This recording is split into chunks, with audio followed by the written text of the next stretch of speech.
Even if you get 10 deaths, the base effects are still amazing. Just look at that animation.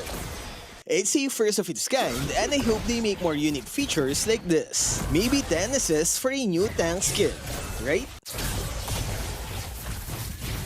As you all know, this skin comes with a unique golden number tag. We actually used 2 accounts to draw as soon as the skin dropped, hoping for a low number. The result? 41 seconds after release, we got the number 892. On the second account, it's 1132 after 48 seconds. So in a span of 7 seconds, 240 skins were sold in a snap. Man, we've got some hardcore players out there. So how much did it cost? It's a staggering 9,500 diamonds on each account, which is 100 draws. But don't panic. If you're an alpha main, I got you. We only spent that much because we were rushing. If you're on a budget, here's a list of events to get it cheaper. Free weekend bonuses. Get 2 free draws just by playing games. Daily recharge event. Get 3 tokens if you recharge daily.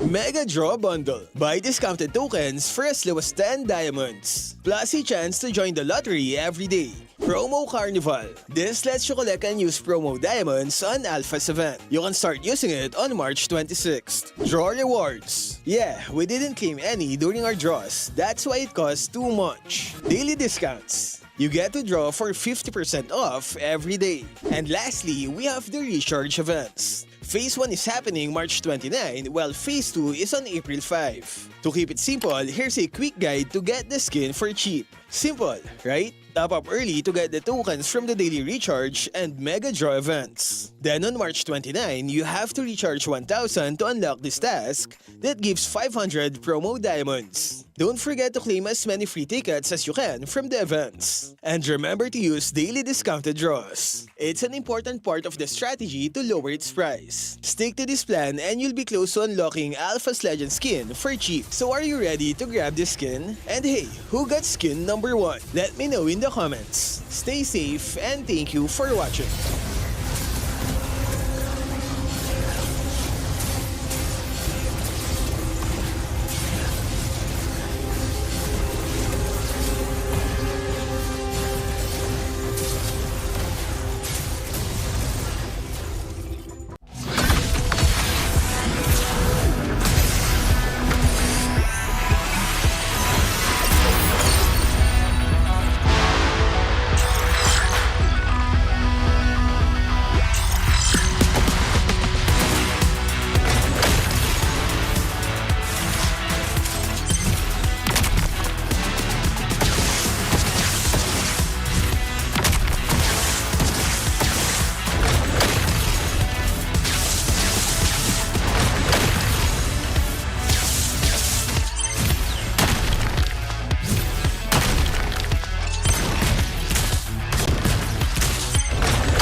Minna! 渦巻きナルトが帰ってきたぞ!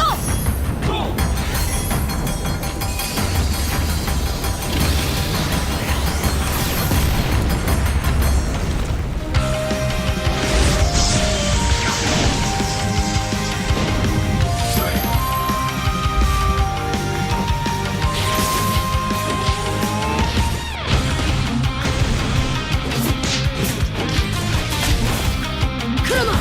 力を貸してくれ!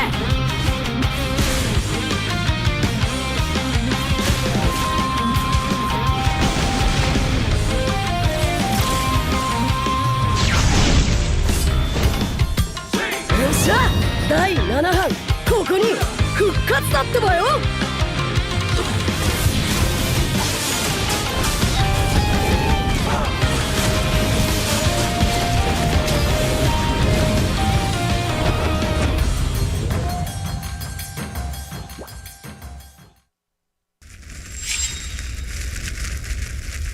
見せてやるよ、車輪ガンの本当の力をな。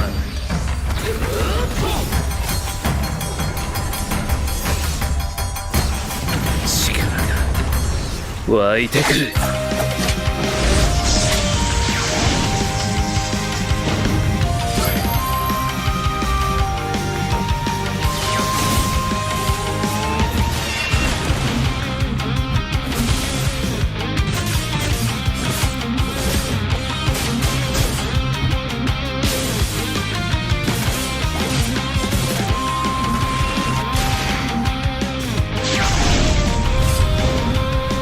相変わらずやかましい奴らだ。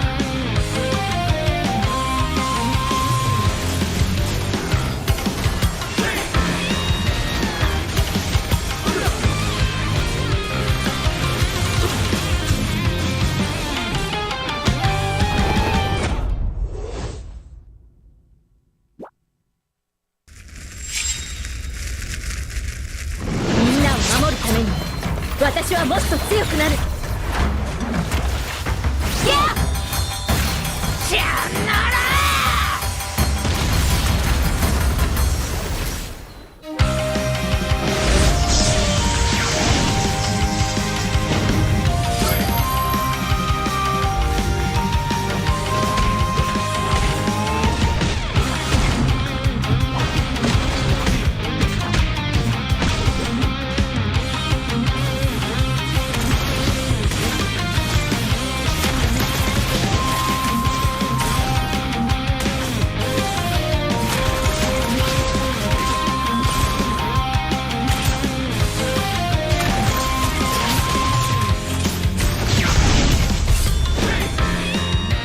今度は背中合わせでいくわよ。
ここは俺に任せて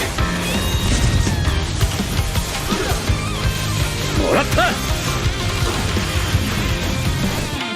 4代目他目を超える忍びはお前しかいないと俺はそう信じて。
cut us to the top, no ifs, no buts. Winning endgame, para to sa PIN na yes.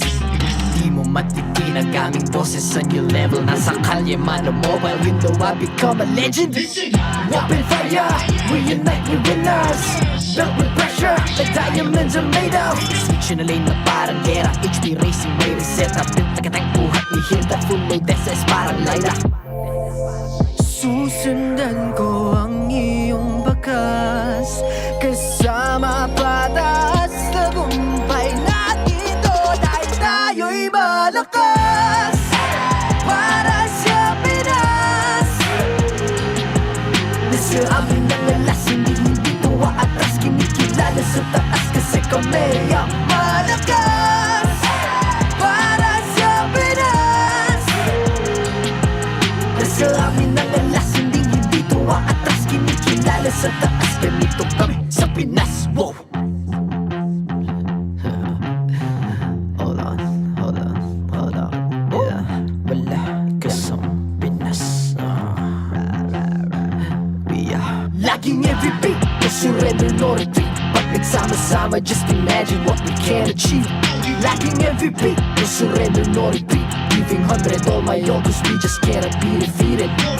We are unstoppable, immune and invulnerable. Ready ang equipment, lahat frozen, malang crowd control. Pakita ko na jab like pow, beast of the southeast.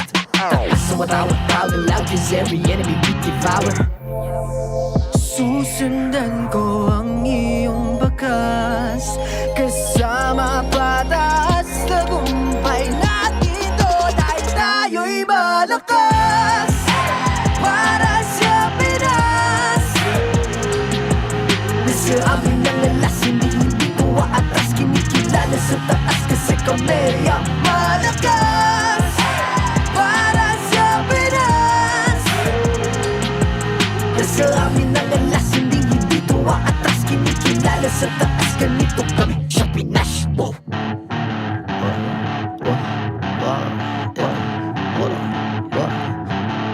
Malakas, Pilipinas, malakas.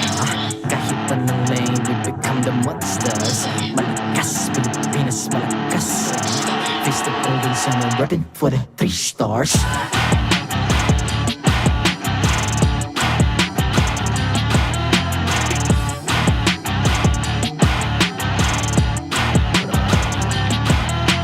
Ang lakas ng Pinas, we unite, be the stars. Ang lakas ng Pinas, we unite, be the stars. Ang lakas ng Pinas, we unite, be the stars. Ang lakas ng Pinas, we the stars. Ang lakas ng Pinas, we unite, we the stars. Ang lakas ng Pinas, we unite, we the stars. Ang lakas ng Pinas, we unite, we the stars. Ang lakas ng Pinas, we the stars.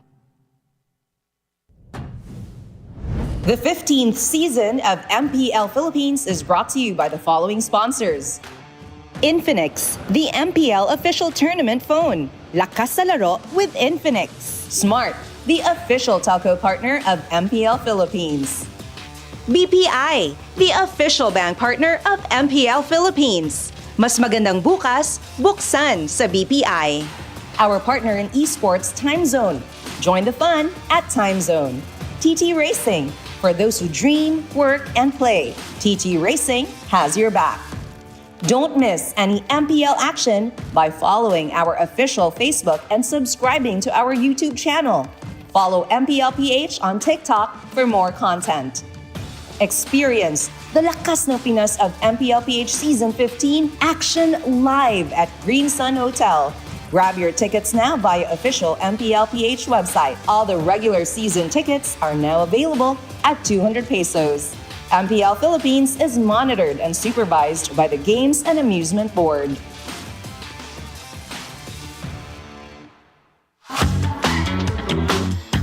Go ready, Jacob.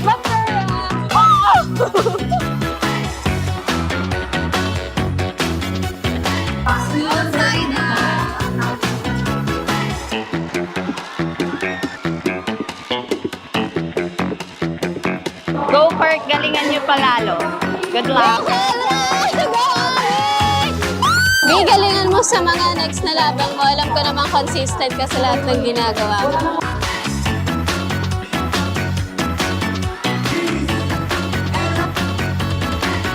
Go JamesPankgs! Go AP Bren!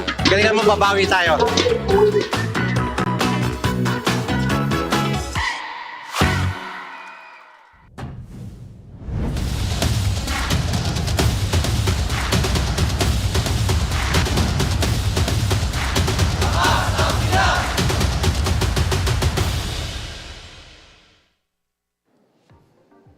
Maligayang pagbabalik dito lamang sa MPL Arena to all of our fans at sa lahat ng mga shinobi na nagtatago dyan. My name is Hans Galeria. And I'm Kalusi, nagbabalik para saksihan muli ang aksyon kasama kayong lahat. I am sure na nagkaroon ka rin ng long break. Matanong lang kita, kamusta ba yun? Kamusta ba ang matagal-tagal na bakasyon? Well, Hans, it was great to relax and refresh. But of course, gaya na rin ang sabi ng ating mga co-hosts, excited na rin akong bumalik dito sa MPL Arena. Lalo na tuloy pa rin ang karera for the final playoff slot and the upper bracket slot. You know, we've been saying that for the entirety of Week 7 that this is now or never for the upper bracket spot at para sa pinakahuling playoff slot. And the question is, ano ba ang posible nating makita para sa araw na ito? Well, I'm hoping for more hero debuts, maybe. Alright. There's a day of a shift sa meta ang napanood ko kahapon. May naglabas ng Valir, Okay. Esmeralda, Carmela, Yup. pati na rin Leomord. Okay, so that's almost a 4-man team. Kailan ba babalik yung Balmond? It's been a long time. Gusto ko na siya makita. Kailan kaya mangyayari yun, no? Favorite ko rin yung Balmond, Hans. Hindi natin alam, baka maya-maya meron na rin Manifesting. yan. And it's also Sunday Family Day here at the MPL Arena, kaya bonding time over MLBB na naman. Exactly. So para sa lahat ng nandito sa arena at sa lahat ng nanonood sa kani-kanila mga tahanan, tawagin na si mama, papa, ate, kuya, basically ang buong pamilya dahil tutunghayan na natin muli ang lakas ng Pinas dito lang sa MPL Philippines Season 15.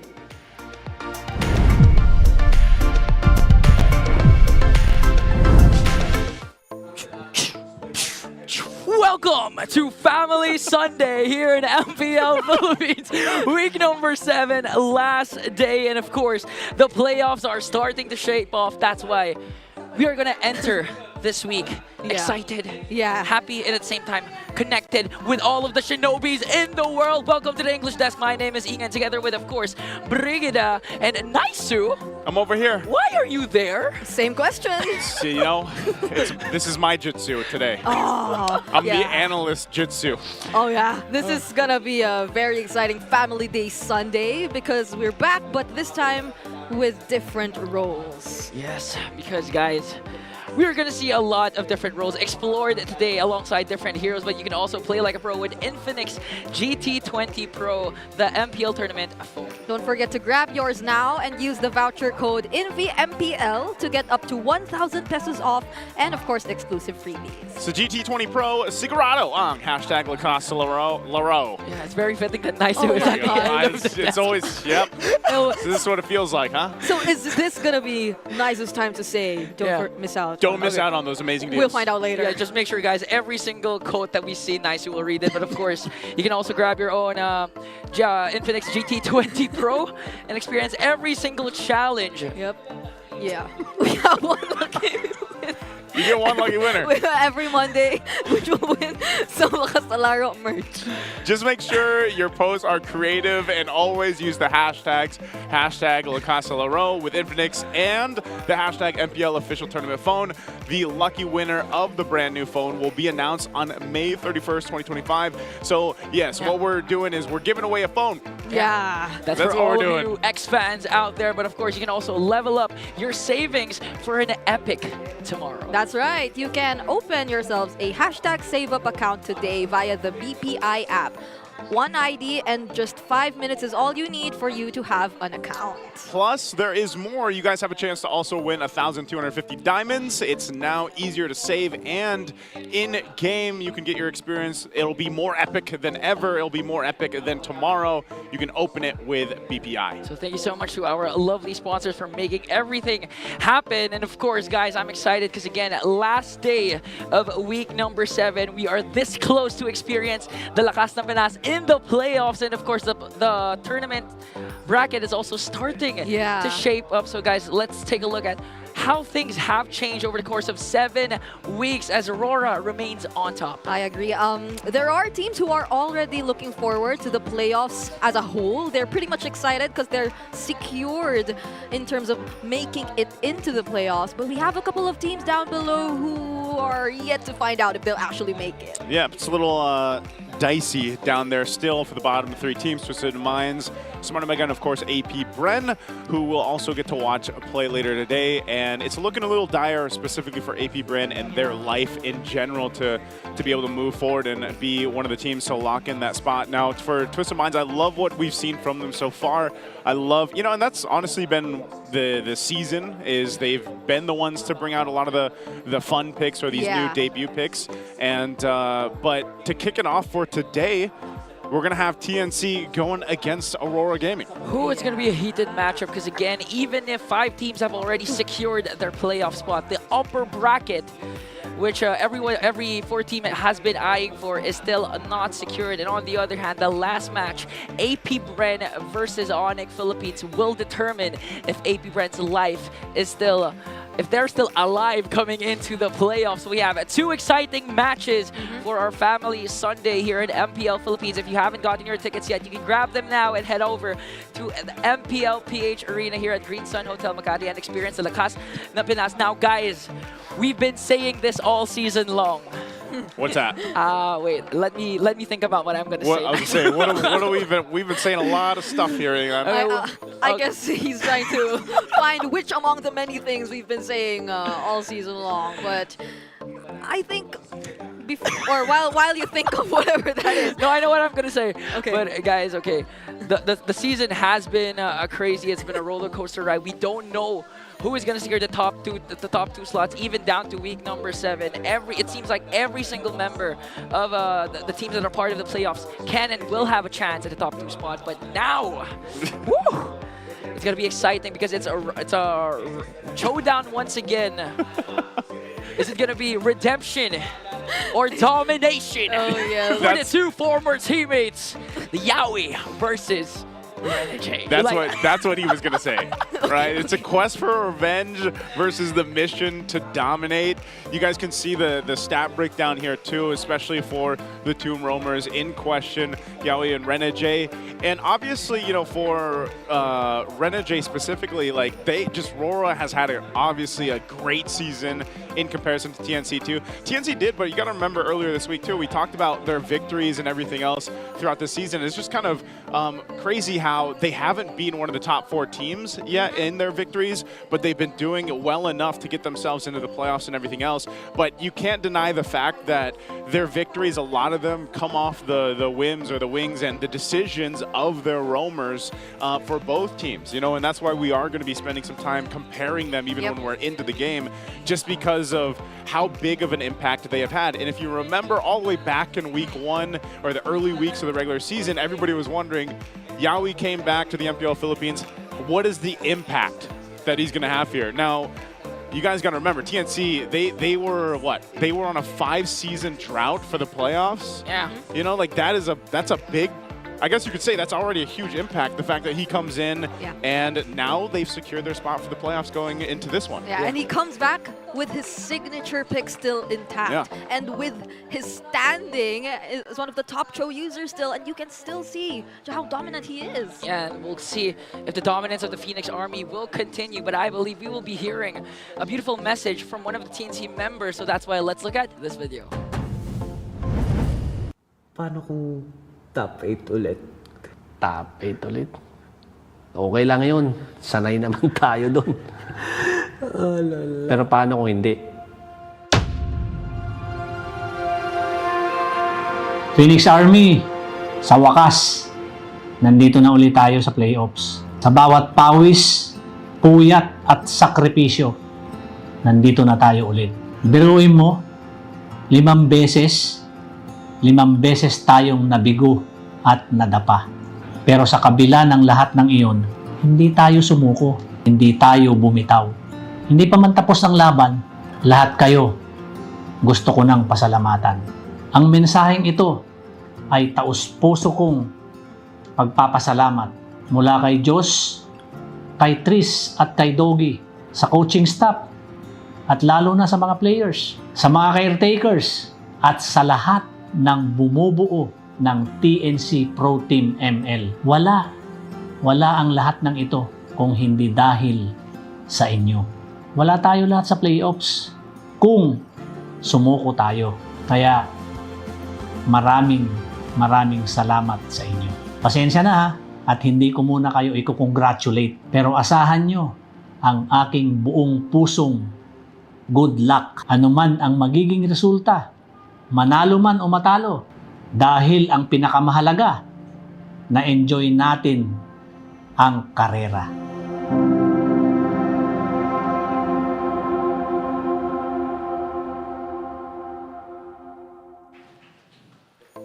That was such a heartwarming message from TNC superfan and owner Sir Eric Redulfin, and I actually like that he was already thanking the Phoenix Army, these players that even though they aren't yet in the playoffs, I mean they've secured their slot, they haven't won the championship yet, he continued to believe in them, and I'm pretty sure all these young men are also happy and share the same sentiments that without Sir Eric Redulfin, TNC wouldn't be able to rise to the top. But let's take a look at TNC's match results versus top 4 teams. Nice that you mentioned that they have yet to conquer any of the top 4 teams. Yeah, and that's, I guess, the main thing that a lot of people want to be looking to, because yes, it is amazing that TNC has made it to the playoffs after all this time, the journey that they've been on that we heard there mentioned, but you know, that's the thing, can they actually go higher? Can they rise up?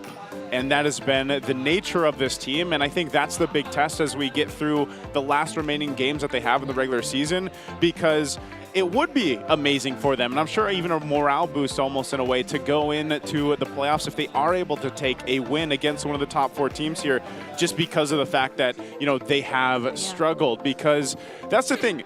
They are, right now, TNC's, their stipulation is that they are top 5. They can't go higher, they can't go lower, but if they get a win, that still gives them a ton of experience going into the playoffs eventually. Yeah, and they have nothing else to worry about, basically. If they can't go any higher or they can't go any lower, then there's probably the silver lining or this thought that could tell them there's nothing else to lose. They can just really play with all that they have, and eventually that might land them a win that could really boost their momentum and morale heading into the playoffs. And on the contrary, Aurora still has something to gain from winning their remaining matches, a chance to secure an upper bracket slot, top 2 of the standings heading into the playoffs. And looking at the updated bracket seeding conditions, Naisu, what are the chances of Aurora securing everything at the top? Yeah, basically there was 2 conditions. They already hit the first condition, which was beating Omega, right? So they already did that, and now they have to beat TNC to fulfill the first condition for them moving forward.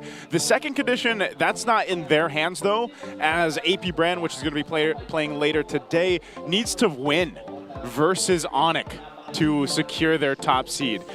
So that's what is at stake, you could say, for Aurora's chances of getting to that top seed, which again, we've talked about this quite a bit already, that it is very important being that top seed going into the playoffs, having that advantage.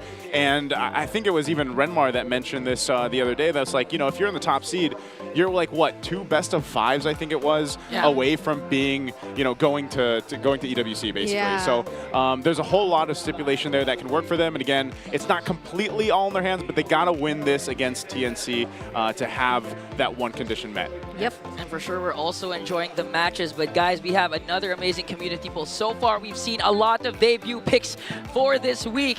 And if you're expecting new debut picks, we are. Will there be another debut pick in this match? Type A for sure, or Type B for you're Suyo versus Joy Enjoyer for the last 6 months. You're not used to this matchup. What do you guys think? I have to say I'm A. I'm hoping that there will be something else again coming into day number 3, because we've seen a couple of new picks pop up from day 1, from day 2. It's been a consistent trend for the first. Actually. Yeah, ever since the patch took place. So I would love to see more, especially for this particular match with this rivalry that we're about to see. Speaking of a lot, love, and more, we have a lot more in store for you guys. New battle modes are now available until August 5 for only 109 diamonds only. You can get new emotes from Aurora, Team Liquid, Go. and if you haven't gotten them yet, Onic, Omega, and TNC's battle emotes also return. You can show your support for your favorite MPL team and buy them now in the in-game shop.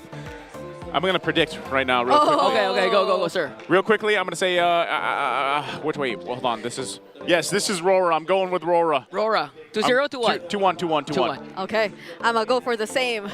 This is, hold on. It's RORA, 2-1. RORA, 2-1. Okay, I have to go with the Phoenix Army because I'm feeling hot and it's really hot inside. So, TNC in 5. Shout out, that's not your line. I know. Oh. But I miss Renmar. That's a callback. We weren't even able to say don't miss out on this amazing deal. Don't miss out on this amazing deal. And I'm pretty sure Renmar isn't missing out of all the action that's in store for us right now. Again, the first matchup, a rematch of the showdown between top roamers. It's TNC versus Aurora. Will Aurora be able to up their chances of securing an upper bracket slot? And will TNC finally reignite their momentum? Later on, we're just going to throw it over, of course, to our lovely marshals. And in fact, the person you'll be hearing later on is someone who's a little bit multi-talented. Let's throw it over to Hans Galleria. To oversee and uphold the tournament's integrity, guiding us through this match are our marshals, JJ, Chico, Juven, and Patrick. It's the Ultimate Showdown Part 2 with TNC Pro Team versus Aurora. At the XP lane, you have 3 Martisi and Edward. At the jungle, you have Coil and Demon Kite. At mid, it's Lancy and UM. At Rome, it's Yowie and Renegade. And at gold, it's Benny Cutie and Dominkite. And your coaches, Coach Master the Basics and Coach Imba DJ. Classic matchup is now underway for this first match of the day. Renegade, Yowie, step forward.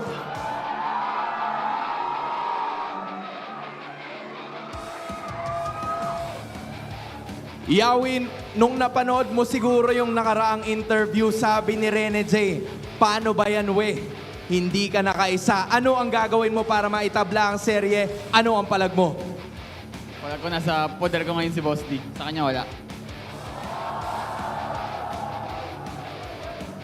Rene J, maganda ang banat ni Yowie. Paano mo masiselyuhan na hindi sila makakabawi for this season? Ano ang palag mo? Nasa poder ka lang niya, pero nasa akin yung puso niya. Fist bump, gentlemen. Aurora, TNC, do your fist bumps as well. MPL Arena, I wanna hear you scream! For this matchup for today, it's the Auroras versus the Phoenix Army. Casters, balik sa inyo. And there you have it, another heated matchup between the top roamers of MPL Philippines. But of course, we have the rising Phoenix. Who's going to be fielded in for TNC Pro Team? Let's see. All right, it's going to be 3 Martisi and the coil variation once again.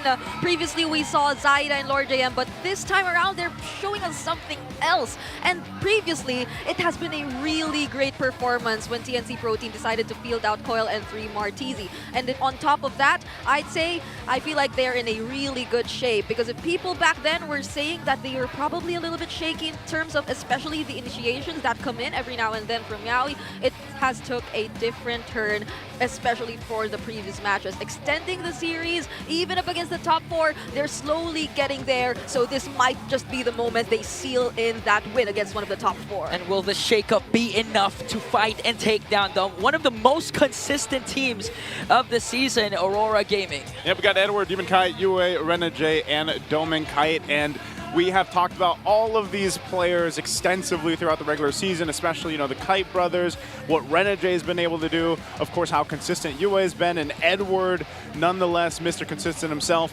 Now, the thing about them is they have just been able to really play every single role to the T. They've been able to go ahead and lock in some amazing plays individually, but especially as a team. You can see the difference here, too.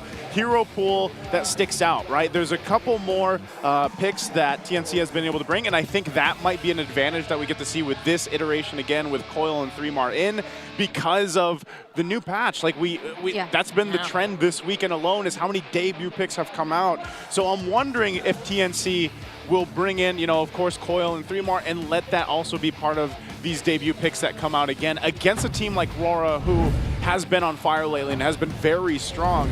And one of the best ways to be able to go ahead and tackle that as the opponents here, TNC could just go ahead and say, well, let's make this draft interesting and bring something new out to the table. Because I mean, for Aurora, especially in the previous matches where they played, it could have been, or it was a little bit surprising for me personally to see that they still tend to go for, let's say, the Suyos and all that. They aren't necessarily switching things up in such a way that they're introducing new picks here and there. Well, I'd say except for the Esmeralda, maybe. So if we are kind of considering that they might not, I'm more leaning onto the idea that they will show us something.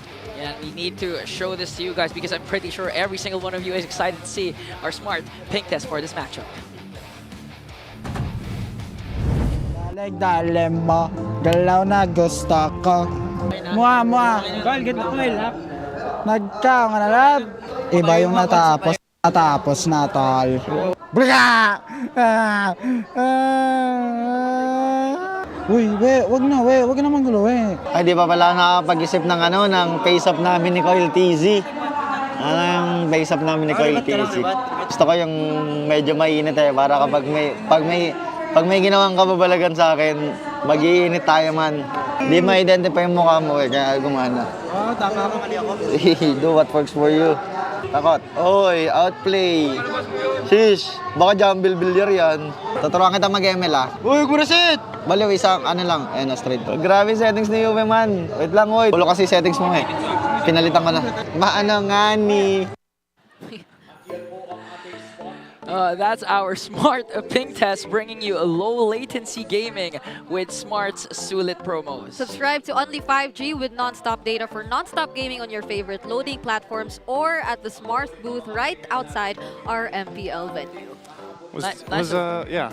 Say the line.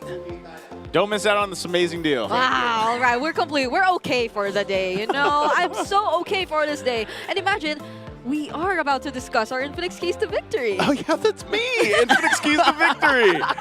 Oh, man. Okay, for TNC, find different ways. Yeah, sometimes you just have to switch things up. And when you do things for many weeks in and out, sometimes it's good to go ahead and go with a different approach. And I think that's Coil and 3mar. At least that's the best way we can talk about how they do that. Now, finish the hit list. Now, this one, who else is on his hit list? Who else is on Renegade's hit list? They were able to beat everyone in the span of 4 weeks. I mean, they went on an 8-0 win streak. Yeah. So I think the hit list is just literally 3mar and Coil. I'd love to take a look at the hit list from Renegade right there. And then lastly, for both teams, be consistent and more. Remember when we came into this season, there was a lot of words going around that RORA wasn't that consistent. They're the most consistent, inconsistent team. Yeah. Well, now that's been in shambles. They're consistent as hell. Now for TNC, they have to be the ones working on that consistency. They won quite a few games. They got themselves locked in for the playoffs. That's all great. But go through the reps again here with 3mar and Coil. Be as consistent as they have been. And who knows, maybe this version of TNC will defeat RORA. That'd be huge. And maybe that is the game plan. Like shaking things up in such a way that teams themselves, Aurora themselves, might not be completely aware that this is going to be the iteration of TNC which they're going up against. Because I feel like it was the exact same scenario the last time this happened. And they got a win during that matchup. So if they are actually able to practice these two lineups for like different situations or whatnot, then we're about to see now, which I feel like is the best timing too, since there has been a recent patch. So if there's any time you can actually surprise your opponents with your lineup and with whatever strategies you have, this could be it, actually. At this point, I'm expecting a lot of crazy picks, especially from our two roamers. And as we head on to the first drafting phase of game number 1, maybe the style of a new iteration of a lineup for TNC. They're taking a page out of Team Falcon's book when they last fought, because they subbed in Pandora for his cousin Master Ogwen, and they were able to take down TNC. And now TNC is looking to do the same up against Aurora, and they have selected red side this time. Okay, and also the Joy Band's out here, so there could be some room for experimentation, maybe for Aurora, at least on some of the first picks too. The fact that the Joy is taken out, who has been the hero that's mostly prioritized. I know we've seen a couple different debut picks in the jungle now too, but the fact that, yeah, you took out the Lucas, you don't have the Joy. This last ban might be a Kalea. If they don't ban out the Kalea, that could be for the taking for Aurora in the first pick. But either way, there's so much open here. I agree. Actually, this might be one of the first few games wherein the Mathilda isn't actually banned out in the first phase for both of these sides. So they open both the Mathilda and the Kalea. So RORA might actually go for the Kalea, I believe, because it wouldn't be ideal to, I guess, pick up the Harith in this scenario, since there's still a Phobius out there. Unless you really want to ensure your laning matchup. But then there's the Moskov too, that TNC can still pick up if they wanted to in the latter portions of the draft. Yeah, especially since Aurora has been also selecting Jushin, but now they banned TNC banned it out, so Kalea would be a viable first option. I also like the chip ban from the side of the Phoenix Army, a little callback to when they last met. They do, however, was able to take down Aurora with the chip of Renegade. And now let's see what's going to happen. I'm pretty sure it's not going to be an XP lane, because we all know Edward has been flexing a lot of heroes, but there you have it, Brigida. The Kalea first pick for That makes sense, though. You know, go ahead and pick it up. It could still technically, like, we have seen some teams like play with a flex Kalea, but yeah, we're just going to assume this is going to the hands of Renegade. The answer is going to be a Fredrin and a Sicilian. This is so interesting that the Sicilian comes up this early on. And maybe that part of that was just to go ahead and steal it away from Yue. Yue is probably the player that's played the Sicilian the most the regular season, and he usually is just pretty much of a menace. So this is interesting that we see this, like Fredrin Sicilian being picked up in the first phase on the red side. When was the last time we saw this, you know? I'm not sure. It's been a long time, but even if Sicilian was recently nerfed, again, you have to put respect when it's on the hands of Yue. And right now, Fredrin for Coil, so he will be using another hero this time, not the Joy's Fannies or the Suyos. But for the side of Aurora, there you guys predicted it again, the Mathilda Moscow back in action for the Northern Lights. And they can decide to ban out the Phobius later on, unless... Okay, TNC will... Okay! So it's not just the Fredrin in the first phase that'll surprise us in the draft.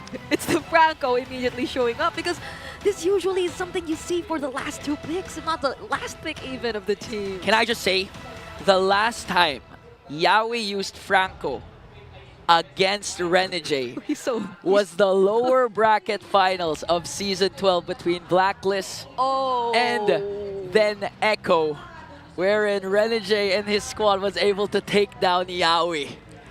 Wow. That is a great fact. I remember it because I was the one who was casting it.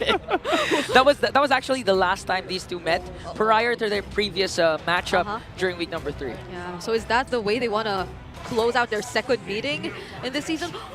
Interesting bans. Even a Baksha being taken out here for Aurora. I'm surprised they took that out, but also it could just be, you know, covering the bases, because we have seen Baksha pop up once or twice so far for the regular season, but also when you have a Matilda with you, you don't want that much mobility. Like, you got to think about how much mobility that gives RORA if they did have Demon Kai on Baksha. So they already have a ton of utility to play around with. They can move around the map really well. So now if you're TNC, you want to be able to go ahead and say, like, all right, how do we play against this amount of speed, amount of mobility, amount of even split push that can happen across the map? Because again, when you pick up a Franco, you want to kind of play around the hooks, right? You're trying to play around the fact that you want to get the hook, you want to get an immediate numbers advantage in these team fights. You're also playing around the fact that you have a Fredrin now in the jungle, so you want to extend some of those objective takes and work from there. But also you have to remember too that this is a long game for TNC already because of the fact that they picked up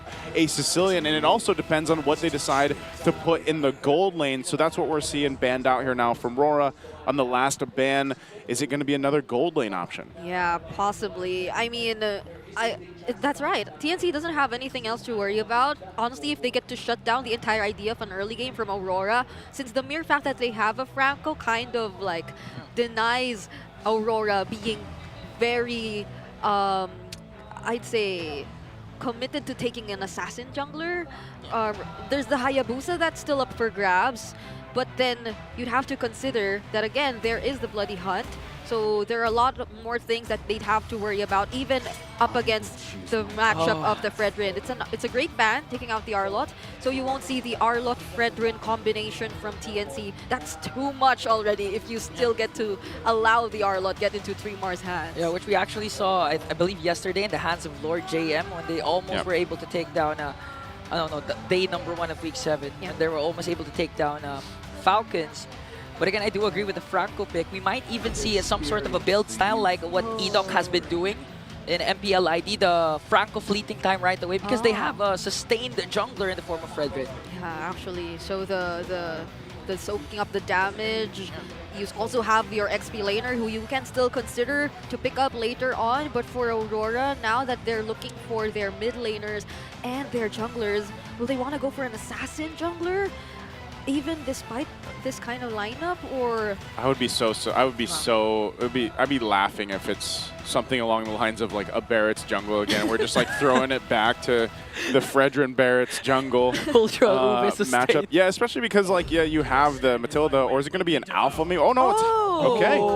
The Hanzo comes out instead, and then you have a Farsa, which is usually paired too. Back when we saw Matilda picked up so often, a Farsa was there, and again, you have to think the amount of mobility that this lineup alone has in favor of RORA.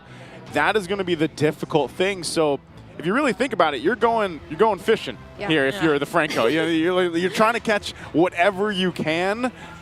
And who are you going to catch? Maybe the Kalea, which happens to be the fish, right? Like that's who you're going for.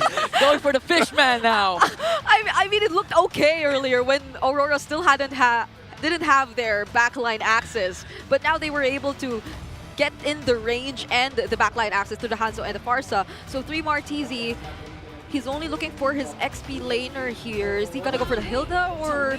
Okay, there's the Hilda. So he does go for it. There at least has some sort of answer to the Farsa now, but it doesn't change the fact that Aurora seems to have really found the right answers for TNC Pro Team's lineup. But I'm still gonna probably believe that there is a chance there are a lot of surprise hooks or flicker bloody hunts coming in from Yawi. I mean, even at the draft, I was already surprised that no one even thought about Harith. I'm glad.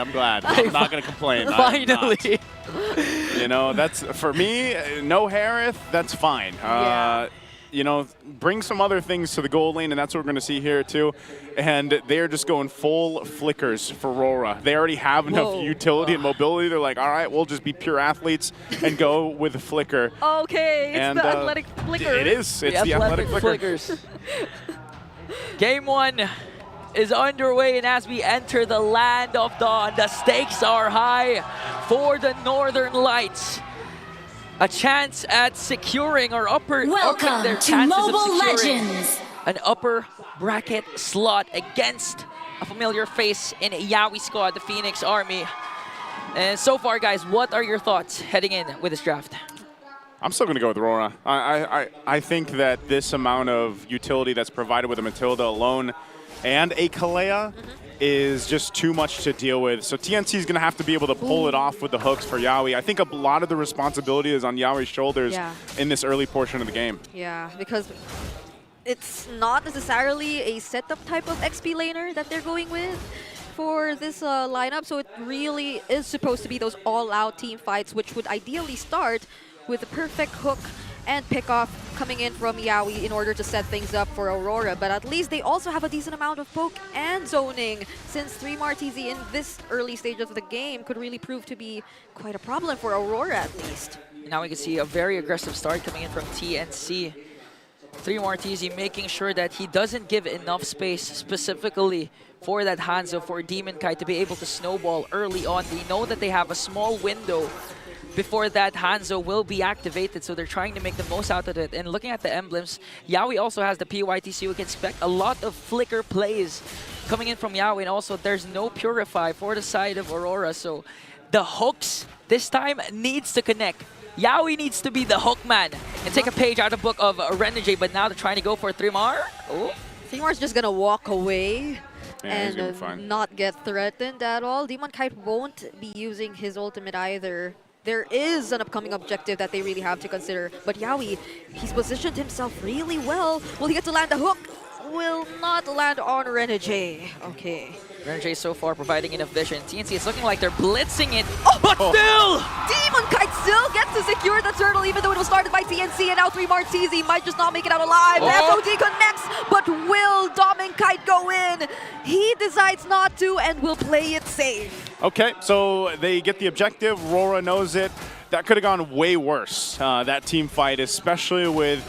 If Domenkite decided to join the fight, it's good that he got the call not to, because they could have just disengaged. But yeah, that's one of the tough things about playing against the Hanzo. You know, Hanzo can just show up, kind of swoop on in literally, and retribution the objective away.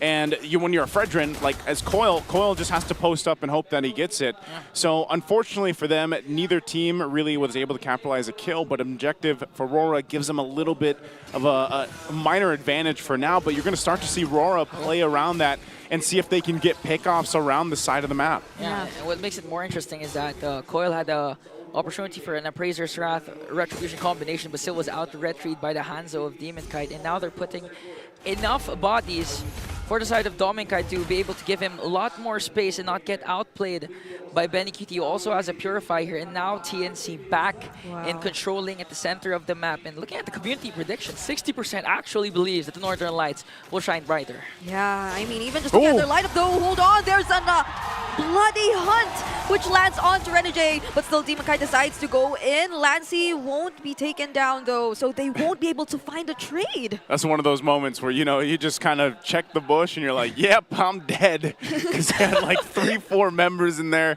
and there was really nothing that Renegade could have done about that. So the first blood, at least going to the hands of TNC, goes over to them, and they'll go ahead and play around that. And that's something they can always do. Like that play we'll probably see happen more than a few times leading into the next big objective here. You can see some of the items already locking into Corrosive Scythe now for a Demon Kite.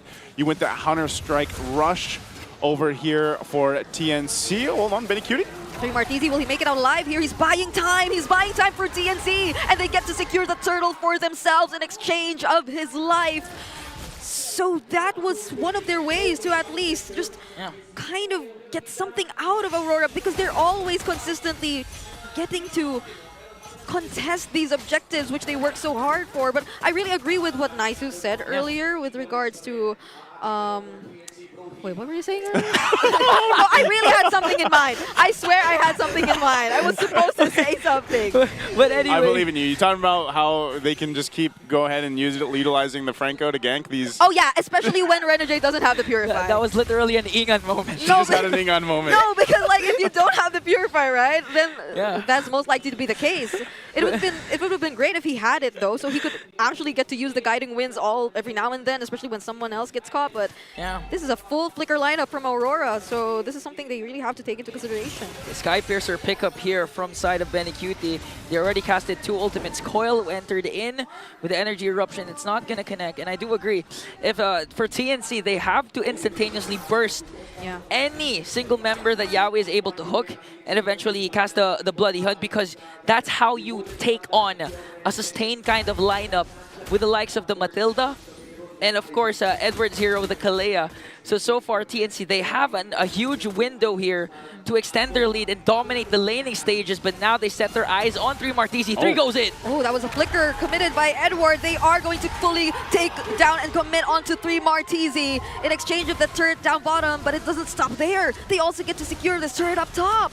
Yep, that's going to be an objective for them, a kill.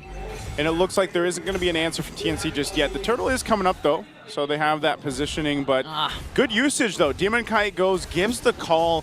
Edward burns the flicker to get the Tsunami Slam off and results them into getting not only a kill, but also the turret down. So that might just be a trade. I'm not sure if they're going to get here in time to actually contest this. RORA does go up front, Renegade and Edward. Oh, that's a bloody hunt immediately committed onto Edward, but Demon Kite once again finds his way to secure the objective. Dominic Kite by himself, together with Demon Kite, trying to zone out the members of TNC, and now it's only Coil left in the front lines, but still is able to sustain everything from Aurora. Deja vu for Demon Kite. Another retribution steal for their jungler. And to top things off, they looked for the Edward trade. Unfortunately, Coil's Appraiser's Wrath was a bit short, literally 1 pixels before being able to take down Edward and look for the trade. And now even Dominkite, despite 3 Martisi and the threat of a Yaoi hook there, he's not afraid to go for that tower push. Yeah, you know that you just have a lot of support here. If you're Dominkite, Oh, once again, now they have their eyes set on Coil, who won't be able to make it out of this. Demon Kite is already in there, and now they also get to take down Yaoi. 3 Martisi is another member to fall. Just 3 members in a snap falling because of that engage. And that's what I was saying, you know, when you're Dominkite and you're just RORA in general, you know that you have so much utility on your side. And that was a Flask of the Oasis that was picked up before that fight even broke out. So you're covered. The bases are covered for you, and you can just take these fights time and time again. Yes, Coil can tank up a lot of damage as a Fredrin, but you know what more once he's picked off from the team, and then your team's got really no more of a front line. Yeah. You know, Yaoi's just going to go down too. He's going to get blasted, and that's exactly what happened there. And speaking of front line, Aurora even has a 3rd front liner in the form of Demon Kite, because as you just saw, Edward was hooked by Yaoi, but Demon Kite decided to go in and tank it, making sure that Edward wasn't going to be taken down by the members of TNC. That's why they have a 4K gold lead right now. And looking at the items, Benecutie already has a Hunter Strike and a Sky Piercer, but unfortunately cannot get enough kills. But for Moskov, already close to having that Trinity build. Yeah, and there's the Winter Crown pickup by Yaoi, which you previously mentioned there. So there's the Rapid Boots and the Winter Crown, but then again, he lacks a little bit more of tankiness. Demon Kite, once again, he's gonna go for it. No! Lancey is the one to secure this Lord Snow Snatch used on to Yaoi, but there's the Winter Crown who will save him for just a little bit more time, but not for long. And there's the Tsunami Slam once again, used onto Coil, but he will be able to dash out, and that is the only trade Aurora gets out of this Lord secured by TNC. A still good trade for the Phoenix Army. They had the major objective, but Demon Kite wants to change it. They're still going for it. Soul Snatch used once again. They're under the turret, and Demon Kite won't be able to sustain anymore. Dominic Kite, however, just simply focusing on taking down the turrets. My, oh my, look at this. Okay, TNC, they stay in this game based off getting that Lord. It was great that Lancey was able to grab that, because, you know, surely with Aurora's lead that they have, the itemization advantage they have, they would have been able to play into that Lord and possibly go into the base of TNC, but they bought themselves some time, and TNC needs that time because of, again, the fact that you have the Sicilian here. As you guys mentioned too, Yaoi doesn't have, hold on. Coil? Coil will be able to somehow buy some time. Again, that's a bloody hunt committed onto Demon Kite. So that's a major resource down for the Phoenix Army, but Aurora, they aren't going to commit.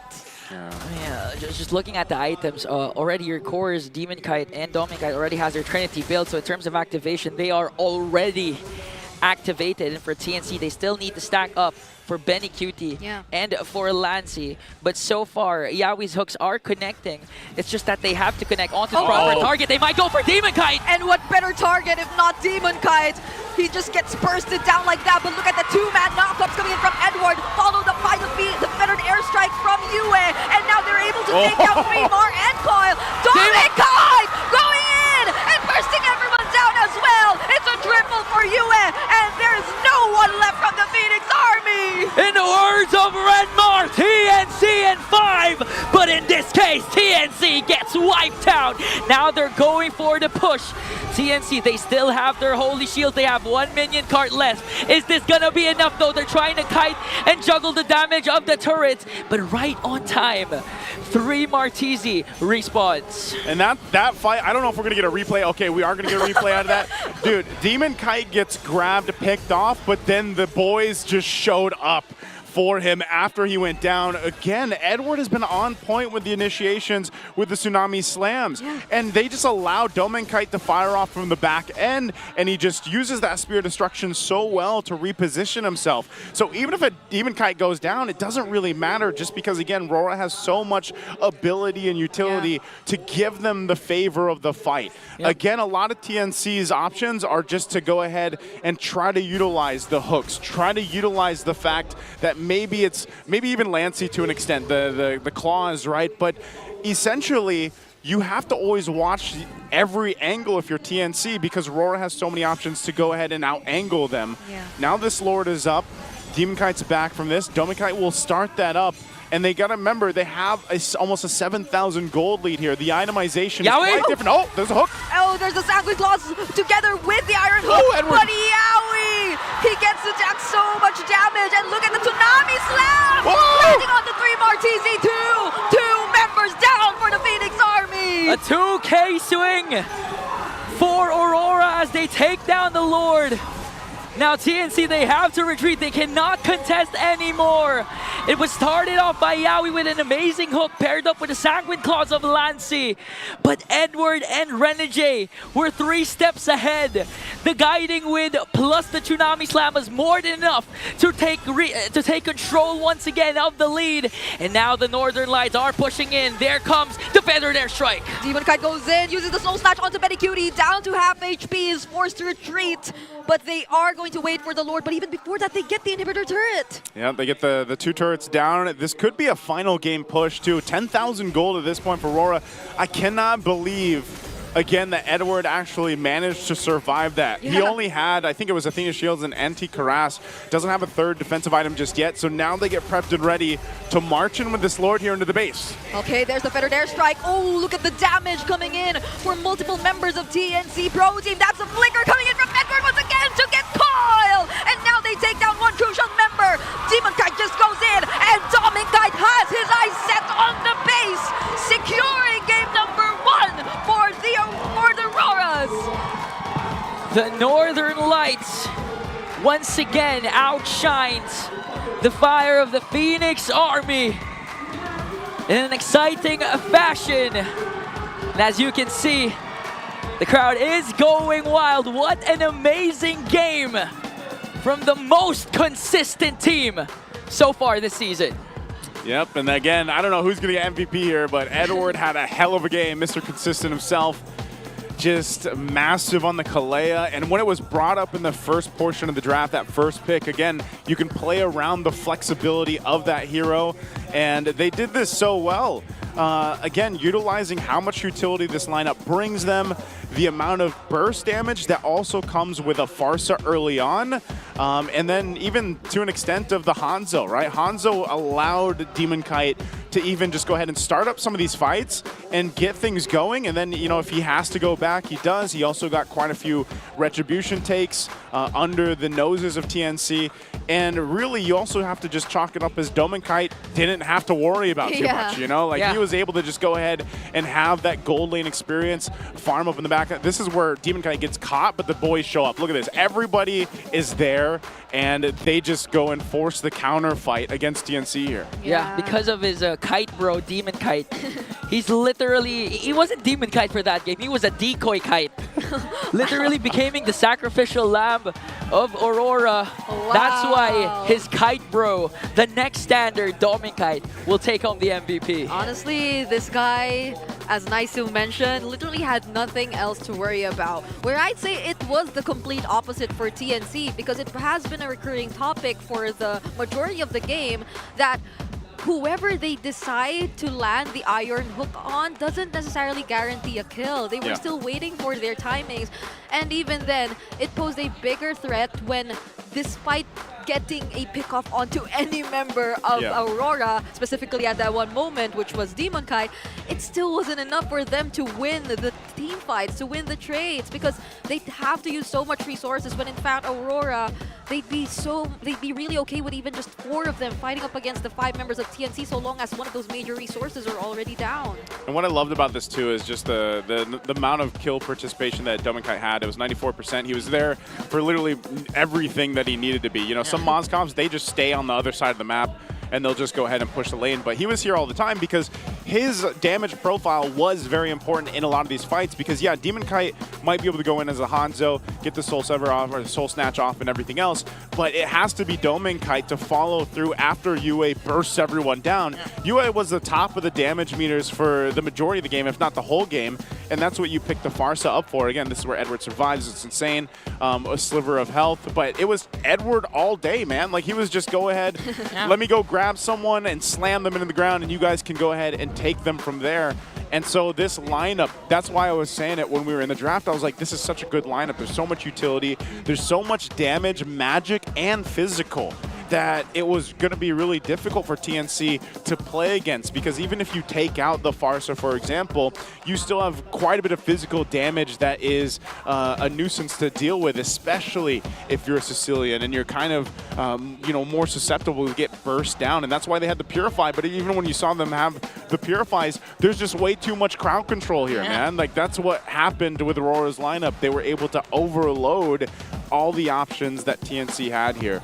So again, even with the way that they were trying to play around the Franco, who's now, you know, he's not 100% win rate anymore, unfortunately. No. It was only a couple times that he was picked up, but yeah, the Franco doesn't do it here for TNC in this game 1. Yeah, and it also came to a point where in Edward, his Tsunami Slams weren't focused on Lancy and Ben Cutie, the Purify holders. Literally anyone. They can burst down. 3-Mar TZ. Even 3-Mar, yeah. Coil, even Yawi, especially since he opted to go for the Winter Crown first item, then eventually Fleeting Time, the Edoc Franco build. Yeah. And it was total domination. And I do agree with Naisu and Bree.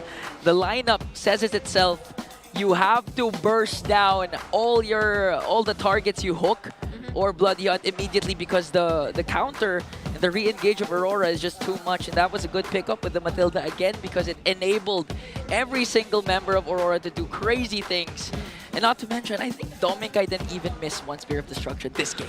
And I think the only one was during the first few minutes. No, he meant to towards do that. the mid lane, or that was intentional maybe. It was intentional. But yeah, the very few times we felt like TNC somehow had control of the map was when they were constantly able to hold the right mid bush. But if they weren't, and Aurora has an idea of where they all are, they aren't afraid to like engage and look for a fight. And that's the thing, because Aurora with their lineup earlier, you'd expect that they'd have very minimal ways to check the brushes to get some information for wherever the Franco is gonna come from, wherever the Iron Hooks are gonna come from, but that didn't become a problem anymore because they were way ahead, and this was the EPI rich guy of that game. Yep, so the BPI rich guy here, Domin Kite, again, you know, 11,584 gold, total 863. He was just able to do everything he needed to.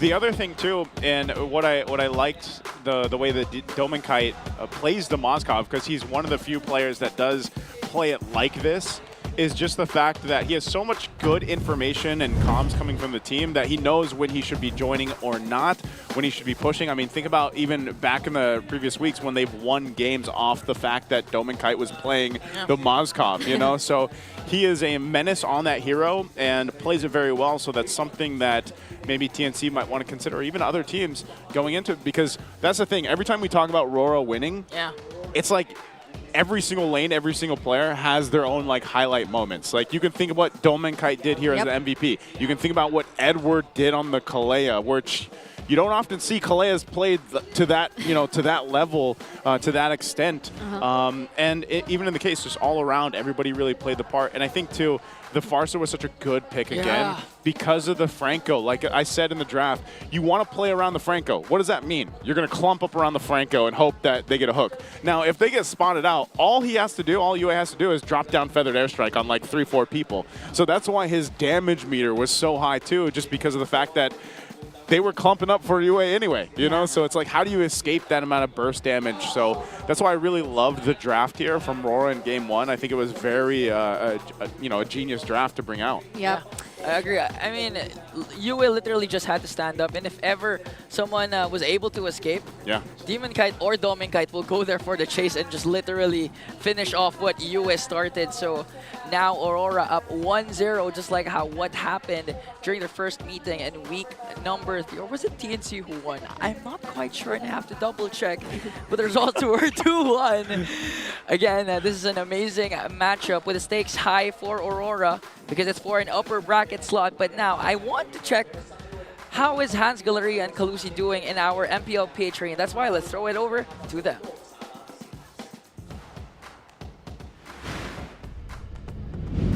Maraming salamat sa ating mga casters. I just wanna know, kamusta ba ang Auroras, everybody?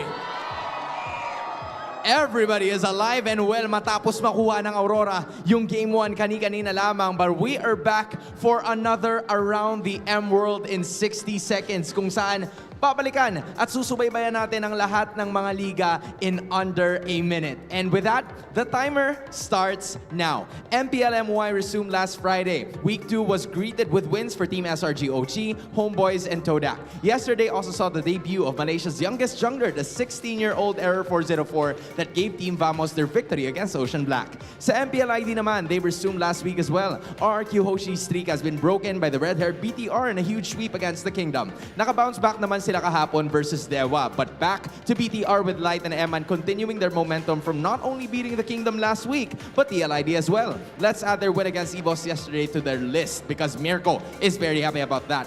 Another returning league this week is MSL Myanmar. Falcon Esports is climbing their way on top of the standings after beating Xeno Esports and Actual Esports. Mythical Seal and Yangon Galacticos are closely following behind. Lipat naman tayo sa MPL SG because they recently announced a roving regular season. Every week may bagong venue. They also teased a new format with the introduction of qualifying rounds. MPL SG Season 9 begins this May 10. And with that, that is a minute. Maraming salamat. I'm sure that there are a lot of things moving forward. At sigurado ako na magiging intense din ang ating mga matchups para sa araw na ito. The RORAs are here. I actually want to know and I actually want to hear their cheers. RORAs, lights within. I want to check on the other side if they are actually arrived. TNC? Medyo hindi nila memora. That's always Rice, ladies and gentlemen. I want to know. TNC? And they are looking forward to rise all the way for that Game 2 to bring it to a Game number 3. Malalaman natin kung ano ba magiging kaso niyan. Balik muna natin sa ating mga casters.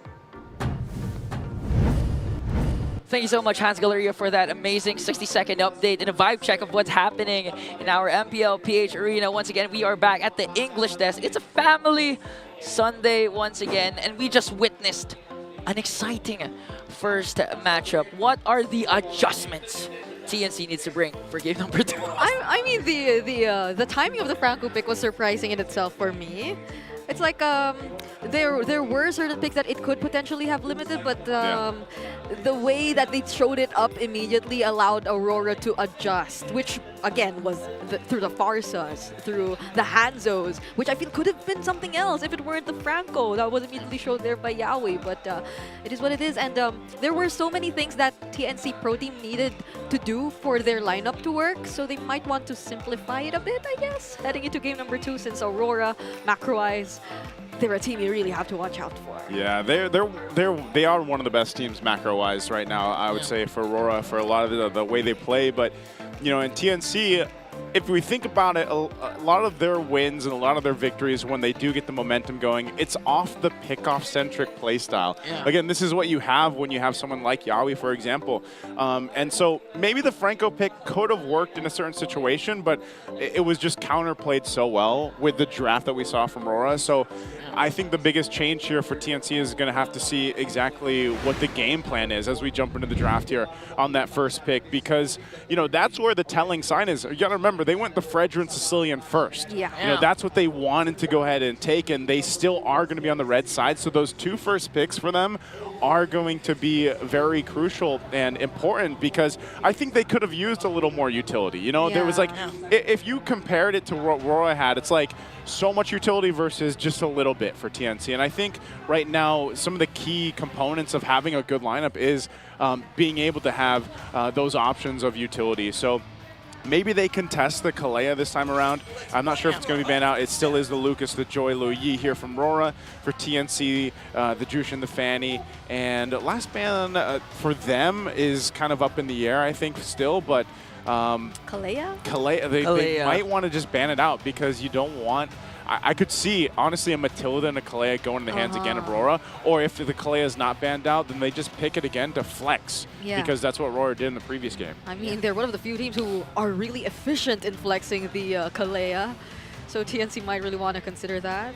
Or if they don't decide to ban out the Kelra, ban out the Matilda instead, TNC can counter out with the Jawhead that Yawi has been using, and at the same time was recently, but they still ban it out. So we can see a Matilda Renegade now, but they still go with the chip. Ooh. It's almost like you have to pick your poison right now in the current meta. You know, like, do you want to deal with the Kelra, or is the chip open and Matilda as well? It's like, you know, because you don't have the Lu Yi anymore since that was banned out. So does TNC actually want to go ahead and pick up a Matilda, for example? I'm not sure if that would be the best thing for them. But they're going to have to be able to play, like, anytime the chip comes up, you got to start thinking, all right, how do we play against this chip? Yeah, I feel like they want to save the Yawi pick for later, since they need probably some AoE. If it's not in the mage, then Yawi might want to consider other picks in the row. But it's a Yawi. You would really expect the Cho. For me, get the Moskov immediately. Okay. No, they go with the Hayabusa. And the Phobius, good picks here for Coil, specifically for Coil and 3 Martisi. So now Aurora, they can go with what they went with during game number 1, where they secured already the Moskov. Yeah. And pick up the Matilda again, but this time Matilda no, there's a chip. Never mind. I mean, we've seen a lot of things happen in week 4. It could be a possibility. Okay, but if they were to pick up the Moskov in this phase, there. Oh wait! Wow, Suyo's actually going to be played. Oh, this is what we were talking about. We didn't see him at all yesterday, right? Yeah, we did with Demon Kite. Oh, okay. Again, Demon once, Kite. and it was a dominant win for them, 4-0 for KDA. Now, gonna be played again by Demon Kite, the man himself. But Yue goes with one of his signature picks. The Lu Yi to deny the potential. Yeah. Okay. And there's the Harith. Okay, so Harith is going to come through too for the gold lane. They take out the Moskov. This will be kind of fun to see what Dominkite decides to pick up. Obviously, you still have the Granger available that you could play. That is the more of the classic matchup that we see here. But since you got a couple options, gold lane, I'm thinking... Honestly, for Dominkite, you just go... I wouldn't even be surprised if we see something new. Like a... Layla. Gold lane. Okay, not that. Like the Clint, maybe? Clint, Nathan. Yeah, I mean, the Clint did pop up earlier this week too, so you want to have something that works well against the Harith here. And even for the XP lane, like, what is Edward going to play this time around? Yeah. So they take out the Selena too, since again, it could have been a potential soft counter to the presence of the chip that they have here. But I feel like they're gonna let whichever Yawi hero through in this scenario, since they have the Valentina for themselves. They can have the setup to themselves if ever they wanted to. If Yawi does decide to pick up something other than the Cho, like an ultimate dependent hero. But they're yet to reveal their mid laner, so that's another thing. They can also have the ultimate of whichever mid lane Lancey's gonna pick up. Hear me out. What? Esmeralda. Again? For Edward. I was thinking that just because of the fact that you have the Harith. The Harith and potential roamers that generate shields. Yeah. So, I mean, Edward used it yesterday. Let's what was see. his answer in the interview yesterday? He was like, they asked him, like, why the Esmeralda? He's like, well, there are a lot of shields. There's a lot of shields. I missed the Esmeralda. Yeah. There was a Badang too there, right? Yeah, there was a Badang. Oh, it could also block the Badang pick. Exactly. Though the first ones to pick after this are TNC, so what are they going to decide to pick up for their mid or their roam hero in this scenario? Are they gonna save their roam for last again and decide to pick up just a mid lane? What is there? What if they go for the Valier or something? Good ban. You go ahead and focus down Yaoi a little bit here. So we might see that roam option coming up for TNC already. Because a lot of that's already out. What else could he pick up here? Jawhead. Jawhead, would he want to play a Tigreal into this? I don't know if he would. Okay, this is the There's Badang. the Badang Esmer. So this is gonna be a good Esmeralda. This has to be an This could Esme be game. Esmeralda game. Edward. You're probably thinking about it right now. You know what? Just go with the Esmeralda. Again. Take the shields. Right. Take the shields. And for Dominkite, does he go for the Granger still? I think we just see the Granger go in the gold lane. Oh, Hylos? Hylos. Okay. Oh, okay. They're gonna keep it safe. So it is the. Is it gonna be either the Granger or something? That's that's an There's the Irithyll. Okay. I was not familiar at all with that voice line. Yeah, I wasn't expecting the Irithyll, but maybe he just wants to go ahead and run around. You know, run around what TNC has here for this lineup. Not only that, but you know, the damage from it, the burst damage from it is pretty good. You also, depending on what Valentina is going to take for ultimate-wise here, I don't know, you have a couple options, you know, but the last pick for TNC, they still need their mid lane. And honestly, if they just pick a Farsha, then you just give the feathered airstrike over. Yeah. So you got to kind of figure out, like, all right, what do we want to play? Is this a Sicilian again? Yeah, if it's a Sicilian, though, too, that I feel like it's just a little bit too much time that you need to build up. Oh, there's the And Valier! there's the Valier! Okay, we saw this yesterday, too. Yeah. At least they have a lot more reasons to pick it up this time since there is a high loss. And it somewhat answers to the potential shortcuts that will come in from the chip, because you'd at least want to have something to prevent them from just going all in and running all towards you whenever that happens. So, Just push them away. Yeah, just push them away. With a wall of fire. And the difference now is that he has a lot more damage. He does. Yeah. I am a fan of Valier. He is the student of my favorite hero. So that's about as close as it's going to get, it seems, for me. So anyway, this is the breakdown of the lineups here. Still, it's quite strong. Also for RORA with their lineup, this is also the Suyo again, who has kind of fallen off a little bit, but like in the hands of Demon Kite, still able to make it work. It doesn't seem like Demon Kite considers the adjustment at all. Even yesterday, one of the few, or if not the only Welcome one to Mobile decide to Legends. bring out the Suyo in the draft. So this is the match point actually for Aurora. Match point for the Northern Lights again. A chance at upping their chances of a top 2 slot coming into the playoffs up against the Phoenix Army TNC, who has secured and locked their 5th spot coming in to the playoffs. Once again, we're seeing Renegade the Hitman. This time the teleport man could be a major factor with the macros. Is that what we call? Is that what we call Renegade? With the I don't know what else to call him at this point. Shortcut man. The shortcut man, yeah. Yeah, take the shortcut man. He got the pull yourself together too. So there will be a lot more flickers than we'd expect happen in this game. I still always think like Chip is great, and sometimes it works against your teams. Now, just because often he's banned out, you don't see. It seems like they waited for that perfect Kite. timing, but the beautiful blade search as a response from Demon Kite prevents the pickoff onto Renegade. See, if that was pre-nerfed Suyo, that would have been a triple kill. Immediately. Immediately for sure. But again, we're seeing how Demon Kite has adjusted his gameplay, specifically for this series, wherein he's literally doing a roamer's job where his roamer is low. He's going to enter in, scare off the Phoenix Army, and make sure Renegade is harm's way and was able to escape. So now TNC needs to up the pressure once again, because when it comes to the late game, they're going to have a hard time dealing with the potential split pushes that can come from the Hitman himself. But now major objective will now be respawning. Who's going to get the first turtle? Yeah, waiting for that level 4 in here. UA does grab it. Also, takes his choice of ultimate too, takes it from the Badang. So the turtle's up. They're going to get in position. Demon Kite working on his buff. Meanwhile, up top, Coil's going to go grab his orange, and they should be able to break out into a fight. It's going to be a 4v4.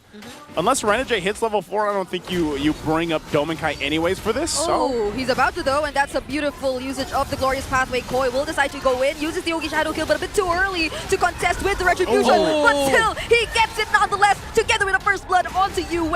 Those are the Infernal Pursuits coming in from 3 Martizi, but he gets taken down by Demon Kite as well. And now they're still going for it because Demon Kite goes in with the Blade Surge, but it might just not be enough because Koi might be the one to turn things around this time, taking out the rest of the members of Aurora.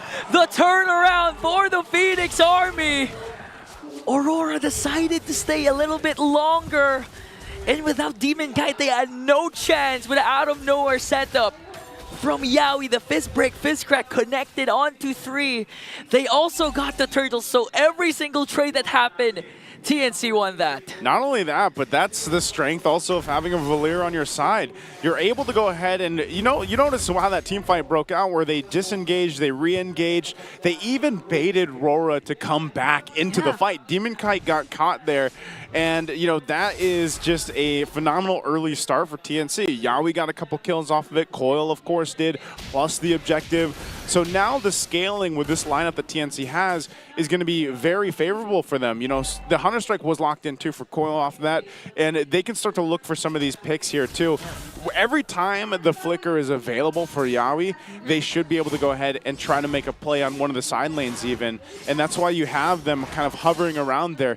Even with the Revitalize earlier on that Edward had, it wasn't enough to out-sustain the fight of TNC's lineup this early on. So something they're going to have to kind of consider. RORA might have to take a step back a little bit and kind of slow things down because they don't want this to be another case of, all right, next turtle's up, we have the same thing happen to us, because this is a lineup for TNC that can scale kind of out of hand really quickly. Yep, and that's a 100% kill participation for Coil in less than 5 minutes into this game.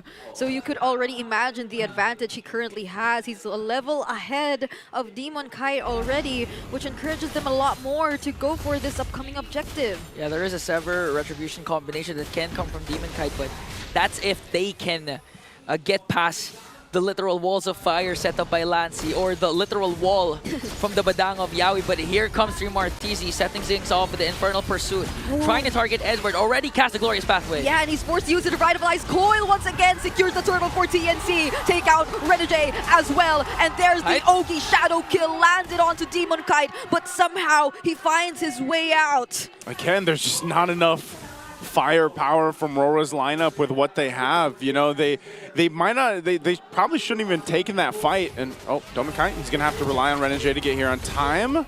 Okay. Should be okay. So yeah, Demon Kite's gonna be fine to clear that out. But you just saw the difference in fighting power that TNC showcased there after they got that turtle, and they finally get that turret up, down up top as well. Coil pushed that in. You can see some of these first items being locked in too. Yaoi gets a Thunderbelt. You got the Glowing Wand over here for Lancy. Also a Thunderbelt for 3mar. He is a problem as well, and that seems to always be the case with Phoveus during the early game. He can basically just be your frontliner alone. So that gives the freedom to Yaoi to go ahead and find those setups with that fist break, fist crack combo. And look at this, already on the bottom lane. Oh, they land or decide to use the shortcut, but will this be enough? Because look at that fist break, fist crack combo coming in from Yaoi, together with the Yogi Shadow Kill bursting down Edward and Renegade. They have no frontliners left for Aurora. Yaoi goes in with a conceal to cover more ground and try to cut off the exit route of Aurora, but we're seeing what Breda predicted so far.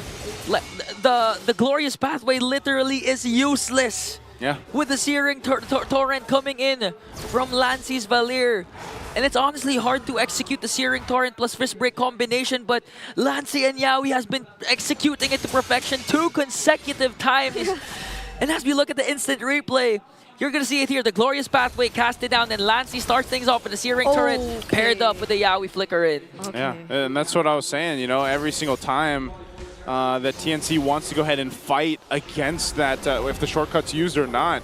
They have such a good advantage, and it makes me wonder, well, like with TNC, and I was saying when you asked about the draft earlier on, it's like they need a little more utility. Well, even the Valier seems to be enough utility to help more them than enough. deal with this. Oh, Renegade. It's the perfect balance of utility and damage, and now Renegade is feeling the damage that we were just talking about right now. He's not able to land those shortcuts which could get fully utilized by Aurora. It feels like they're being very hesitant on whether or not they're gonna go in. Even burned the flicker for the Hitman, and now TNC in full control.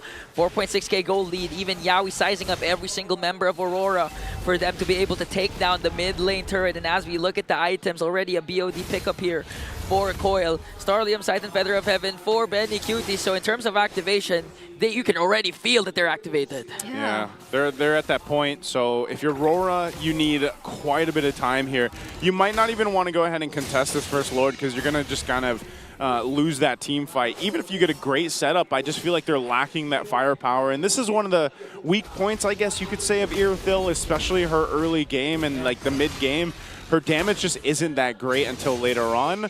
And you need a lot of time to be able to go ahead and maneuver yourself around those fights. The problem is, even if you go ahead and find an angle, like that's again why the Valier is such a nuisance for them right now. You're going to get pushed, you're going to get pulled, whichever way you want to go. And Yue, for the most part, he's been holding on to Yawi's ultimate. You know, he's been taking that, but again, it comes down to even if you get those setups, you don't have enough firepower. Who's going to do the fire? Who's going to do the damage over there? You know, Demon Kite's having a hard enough time joining those fights and those skirmishes. He needs to just go ahead and focus up on farming, and that's exactly what he's doing.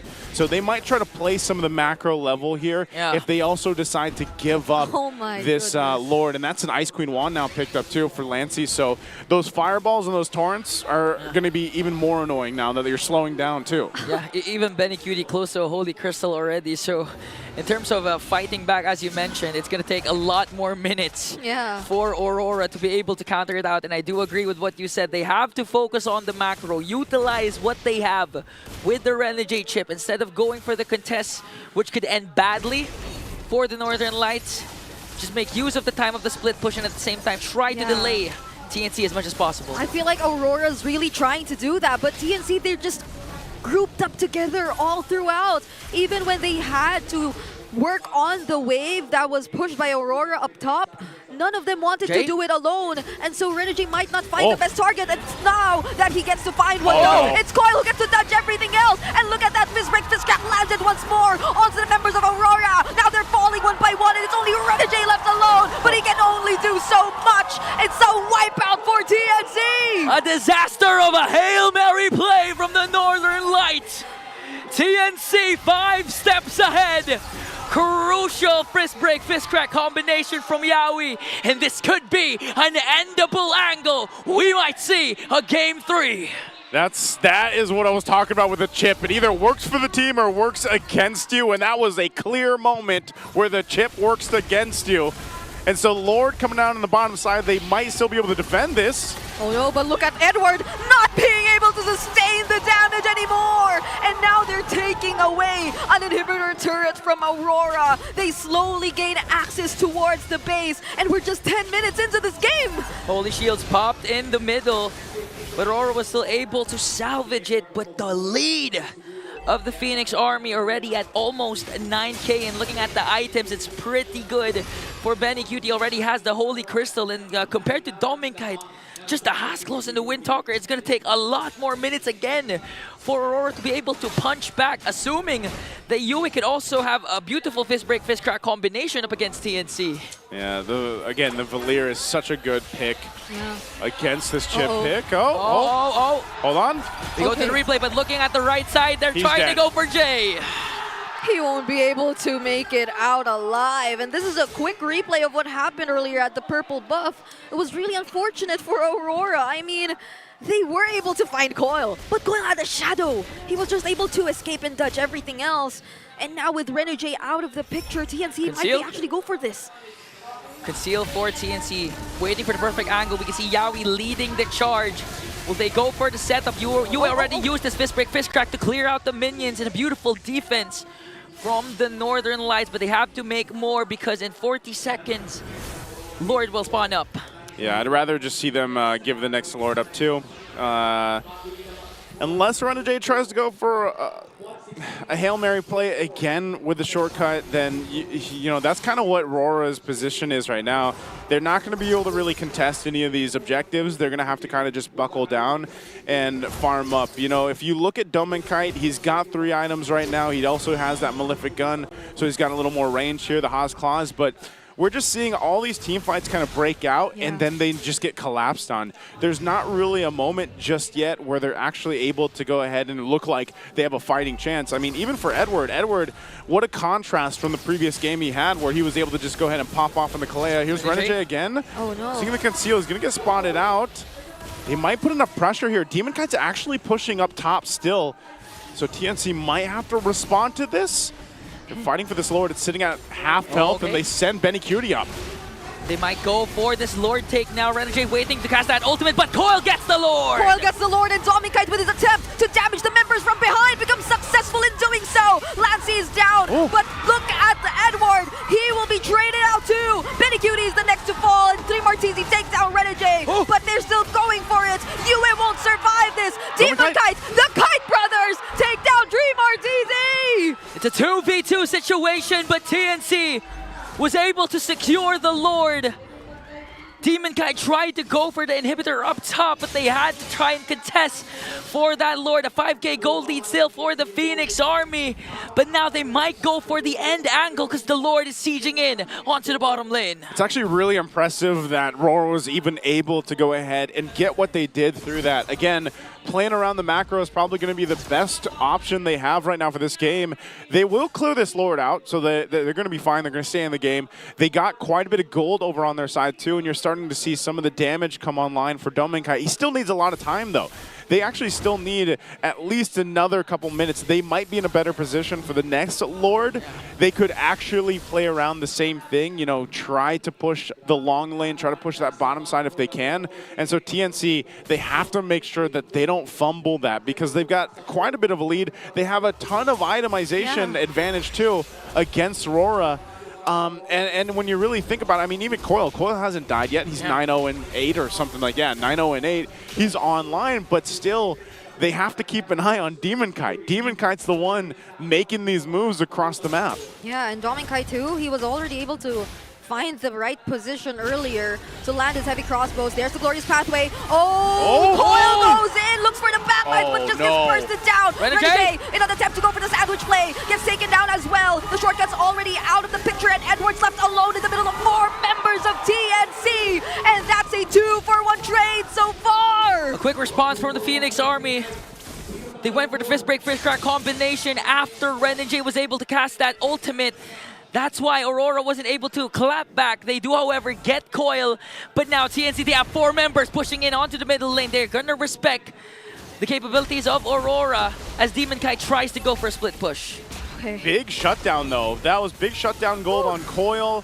But, you know, still, RORA gets punished. And that's the thing. Every single time those shortcuts are used, they could either work for you or against you. It's going to be crucial leading into the next objective. But I would think that RORA actually wants to somehow contest this. Now, when I say contest the Lord, that might be, again, doing the same thing, just pushing one of these lanes on the bottom side, trying to put some pressure there for TNC to possibly make a mistake. That's going to be their best bet as RORA gets ready for this next fight. Domenkite's also in a good position as long as he's got the battle spell up, if he's got that, you know, the sprint up to be able to maneuver around. That has saved him a couple times already. So this positioning for Domenkite's going to be crucial.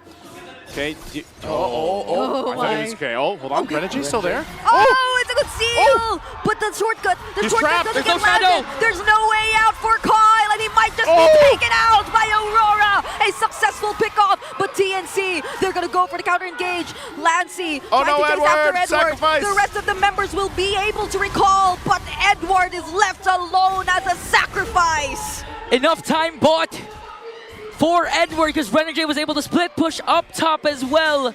They have fat minions up top and they can get the Lord. Coil 20 seconds before they respawn. What's TNC's response here? Oh, they're going to have to fight it. They're going to have to hold this together. They can't let RORA just take this.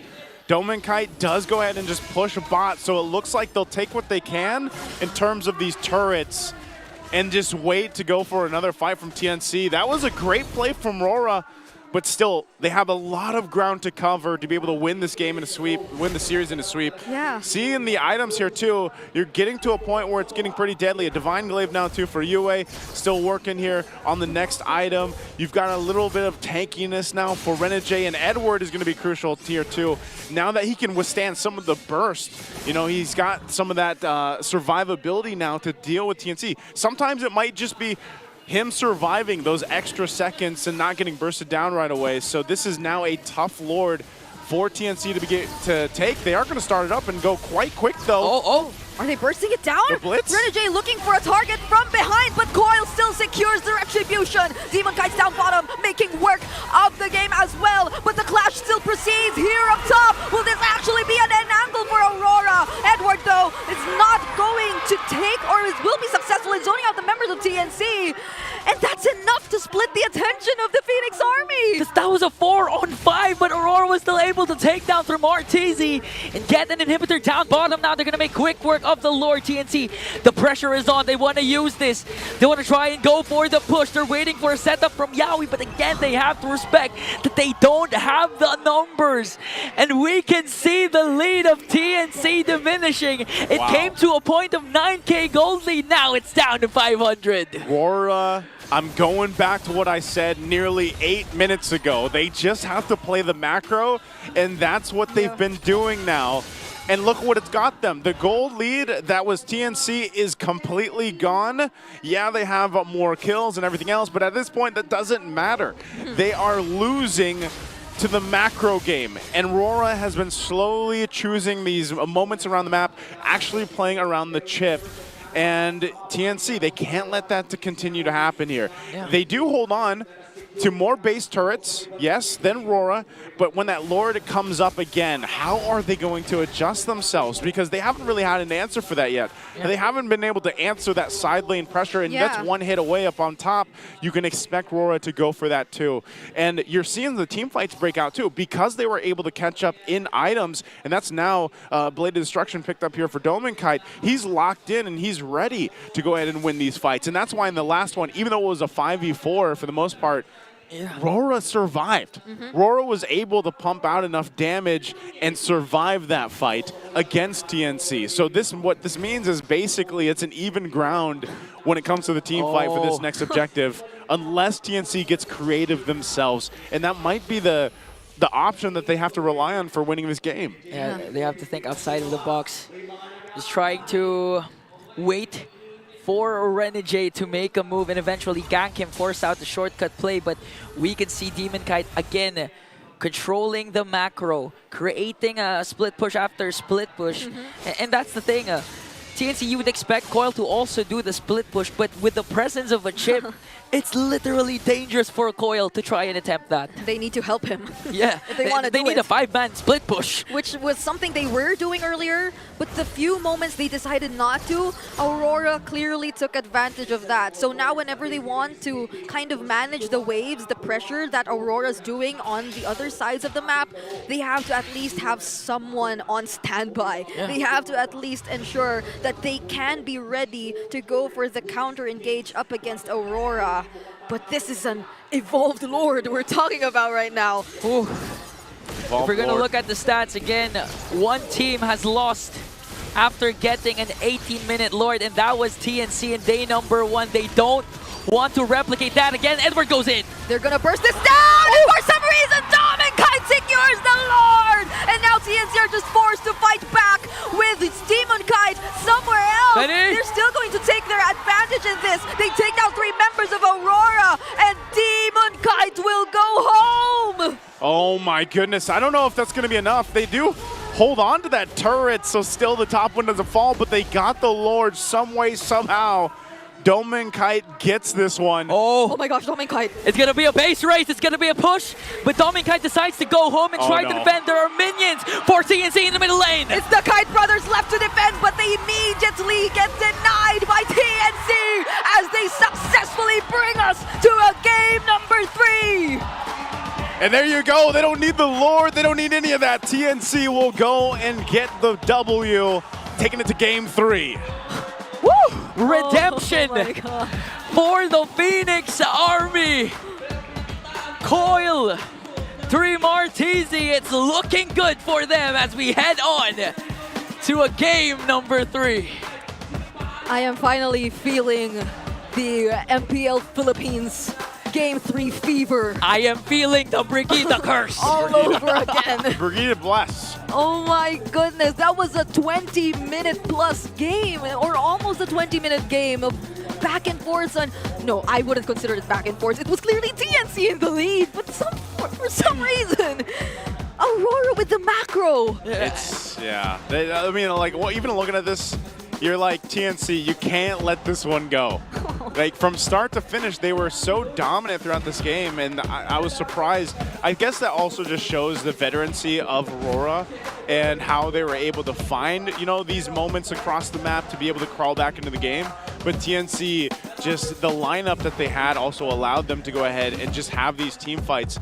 Now, it did get a little dicey there towards, you know, the last Lord that they had, but this was TNC's game. It should have been the one that they won, and that they did. Yeah, I mean, for 7 weeks, one of the main criticisms for TNC is their late game capabilities of ending the game, but one thing they made sure is they know how to end this up against Aurora. Yawi takes home the MVP. 2-0-18, man. Like, Zero deaths? 0 deaths. Oh my God. He was locked in, and I think a big part of that too, again, was the interaction between the Bedang and then having the Valier help out too. Yeah. I think that was a big part of it, but clearly Yawi had a much more proactive game this time around instead of the Franco that he was kind of, you know, had to use in game 1. He had so many great setups with the fist crack, fist break combo. He was able to even go ahead and change the course of the team fights because sometimes it was just catching the right members, you know, and so he was able to go ahead and play that. So when you, and I was like, man, they need more utility for game 2. When you asked me, like, what was the biggest thing they could change going into game 2? Well, a Bedang and a Valier provided that. You know, they provide themselves a lot of that utility to go ahead and play around. And because you have your front line covered with a Phobius, you had great damage, magic damage later on with Benny Cutie. And then you have Coil, who also had a phenomenal game. He didn't die for the longest time, right? At one point, he was like, what, 9-0-8? Or something like that. And so he also had a way better game this time around in game 2, where he was able to keep up or set the pace in the jungle. Yeah, this is one of the moments wherein we were kind of firm on the idea that it wasn't working for Aurora just yet. They just had to really find other angles to work on using the chip, which they eventually found.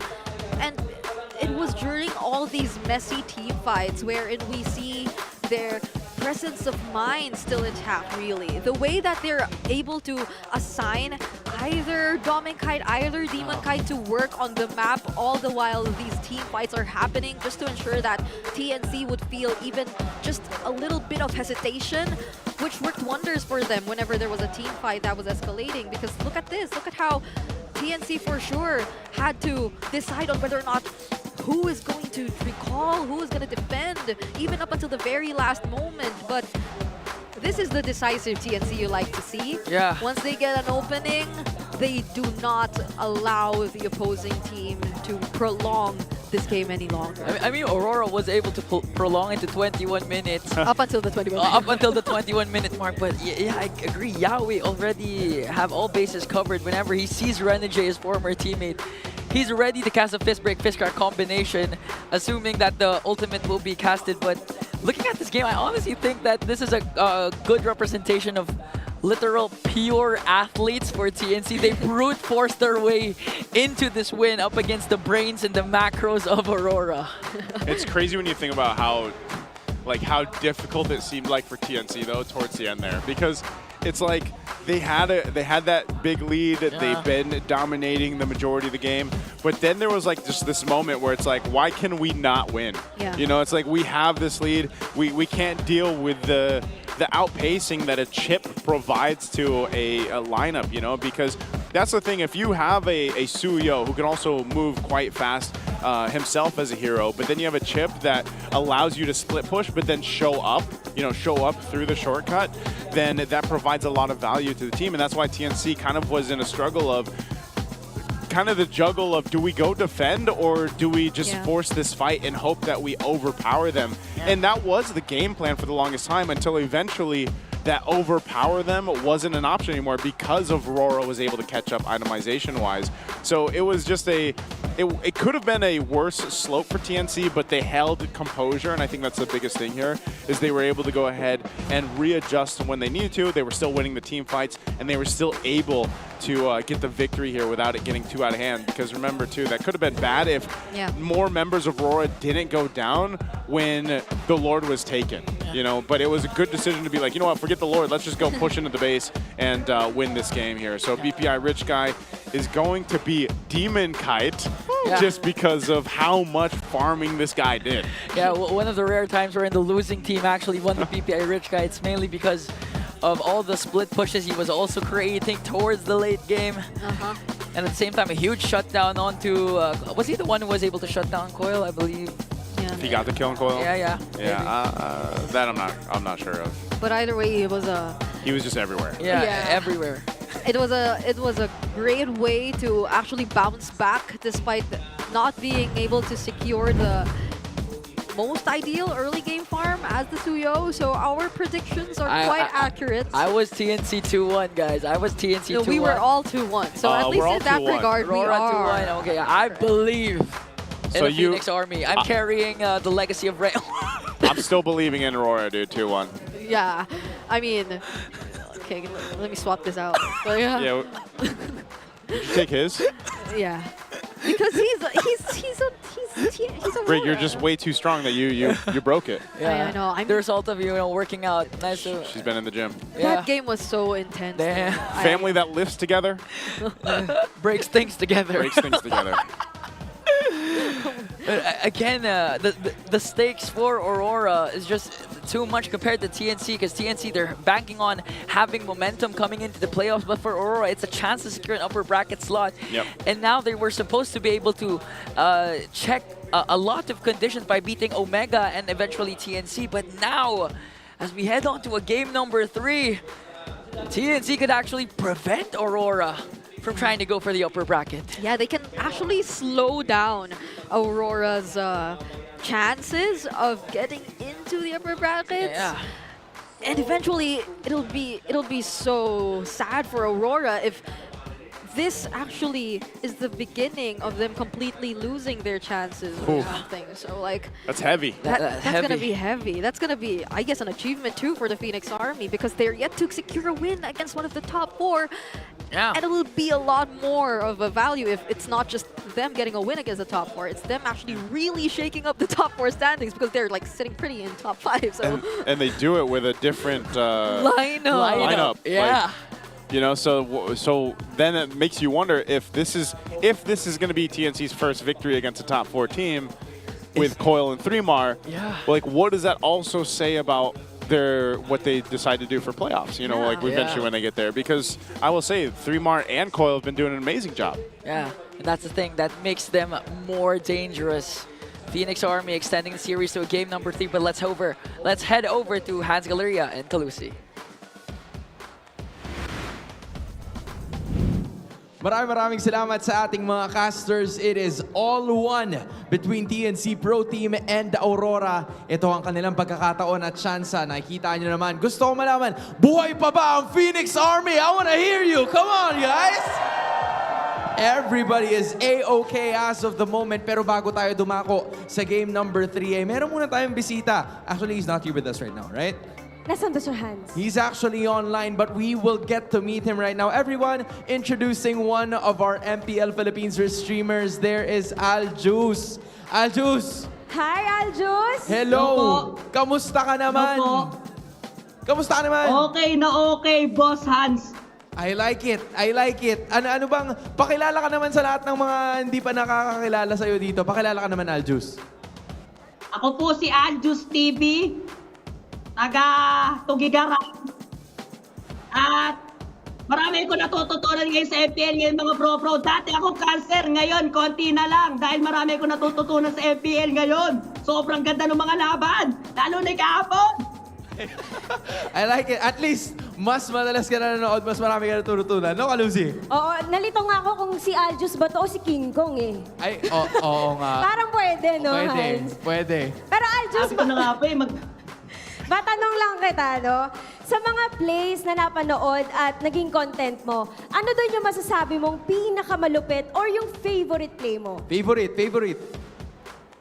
Play ko po o sa MPL? Sa MPL, yung mga favorite moments dito sa MPL PH. Isa lang yung di ko makalimutan kahapon eh. Ano ba yan? Yung pasok! Nung Team Liquid! Oh. Yung Luyi! Oh. Kala ko pitas na si Brusco dun kahapon pare! Ano ba nangyari? Ano ba nangyari doon? Di ba, nasa blue buff sila eh. Blue buff sila. Oh. Bigla papunta dun si, si Louie yung Team Liquid. Nag-teleport dun. O cornerin dapat nila si Brusco. Ang nangyari, nagulat si Brusco dun sa ulti ni JP. Nakapag-react agad.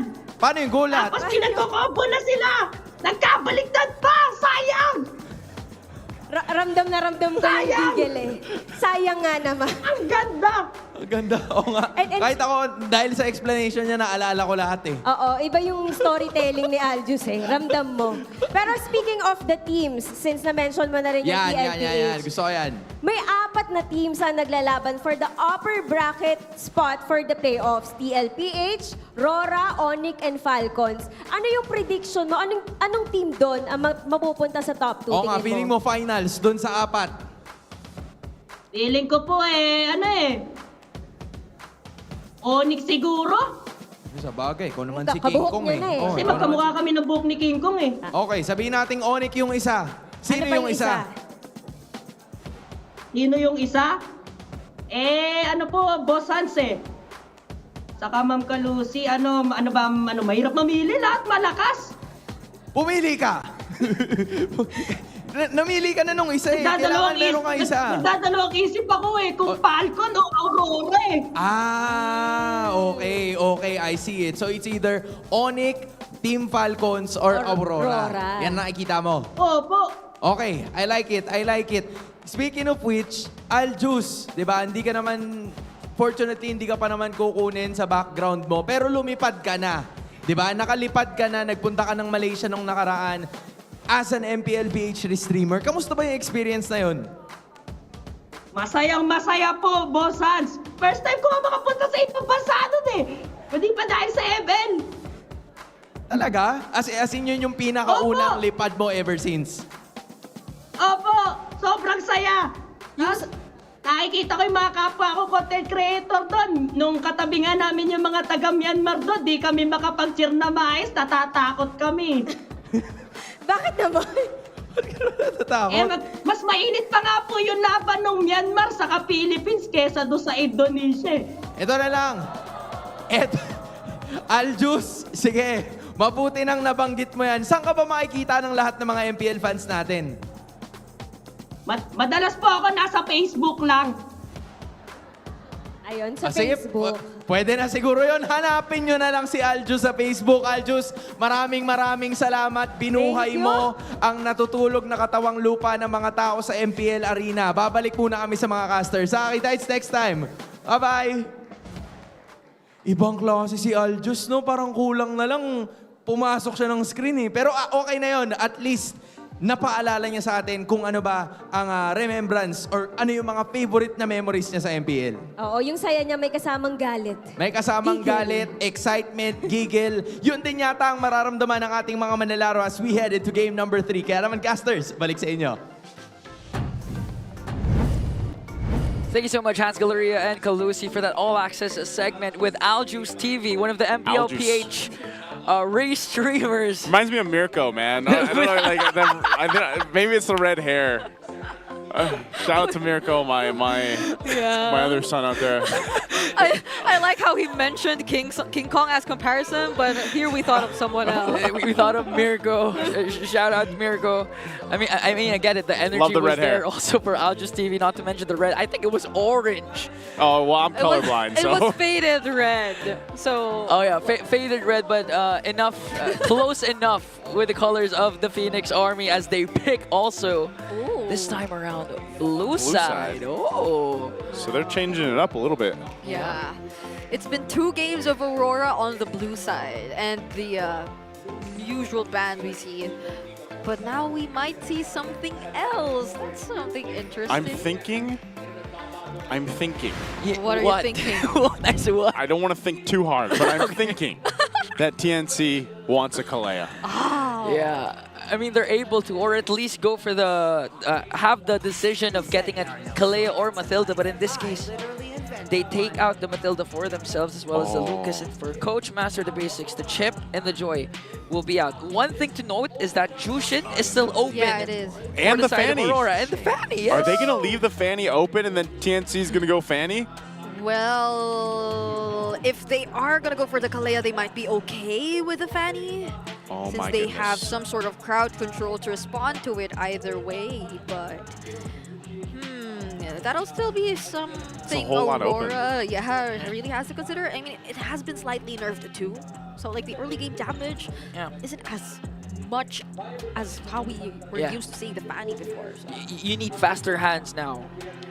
Precise. You need more. You need faster hands than before. Yeah. When you're using the Fanny now to make it work, especially in the pro play. But now, Aurora taking their time in deciding who to ban out. But they do go with a Fanny. They have to respect the potential of Coil. All right. Do you take it from Lancy? Like, Kelra? Go, either Kelra or the Jushin.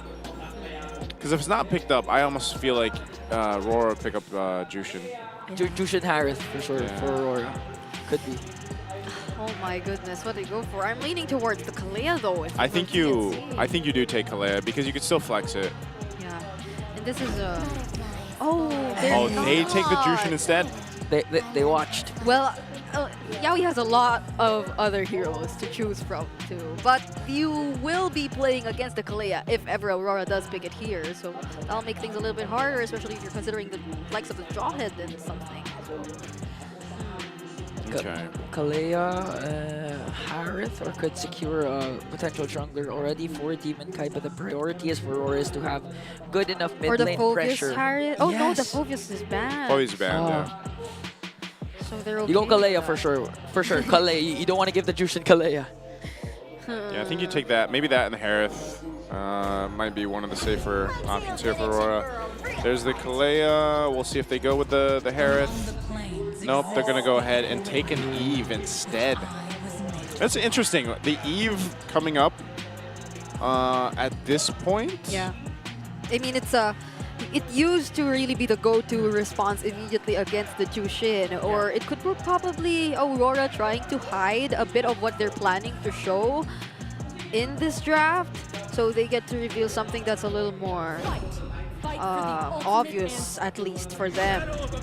But then that allows the Hayabusa and the Hilda for TNC.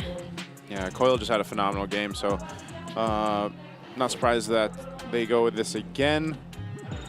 See if he can snowball like that too, and it makes me wonder this time around. I don't know if Demon Kite would want to take a Suyo again. Yeah, I don't think you like. You know, we saw that it can still be useful in some cases, but more often than not, I feel like that nerf was pretty heavy on making the Suyo work, which, again, was warranted. I feel like it's a good change to have. I got kind of tired of seeing the Suyo all over the place, but hey, Demon Kite's like, you know what? I don't care. I'm going to pick it again. Yeah, he wants redemption. Even though he had a hard start in game number 2, he was able to pick up, though, towards the mid to the late game. Is just that TNC literally brute forced their way out, and now first 3 picks are there. Aurora looking for their first ban. Still no gold laners and potential roamers for TNC. That almost looks like oh, it's Burrito. It's Burrito. I was like, hello, shout out to Burrito. He must have just got here. Yeah, and he also has a new haircut. He's looking 10 years younger. Does he have a new haircut? Yeah. Naiso has a new haircut too. Why didn't you like? No, he had the cut. It's not new. Yeah, I just had a cut. It's the same. I don't know how men haircuts work. Well, let me tell you, it's kind of like women's makeup. That doesn't help. Your makeup is our hair. Yeah, a man's haircut is what it is to a woman with makeup. Yes. Like a guy's haircut changes them quite a bit. That's why for 3 months straight, It's like I don't have makeup. Okay. Because you just had a bald head. Because I don't have hair. I'll make sense of that later, but they take out the Pylos for Aurora.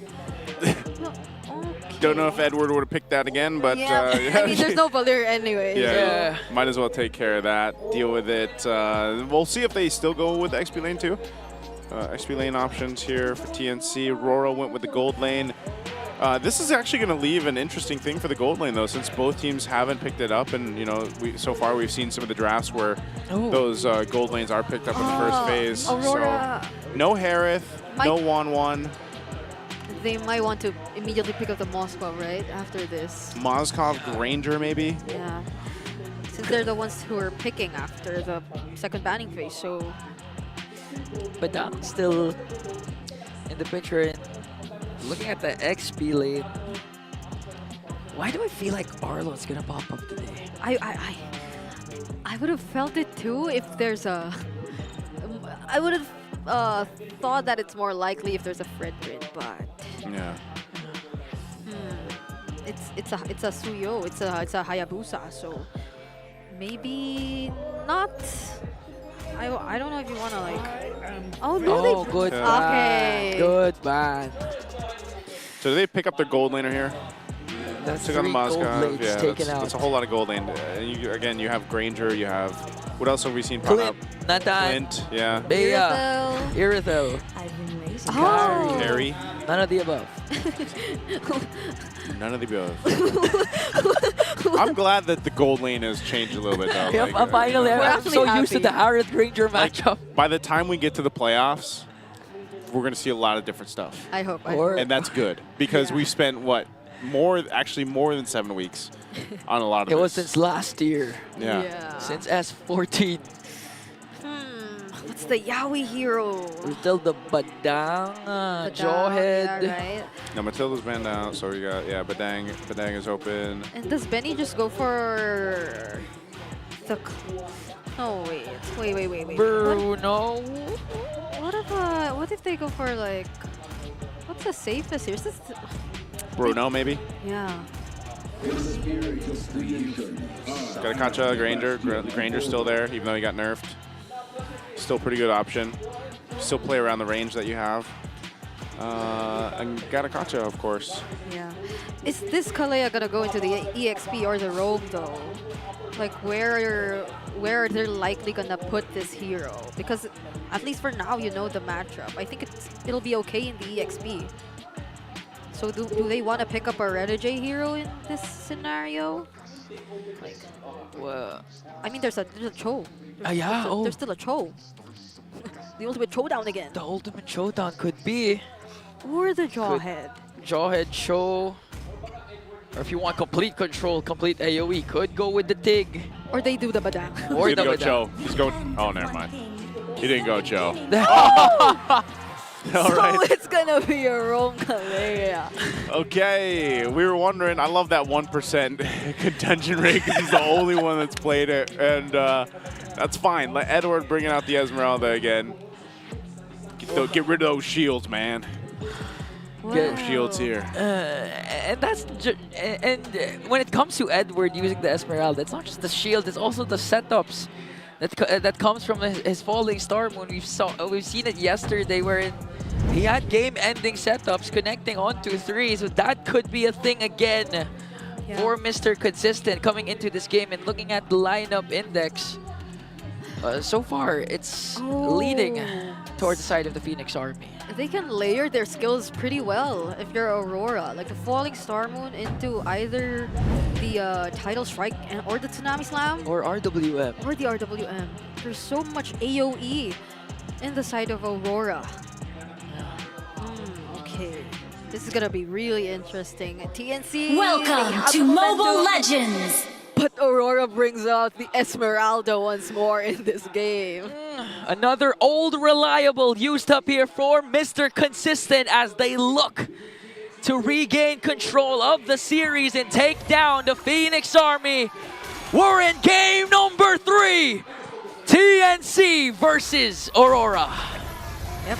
Okay, so early on here, we're taking a glimpse at the emblems.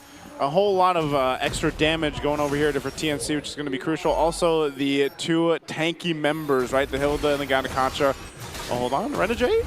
Oh, Renegade gets tossed. Oh. Still goes for Lancey though, but he's forced to flicker out just to survive. Edward's also here helping the team. So that's a resource already burned for both of the roamers, actually. Yeah, quite the rotation there. Yeah, I just like, speaking of rotation, I just like how you and Renmar mentioned this yesterday, wherein the XP laners literally don't care about their own lanes. When there's a potential clash, they expect them to be there for their team, acting as the secondary roamers, and we can already see it with the rotations of Dreamar and Edward. But now is the fight for mid control. Both teams not letting up. Yeah, Coil's right there too. I don't think this is like one of those games where either side really wants to, you know, be too aggressive in the early portion. Like, just wait for that first turtle to come up and then have that fight break out, because the ultimates that are for both teams are very based around the mages for both of them, Yue and Lancey, of course, to be able to go ahead and set things up. So they'll probably wait for those level 4s. They're going to push them through this, though. The turtle's going to be up here in just a second. So it's going to be started up, but both buffs are available. So Demonkind wants to go grab his as well as Coil. So we might have to wait a little bit longer for that fight to break out. Lancey wants at level 4. And this could be a quite devastating team fight for either team that ends up winning it. But if they just grab the objective and then disengage, they keep things kind of even for now. Yeah, it'll depend on whether or not they really want to go in for the full commit, since majority of the members of Aurora already have their hands on the level 4. Even Renegade. Yeah, we just got his ultimate right now, but they're holding the turtle towards their side. Look at Martisi doing a great job zoning out Renegade. There's the Revitalize coming in from Yaoi, and this'll be a turtle that'll easily go into the hands of TNC. And they were able to stop the potential trade that Demonkind wanted. He always loves to do this when he has the Suyo. Try to go for the purple buff trade instead of going for the turtle. Despite Aurora having level 4s across the board, they decided not to engage. So that's a huge, huge win for TNC. Yeah, good start. Again, grabbing the objective, getting out, and also not losing your buff. So this is now where we see if TNC starts to look to make a play somewhere across the map. And when you think about it, you know, who would be the best target for them to get? It's going to be really difficult to catch Edward. So you might have to look for that mid lane or even one of the gold laners. And so that's why you have so much of the rotations happening up here. And starting from there, because again, this, for Lancey, he could be the one to go ahead and start that fight with the beacon and then utilizing the flares. But so far, it's just been kind of a stalemate. Yeah, and I think we've been seeing this trend wherein Demonkind on the Suyo in the early stages of the game tend to be less active in the fights. It isn't as aggressive as the previous Suyo we know before the patch. It seems like they're really taking their time. Yeah. And it's nice to know that even when it does come towards the late game, they at least have Dominkite. This is a carry that could potentially melt any member from TNC if they're able to rack up the items that are necessary for them. So this is probably just Aurora, similar to game number 2, being just very disciplined in the early stages of the game. So long as they don't allow TNC to get that big of a lead once more, things are pretty much in control if you're Aurora. Yeah, and that's why Renegade and Demonkind are putting a lot of pressure and space for Dominkite to scale up. And I do agree, it's even hard to execute the level 15 8-minute, 9-minute for the Suyo because of the recent adjustments. So Aurora, you can expect them to wait for their power spike, considering that they have a lot of damage coming from Dominkite with the carry, but now Turtle has spawned. Oh, that was a successful toss, followed up by the necessary damage. But look at Renegade looking for Coil, and right before the turtle gets low, they're able to burst him down. But Aurora might not be able to sustain the damage coming in from TNC. Renegade's left alone, and he too falls. A 2-4-1 trade for TNC, but Aurora was able to stop them from trying to get the second turtle.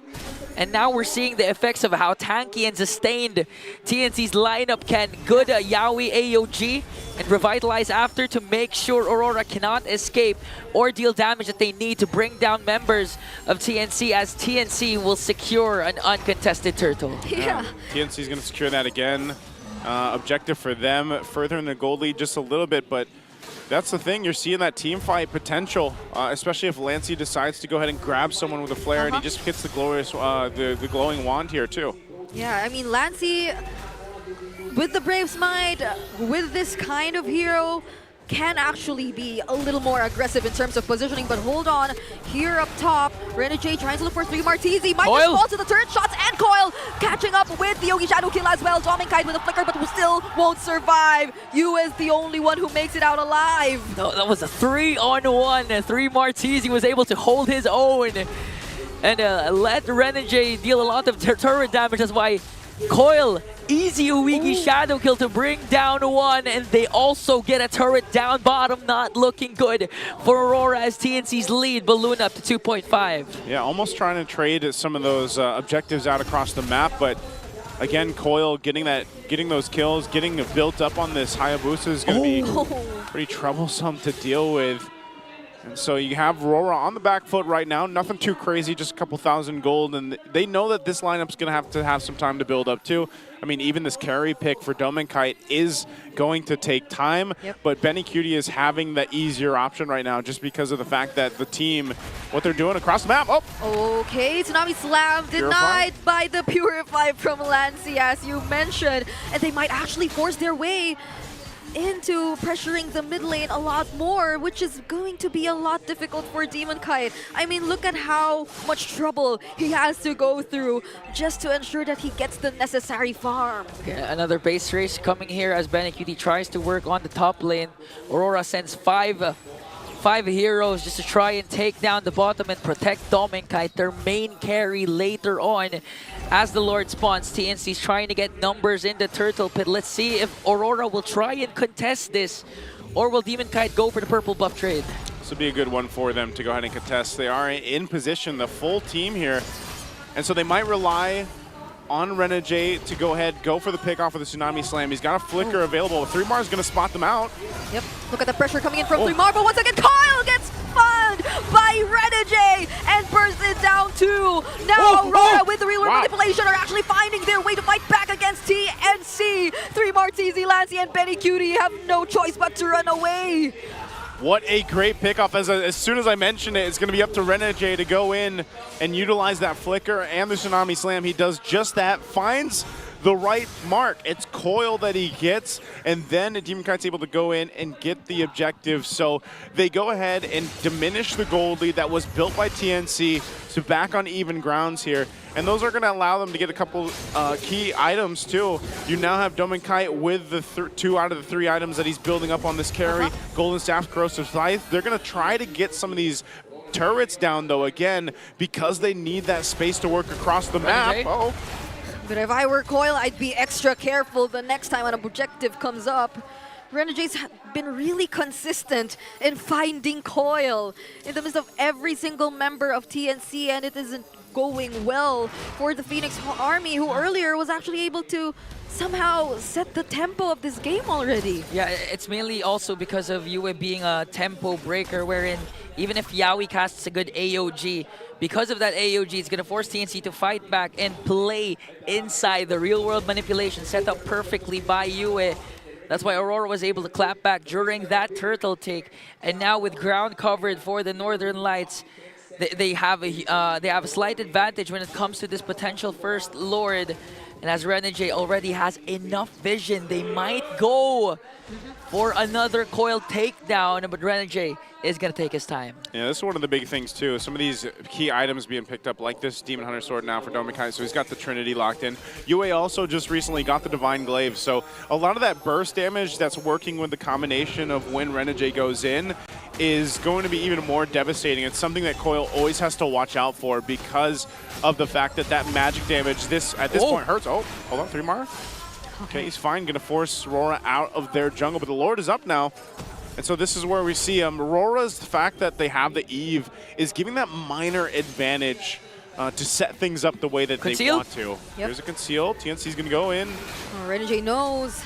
Uses the tidal strike to reposition himself and go away. Coil has his eyes set on Edward, but that's Edward. At this point, since Edward's been already able to find his footing, he's doing a way better job at zoning the members of TNC. Unlike earlier where it's been all 3 Martizi doing the zoning, Edward's already able to jump in and out of the fights a lot more easily, but this is going to be a very interesting take on this objective. Demon Kite's the one holding the Lord. Kiting the Lord for the side of Aurora. They know where Trimartizi and Yawi is as Lassie trying to cover more ground once again. Coil still not revealing his position as well as Benny Cutie. And now Aurora goes in. It's not Coil that they find, it's Yawi and they try to burst him down for Trimartizi, also locking on towards Demon Kite alongside Coil. And now Renegade is the only person traded so far. Yawi goes down as well. But it's only Yawi gone for TNC, and Benny Cutie dashes in, forces Demon Kite away, and they somehow have gotten the better trade. Crucial pick-off there as they take down Demon Kite as well. Edward Demon Kite UA might have to surrender this Lord take as Coil works on the Lord. They only lost Yawi, and now Yue trying to spot things out as Trimartizi goes for the zone. Oh, he's handling Yue all by himself! On the other side of the map, it's Edward who secures the objective! Coil tried to take out their Demon Kite. There goes Yogi Shadow kill, but they get to dungeon, and they need more! How did Edward get the Lord? Coil has the retribution. What did he do? We don't know for sure, but one thing is, Edward going for the kill onto Lancy. The Star Moon takes him down. The Northern Lights are shining once again, and TNC are forced to deal with the Lord that Edward, Mr. Consistent, has stolen away. They've been waiting for this moment. And now Edward can literally wreak havoc against TNC. They also have the Lord marching up top.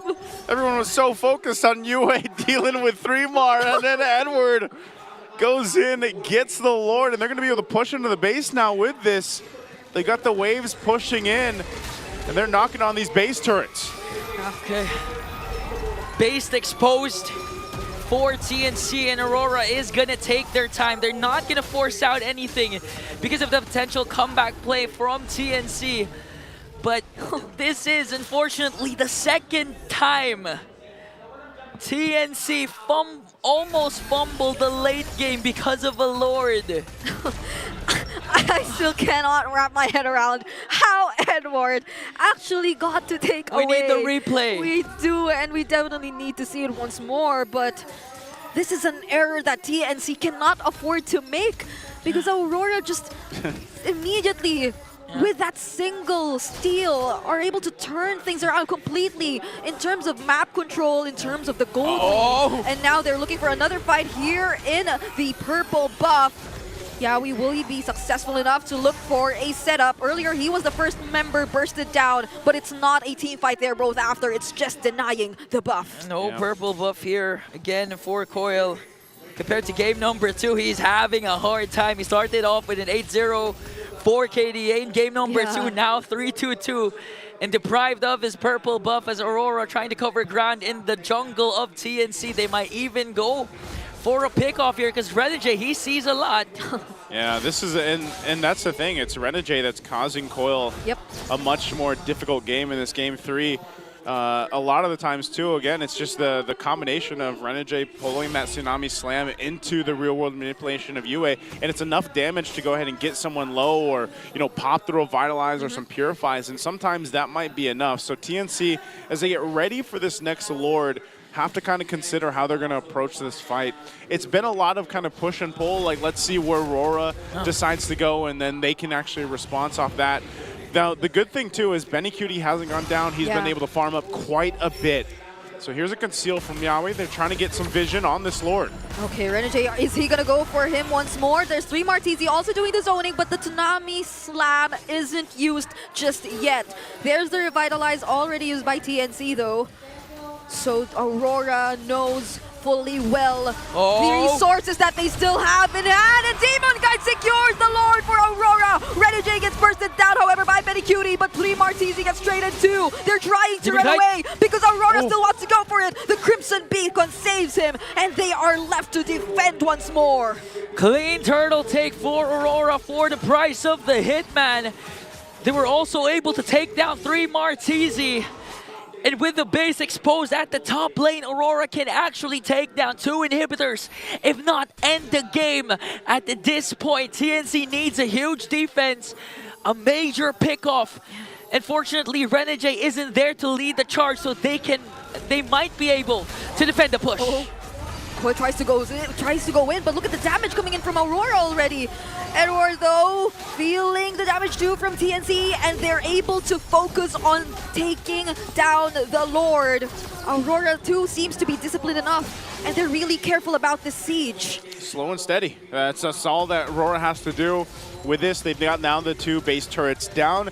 They saw how the last team fights went. I mean, some of the times, again, the name of the game for Aurora in these team fights is just to get some of the battle spells even from TNC, and that might be enough to give him an advantage in a team fight. So that's something, like I said earlier, that TNC kind of has to consider when they approach those Lord fights, you know, whether that's utilizing conceals or not, whether that's them initiating. Again, Benny Cutie hasn't gone down. They have to be able to protect Benny. And as long as Benny Cutie is alive, then TNC has a shot. Not only that, but Coil too. Coil on the Hayabusa always has the potential to take the Lord. And that's why a lot of those Lords that we're seeing started up happen so quickly. It's not RORA waiting to see what happens.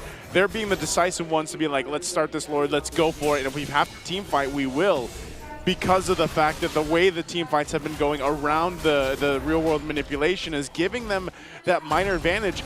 Lancey's not having an easy time to try to initiate some of these fights or even, you know, utilize that the flares or the beacon here. Yeah, it's mainly because of the threat of Renegade entering in at any given moment, or Edward, the Falling Star Moons. He has also a Winter Crown, so you can expect Edward to literally go in body first with the Falling Star Moon and just cast that Winter Crown play to bait off a lot of battle spells as well as ultimates that can come from the Phoenix army. And as TNC is trying to salvage whatever they can, they're protecting Coil as he gets his orange buff, but Aurora, they might go for a conceal play. They're just waiting for the go signal. They know where the members are, but TNC will try and disengage and avoid that. I wonder where TNC wants to approach and come from if they really want to engage in a fight against Aurora, because Renegade and the rest of the members are really taking good control of every single possible entry point that TNC might come from. If earlier 3 Martizi is able to work his way around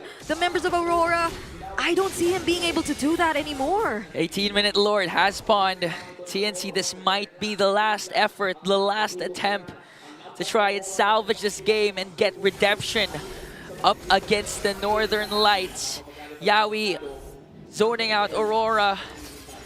Aurora just waiting for the perfect opportunity to strike. 3 Martizi in the picture as well. Renegade might go for Lancey here, as TNC is holding on to this Lord. Here comes Renegade with the conceal, but gets stopped by the Detsonatas. They're revealed. I wonder if Yawi's planning to go in for an AOG with a timing of his own, because so far it seems like Aurora's the one trying to cook up something. Renegade, the tidal strike, the Tsunami Slap combo gets denied by the knock of the Lord. But Yue gets the Lord for Aurora! Oh no! No, it's Edward trying to chase after Coil, but look at where the Dominkite is! There's the Shadow, but Dominkite in the middle! Might be able to take down Coil. Here comes Owiki. Shadow Girl's gonna bring him down. Lancey and 3 Martizi desperately trying to defend, but again, Yue with a double kill. Also got the Lord. 2 are left to defend the push of Aurora. It's Lancey and 3 Martizi, and they are the ones who can still potentially defend this, but all other members and the evolved Lord from Aurora's marching in. Lord sieging in onto the mid. Demon Edward enters in. 3 Martizi desperately trying to delay. There's the Purify used by Lancey, but 3 Martizi won't hold it any longer. Aurora denies the reverse sweep. And one condition met for Aurora as they try to get to that top seed in the playoffs as they win the series 2-1. All I can say is, what is with Edward and Yue stealing Lord? I cannot understand. Make it make sense. What is with non-retribution holders? What is getting the Lord? Just get rid of retribution. We don't need it anymore. The game's way more exciting without it. No, joking. It keeps you on your toes. Who's getting the Lord? Oh my. For sure the fans here are more than happy for witnessing a Game 3, an exciting match. A roller coaster of a Game 3. Started off with an amazing Game 3 start from the Phoenix Army, but eventually They crumbled under the pressure, under the bright lights of the top 1 seed so far. Yep. Aurora, as mentioned by Naisu, already done one of the conditions to remain on top. And now that they've done their job, it's up to the others to determine if Aurora's going to stay there. It's up to them, which actually is going to even come down to our next match later today to close out Week 7. But yeah, it was a great game on both sides too. To have that happen, it is crazy the fact that now we've had 2 of these Esmeralda games. Yeah. The hands of Edward, who has also just made big plays from yesterday and then now today. I wish, again, we could have seen how he took that Lord earlier on, but nonetheless, great job for them. We have to throw it over to Hans Galleria and let Edward and Yue explain themselves for what amazing thing they've done. Ladies and gentlemen, here are your winners, Aurora Gaming! Gentlemen, congratulations finishing off this week with another win. 3 games pero nakuha nila ang panalo. Iba ang gigil nila. Mukhang playoffs ready na talaga sila, Hans. Oh, for And sure. Kausapin na natin dito, katabi ko na si Rene J. Rene J! Rene J, congrats on another win this weekend. Ano ba ang masasabi mong susi sa pagkapanalo nyo kapag sinayawi at TNC yung kalaban nyo? Tingin ko yung composure namin, tsaka yung reset lang. Kasi medyo, ang ganda rin talaga ng pinakita ni Coil. Sobrang ganda na kasi ang hirap parang puro sila nag-risk lang sila nag-risk. So kami talaga composure lang, tas stick lang kami sa kung yung strength namin, tsaka ginagawa namin. Agree ako dun, Hans. Iba yung giggle with disiplina kasi You know, nag-message ka kay Yawi nung nakaraan. Ngayon, nakuha mo ulit ang panalo. Ano masasabi mo kay Yawi ngayon? Kita-kit sa playoffs, tol. Okay, Rene J, sa mga susunod at paparating nyong laban, paano nyo masisigurado na masisecure nyo yung upper bracket slot sa playoffs? Siguro tawag dito, mas kung 100% kami ngayon, siguro mas kailangan pa namin yung double effort kumbaga. Kasi yung upper bracket para sa akin, sobrang laking advantage para sa amin. Kasi yun nga, dahil upper bracket ka, mabilis kang madali ka grand finals. Kaya syempre yun namin gusto namin lahat. Aabangan namin yan. Mukhang 200% ang ipapakita nila sa playoffs. Todo pa, right? And isa sa nagpakita ng todong effort ay si Edward. Edward, ikwento mo naman sa amin yung nangyari kanina. Ano yun? Asan? Patapusin muna natin sila, Ward, Edward, ikwento mo naman sa amin kung ano yung nangyari during your Lord Steal. Kasi hindi namin nakita We were all focused on the other side. Tapos biglang may notif na lang na nakuha mo na yung Lord. Ano ba yung kwento doon? What was the comms going like para sa kupunan nyo during that time? Pagkakaalala ko, parang nalugi yata kami nun, tas parang ako na lang yung nasa Lord Pit. Ininstigan ko lang na parang... Di ko sure kung makuha ko pero wala, nakuha ko Nakuha mo talaga. And I'm sure that all of the support that you guys have showcased was just right there. Ang dami ng mga sumuporta sa inyo para sa araw na ito. And they are also looking forward na makita kayo sa playoffs. Anong mensahe mo sa lahat ng sumusuporta sa Aurora? Ayun, sa darating na playoffs, di namin kayo bibiguin. There we finally have it. Edward, maraming salamat. Oras na para kausapin ko ang kapita-pitagang commissioner. Yue. Ayan. Yue, parang ang ganda rin ng kahit wala kang retry, nakuha mo yung last Lord. Dalawa kayo ni Edward. Kwentuhan mo naman kami kung ano yung nangyari during that last clash. During that time, inisip ko na lang, pindot-pindot na lang to Pindot-pindot na lang. Ilaban na natin to. Pindot-pindot na lang. Okay, recap tayo. Taas ang kamay ng nakapag-promote na. Taas ang kamay. Okay, Doming Kite, Edward kahapon, Rene J, Demon Kite, tapos ikaw? Hindi pa? Parang hindi pa raw. Nagawa niya na ba? Nagawa na ba? Hindi pa yata. Commissioner, oras na. Ikaw naman, ipakita mo sa boys kung paano ba dapat gawin. Ipakita mo sa boys kung ano dapat gawin. Pakita mo naman ang jersey ngayon. Hey! Asa yung likod? Angas. Yue, saan ba natin makikita lahat ng mga ganap ng Aurora so far? Guys, available na yung jersey na... Ay! Tama, diba? Sa makita. Guys, note kayo sa watch party namin sa KMC Makati. Tsaka available na yung jersey namin sa MPL venue, tsaka through online. Tsaka yung emote namin, available na rin. Bili na kayo. And there we finally have it. Maraming salamat. Once again, your winners, Aurora Gaming! Gentlemen, you may now take your walk of victory.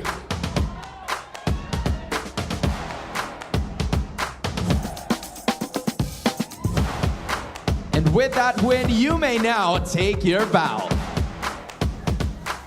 Aurora is inching closer and closer patungo sa kanilang upper bracket spot. Sila na nga nagsabi, composure, disiplina, reset lang. And look, we had a dominating win. And I am sure na gaya ng sinabi ni Rene J, aabangan niya ang TNC at ang iba pang mga teams sa darating na playoffs. Pero sa ngayon, ibalik muna natin sa ating mga casters. Thank you so much, Hans Galleria and Calusi, for letting us hear the sentiments of the winners. I was about to say champions, the winners. 2-1, 2-1. Of the opener, and you can see them celebrating because their predictions are correct. I unfortunately predicted 2-1 TNC. Oh but my the goodness. MVP, Mr. Edward. Mr. Edward, I mean, Naisu. Yes. Just make sense of what happened, honestly. So we were wondering how he got the Lord. Apparently, Coil's Retribution wasn't ready. Yeah. And Edward's always ready, as you can see, you know? And he's always consistent. He is, man. 2-1 5 with the Esmeralda. Second time he's picked it up. Second win for him, too. We're going to look at the highlights here. I hope somehow we got a camera angle of the Lord Seal later on. But this is the thing, man. He wants shields. He's going to eat the shields. And that's what Edward does. Not only that, but he was just such a good... I guess like the way that he played around these team fights, it was such a nuisance for, you know, the likes of TNC because of Edward was where he needed to be, and he put enough pressure on them too. And looking at this, it makes you think, is Esmeralda meta again, or is this just an Edward thing? Like this, even he flickers forward, goes in with the Falling Star Moon, and just takes away the Jushin, you know? So is that going to be a case where it's like, all right, this is now a meta pick, or is it more niche? Especially when a Jushin is left open.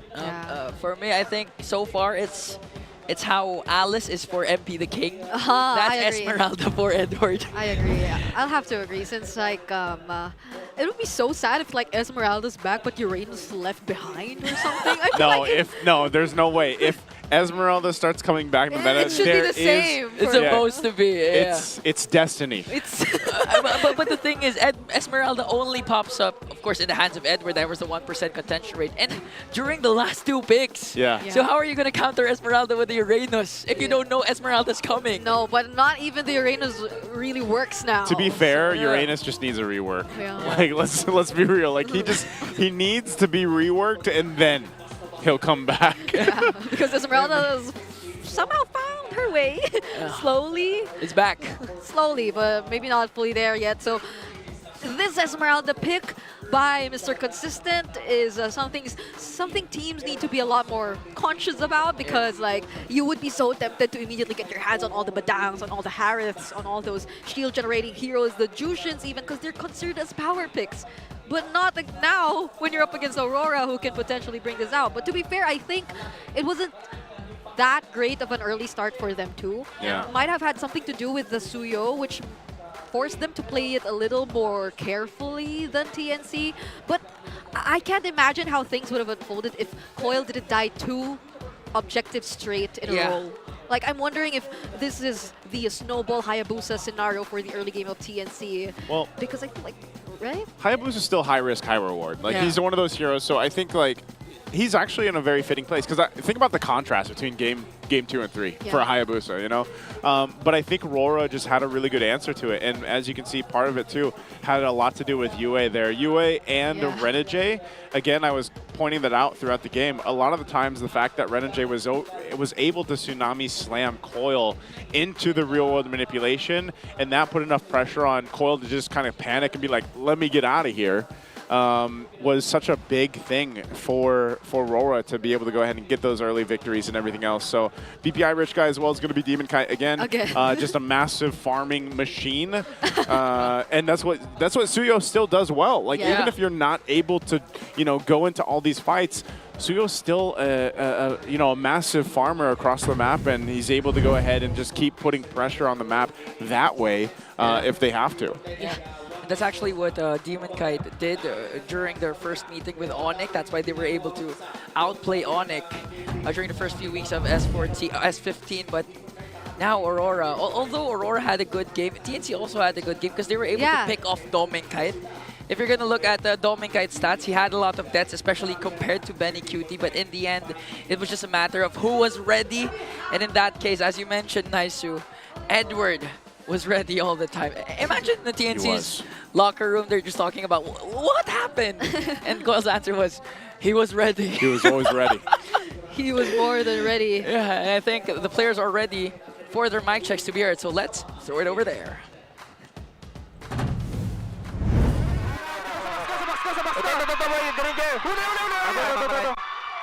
Tingin nga pre lang. Nasa green chair ako pre. Pasa tapos mo ba, Meng? Oo, kaya niya boy, kaya. Wala ko disushin pre, wala ko disushin. Sino ang ulit? Sushin boy. Tower muna. Thanks boys.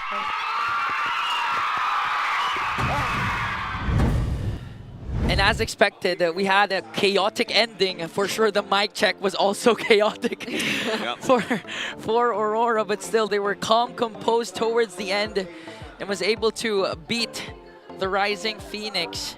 Unfortunately for the Phoenix Army, they're still at their 5th place. Not a problem for them. They're still part of the playoffs, but for Aurora, the chances of getting, again, or securing the upper bracket is still alive. And as we look at the community shout-out from Michael Diaz, Naisu, it's your time to shine. Sana manalo ulit RORA para makapag-promote ulit ng jersey. Tuwang-tuwa ako sa promotion segment. Supportive din sa management talaga. Yeah. I actually live for that too. Yeah. I agree with you, Michael Diaz.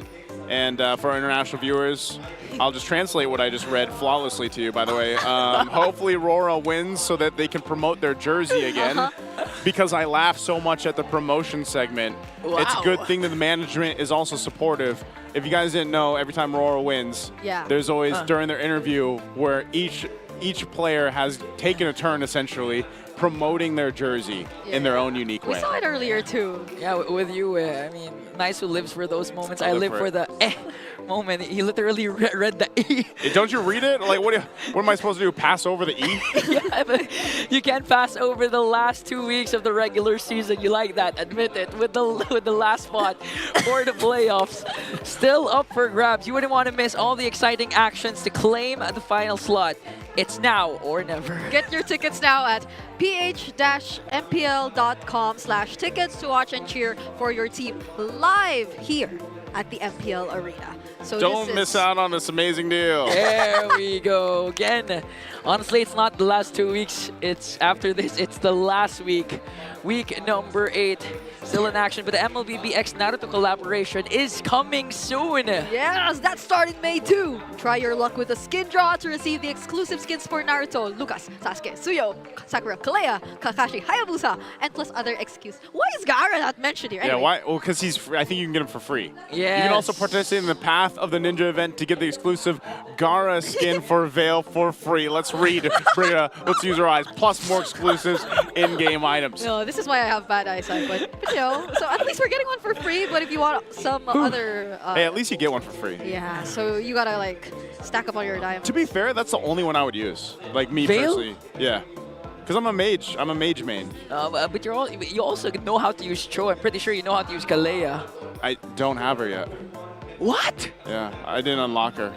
I probably should so that I can play And you get Sakura. Like Ren and Jay, yes, and you get Sakura. But for you guys who have Kalea, I'm pretty sure you're excited to get those Naruto collaboration skins. But of course, you're also excited for the upcoming matchup because it's going to be between the defending world champions who recently won the SPS Mobile Masters up against the Rising Bees from AP Bren. We're going to catch that later on as we head on to a very short break. Again, thank you so much for enjoying the English desk. You guys, did you enjoy We don't want to assume, man. Well, I did. I hope you guys did too, because he assumed you did. We assume you did, and we hope you did, and we're glad you did. And I'm glad, and I assume you'll be coming back for, again, the next matchup between Onic Philippines and AP Bren. That's why hang on, get your food, grab your family, your mom, dad, grab them by the ear. Make sure to let them watch the upcoming matchup, and we'll see you in a short while.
GG bro!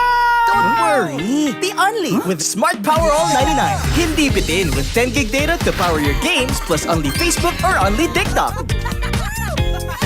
Load now!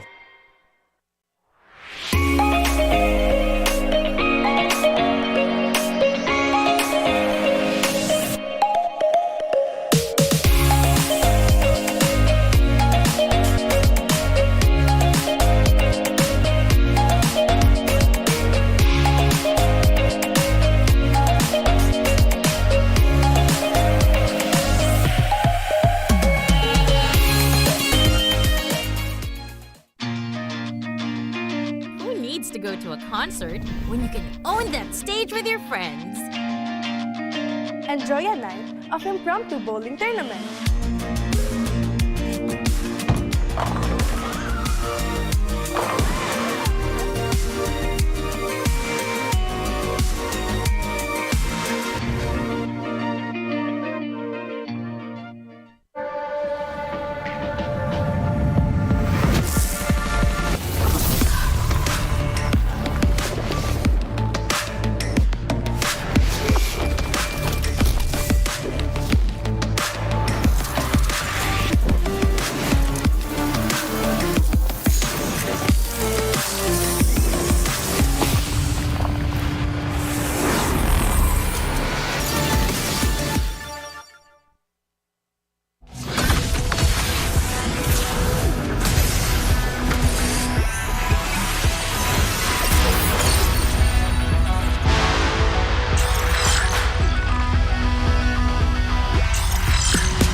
若きナルトが帰ってきたぞ。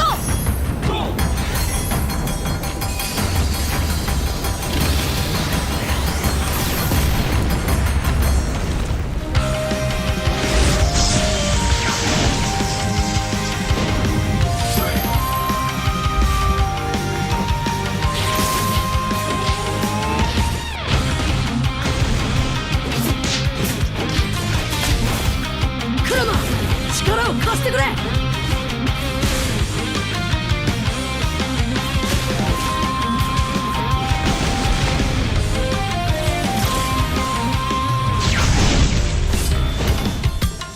っしゃ、第7班ここに復活だってばよ。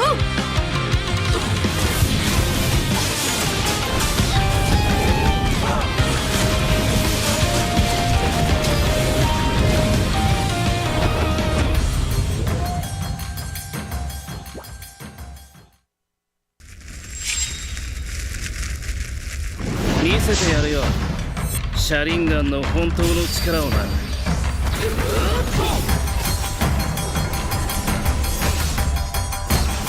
力が湧いてくる。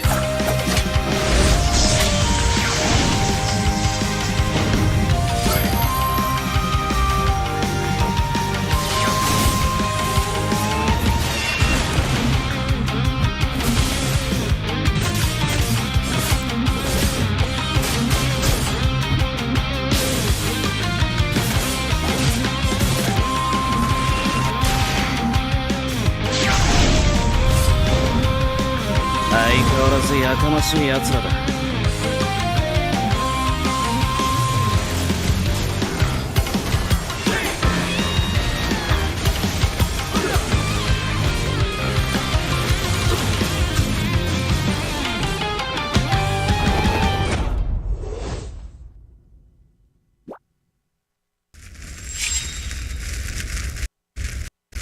みんなを守るために私はもっと強くなる。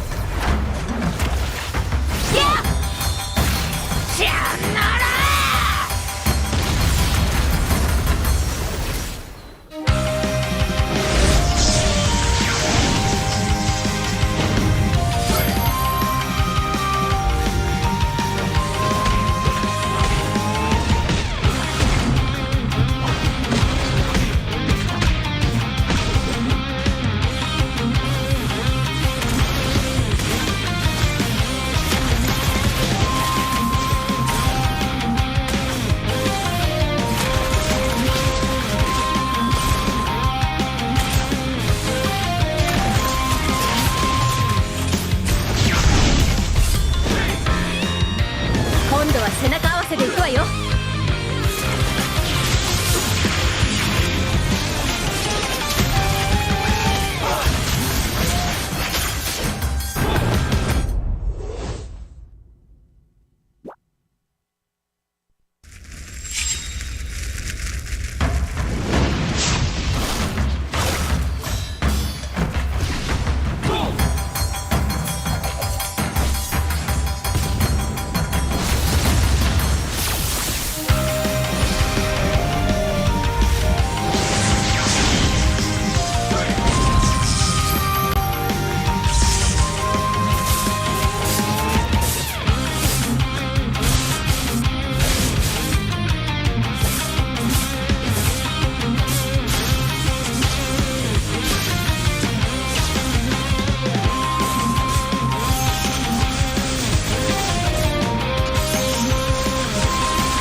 ここは俺に任せて。もらった。4代目ほかみを超える忍びはお前しかいないと俺はそう信じた。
Defeat. GG bro! Don't worry, the only with Smart Power All 99. Hindi bitin with 10 gig data to power your games plus only Facebook or only TikTok. Load now!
Malakas, Pilipinas, malakas kahit anong lane, we become the monsters. Malakas, Pilipinas, malakas face the golden sun and ripping for the 3 stars. Look at us to the top, no ifs, no buts. Winning endgame, para to sa PINAS. Di mo matitinag aming boses on your level. Nasa kalye man o mobile, you know I become a legend. Open fire, we unite, we winners. Built with pressure, the diamonds are made of. Switch na lane na parang gera, HP racing, may reset up. Built na katang buhat ni Hilda, full load SS parang Lyra. Susundan ko ang iyong bakas, kasama patas, tagumpay natin to. Dahil tayo'y malakas, para sa Pinas. Nasa amin ang alas, hindi tuwa atras. Kinikilala sa taas kasi kami ang malakas, para sa Pinas. Nasa amin ang alas, hindi tuwa atras. Kinikilala sa taas, ganito kami sa Pinas. Wow! Hold on, hold on, hold on. Yeah, malakas ang Pinas. We are laging every beat, no surrender, no retreat. Pag nagsama-sama, just imagine what we can achieve. Lacking every beat, no surrender, no retreat. Giving 100 all my all, cause we just cannot be defeated. We are unstoppable, immune and invulnerable. Ready ang equipment, lahat frozen, malang crowd control. Pakita ko na jab like pow, east to the southeast. Taas sa matawag, proud and loud, cause every enemy we devour. Susundan ko ang iyong bakas, kasama patas, tagumpay natin to. Dahil tayo'y malakas, para sa Pinas. Nasa amin ang alas, hindi tuwa atras. Kinikilala sa taas kasi kami ang malakas, para sa Pinas. Nasa amin ang alas, hindi tuwa atras. Kinikilala sa taas, ganito kami sa Pinas. Wow!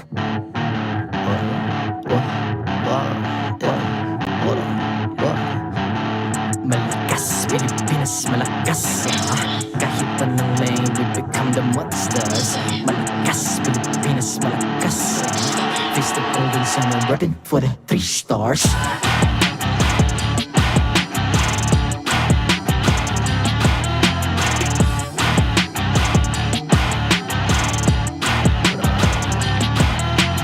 Ang lakas ng Pinas, we unite, be the stars. Ang lakas ng Pinas, we unite, be the stars. Ang lakas ng Pinas, we unite, be the stars. Ang lakas ng Pinas, we the stars. Lakas ng Pinas, we unite, we the stars. Ang lakas ng Pinas, we unite, we the stars. Ang lakas ng Pinas, we unite, we the stars. Ang lakas ng Pinas, we the stars.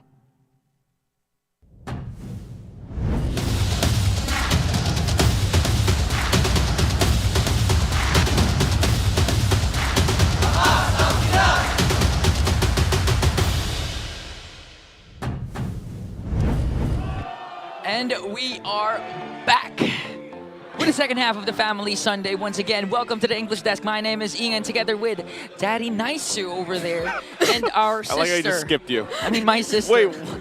We have to start with the father, bro. Then It's how the would fa- she be my it's sister? the father and the son and the sister. Oh, okay. All you need to know is that it's Family Sunday and we've been having a blast so far for the first series. I'm wondering if that'll translate up until this series because it's a huge challenge that has to be overcome. But we have a quick recap for match number 1 earlier, where the Tsunami Slams and all the setups and all the Lord Steals took place. I think all the She's still play-by-playing. Yeah. Because again, the end, Game 3 was chaotic. Retributions weren't working for both sides. Edward, Uev, and even Lancey was able to pick up neutral objectives, and it was a hell of a game.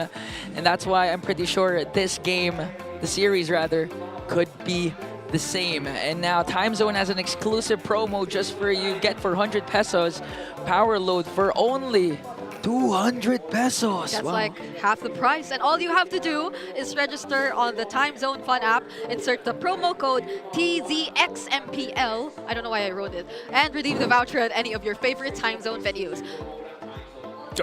Hey, I think this wasn't divided properly, but I'll say it anyway. Don't miss out on this amazing deal. Yeah, you have to keep the tradition alive. Thank you for dividing it. Yes. Thank you. Equal parts. Even if you're our father, we will share some for you. Well, look at this one. That's for you, Dad. Get a 2,000 peso discount on your next purchase by using the TT Racing X MPL Philippines exclusive voucher code MPL2000 over at ttracing.ph. Plus, don't miss out on exciting TT Racing gaming chair giveaways during MPL Philippines. Imagine we're throwing chairs away for free. Not physically though. Stay tuned for more info. Just remember, for those who dream, work, and play, TT Racing has your back. And bottom. Yes. Do you see it? I saw him. I've been trying. Can I say it now? Okay. Don't miss out on this amazing There you go. Yeah. I just want to say that, so this is what it feels like to let someone else drive the boat and just hope that you end up in your destination. So this is what it feels like, huh? Yeah. Hey, I'm the captain now. you are the captain now. I'm not sure how I feel about that. This is like those moments when, well, I don't know if you guys experienced this, but when I did, I was 16 and I got my first license and you had to drive with a parent. Oh no, sorry, 14. Yeah. And What? So now I know how my dad felt. And now you're feeling that, and now I'm Hey. happy because I am being ecstatic as I can be. But now, something that we have to take a look at, because of some of unexpected results happened, Aurora still remains on top, and actually is now leading by 1 point compared to TLPH, who now holds the second spot. Yeah, it's actually interesting since TNC, it feels like they have a chance of sealing in this kind of format we're seeing in the standings, since they're going up against, if I'm not mistaken, Team Liquid Philippines up next for their final series, right? So they had a chance at slowing down Aurora, securing the upper seed, and they have another chance. So, you know, that kind of like storyline where it gets so interesting for the Phoenix Army. Now that they're in the playoffs, they just have chances at slowing everyone down. You know, can I just say? Yes, you can. Everyone, the top You're the 4 driver. teams are fighting for the top 2 spots. Meanwhile, the bottom 3 teams are fighting for the final spot. Yeah. So everyone's preoccupied. Meanwhile, TNC is stuck at 5th place. TNC's They're just just chilling. there. Whatever happens, they're there. They've secured the 5th spot. Yeah, TNC's just the guy at, in the room, just chilling, watching everyone go at it, basically. Because, like we mentioned earlier on, they can't go any higher, they can't go any lower. And so I think if you really look at TNC and the Phoenix Army here, part of what they're doing, the strategy is really just kind of looking at how many utilizations of the lineup they can have and even the draft. Yeah. And now, a thing that we have to look at specifically for AP Bren is how they can stay alive. Currently, they're at the 8th seed, not yet eliminated, but they do, however, have to think about what they cannot do and cannot let happen coming into the end of week number 7. It is 7, right? Yeah, it is Yeah, 7. I was thinking 6, but yeah. So now 2 out of the 3 of AP Bren's eliminations were actually met. Yeah. It's the opposite of a what you need to do list. Yes, it's a don't do list. What you don't want to happen list. It's a don't want to happen It's list. a no, no, no. So it's a no-no. Part of that list, guys, is the fact that if Onyx sweeps here, Yeah. Yep. AP Bren is pretty much done. Yeah. They're done and dusted. They need to win literally just one game. Yes. To continue like fighting until week 8. So if you're part of AP Bren, if you're part of the Bees there, then you're really hoping that no matter what, they at least win one game. Yeah, I wouldn't have thought that it would matter that much, since again our point system is literally win equals 1 point, Yeah. and a loss is no point. Yeah. But it just seems like the bottom 3 have such a tight competition that these net game wins and losses are really going to matter eventually when it comes to finding whoever is going to take that final spot in the playoff team lineup. So it is super important for AP Bren to not get swept in this series. Yeah, it's really now or never for them to be able to extend their life and have a chance at competing for the playoffs. And Onyx actually holds their faith right now. It's nice because it's actually ironic because they used to be big brother, little brother, wherein AP Bren used to be the MDL team of Onic Philippines, and now their big brother is literally about to bully them out of the playoffs race. No, this is what's wrong? No, this is why we're in Family Sunday, by the way. Yeah, we're relating things to the family tree here. Yes. I'm just following you, man. I did not think of that, but thank you. Me and Brig are just following you. And you should also follow our social media pages. It's not part of the spiel, but it's a good segue for you guys to stay tuned and updated for what matches are about to happen. And as we end week number 7 with the final matchup, we can see AP Bren still, they have their heads eye. Looking at the body language, not 100%, not at the same time 0%, but they're looking, again, to strike at least one win from Onic Philippines. And so here it is, right? This is what we were talking about earlier. Just the AP Bren's week 7 not to do list. Yes. So they already had that happen over on like day 1, day 2. They had that loss 0-2 to Twisted Minds. Twisted Minds, of course, won versus Omega. And if they lose here on day 3, and they get 0-2'd, again, that's not going to be good for them at all. So this is, it looks pretty dire here for AP Bren. But as we came into the season, in some of the videos that I did, I was really talking about, I didn't, honestly, this was a team that I didn't expect to get to the playoffs. Like I was pretty vocal about it going in, and I just figured this was a season where they could really go ahead and refine themselves from the MDL that we saw. So this one's way too long for me, Ingan. I was supposed to ask you, but again, JamesPankgs is just literally saying that. No, you gotta read it. Their preparation coming in to week number 7 is they tweaked it a bit. Their mindset has shifted.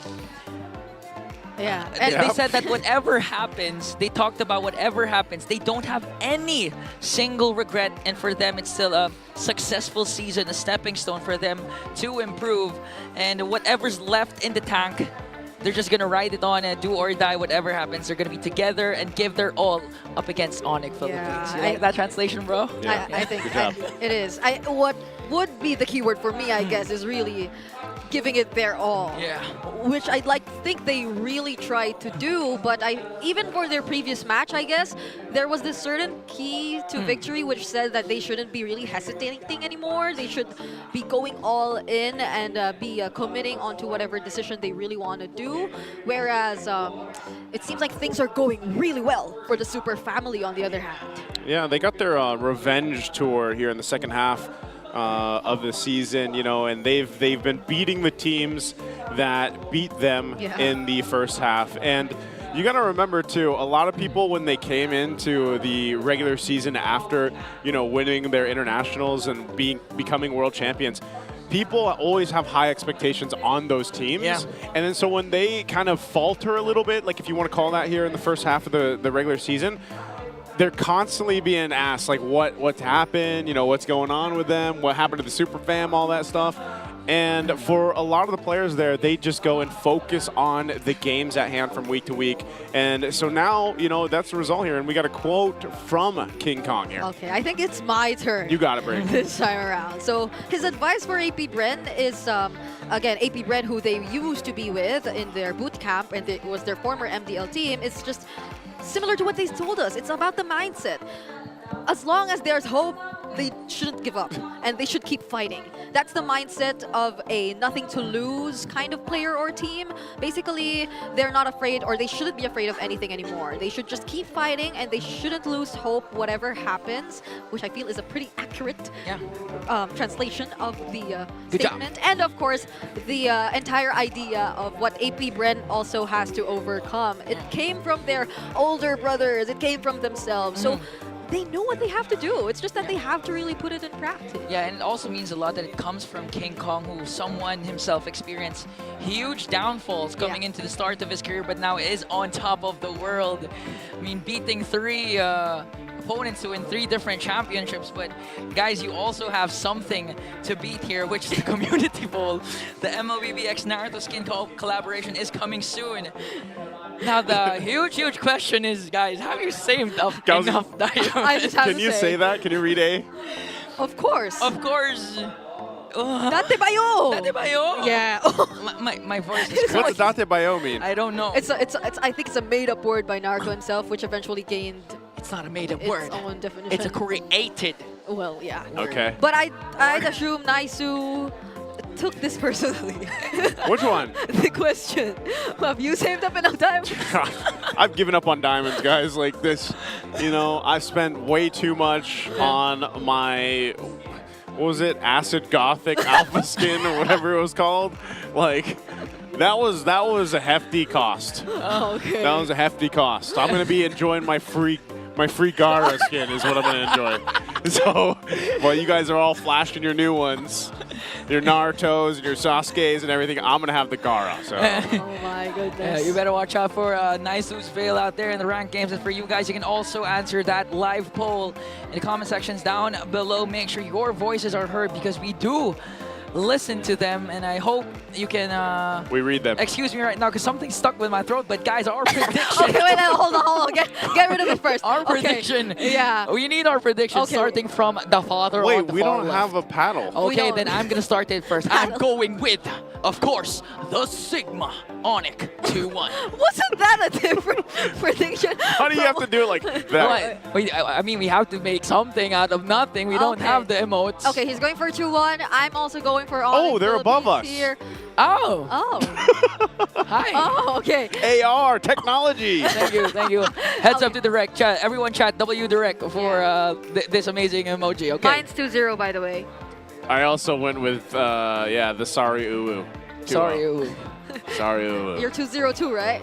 Yes, 2-0. So you're the only guy who went for 2-1. I believe in the boys. I believe in the bees. I played basketball with them. I know that they're ferocious, vicious.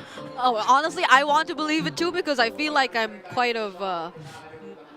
I don't know. I feel like a batchmate. You feel like a batchmate to who? No, we were once in MDL. Like we were both. Hey, we were both in MDL, right? Say yes. Oh, whatever. Just throw it over. I'm not a part of that, so. I want to be part of what's going to happen next, but unfortunately, it's not going to be me. So, Hans Galleria, take it over. To oversee and uphold the tournament's integrity, guiding us through this match are our marshals, David, JJ, Juven, and Patrick.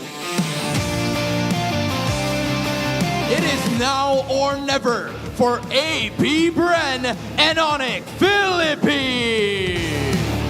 At the EXP, you have Der and Kirk.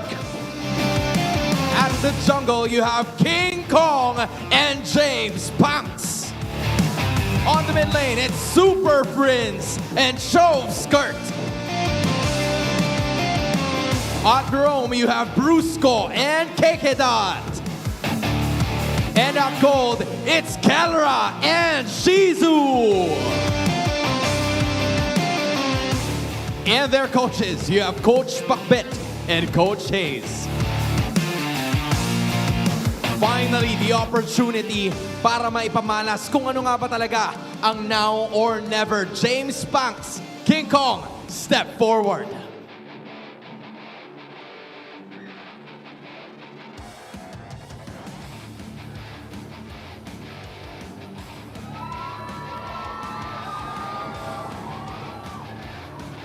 King Kong, sige, let's keep it that way. King Kong, paano ka makakasiguro na hindi sila makakabawi? Ano ang palag mo?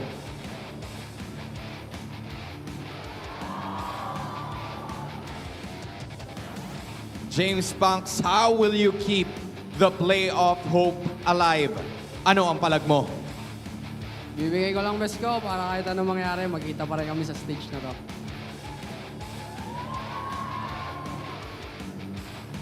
That is finally it. You know what? Fist bump, hug, it's A-okay. You got it. Onic Philippines, AP Bren, do your fist bumps as well. MPL Arena, I wanna hear you para sa pinakahuling laban na ito because it's Onic Philippines against AP Bren. Casters, balik sa inyo. Pretty sure one of the most wholesome team walk-ins and palags, but now it's gonna be brutal because it's do or die for these 5 young men, a chance to keep their playoff dreams alive. This is AP Bren. Putting in all that they've learned throughout the regular season into practice, knowing that there is nothing to lose. This is a do or die and they have to give it their all. We are expecting to see AP Bren perform at their fullest potential. There were a bit of things that they tried to switch up. Yeah. They've actually been exploring outside their comforts. There hasn't been consistent on these picks. We know of him, but this is a different story up against Onic Philippines. And the team that holds their faith, Onic Philippines, former brothers, now rivals in the Land of Dawn. Yeah, and they're locked in. They have been for the second half of the regular season. They have been on that revenge tour, and it's clear that their eyes are set on another MPL Philippines championship. Obviously, they've got a lot of great competition, and they can continue to go ahead and refine their strategies, even in this matchup here against a team that has been struggling, AP Bren. And this is, you know, you're going to look at the breakdown here of the spiderweb stats, and it's going to be very misconstrued to one side just because of how things have gone. I do like that AP Bren has been a team that have brought a lot of, you know, hero picks to their matches, and, you know, it's just unfortunate because every single time that I've watched them, it's always like there's always this potential from game in game out, and they've had some game wins against, you know, some formidable teams. It's just they haven't won a series or been able to go ahead and have a dominant series win just yet. I'd love to see that for them, but against a team like Onic Philippines, obviously that is a tall task ahead of them. Not to say that it's impossible, but hopefully they can start off on the right foot. The meta has changed, you know, from week to week already, and maybe this is a time where these boys from AP Bren get to shine. Yeah, I mean, I think we've been mentioning how MDL must have honed them for this kind of situation. Their unique hero picks are very close to that of Onic Philippines in terms of numbers, which I feel like was a huge necessity for them. They had to think outside the box because they're being read out like a book by majority of the teams here in MPL Philippines. And the global bans, the practice that they've gotten from the global bans, it should be felt, especially after the patch. And not to mention, the man with a million moves needs all of his moves to take down a god like Onic Philippines. And let's head over to our smart ping test. Laban na magdidikta ng kinabukasan. Last game versus Onic. Coach, wala nang kabato sa dibdib. Alam mo bakit? Ibitaw na lahat na mabibitaw ah. In another universe, baka ano standing natin kaya? 10-1 tayo sa ano? Sa kabilang mundo. Ganda! Hello, pre. Hindi na makalaya. Hindi na makagising. Pasinde na ng ilaw. Minumulto na ako ng damdamin ko, ng sibol ko. Walang kayo, pre.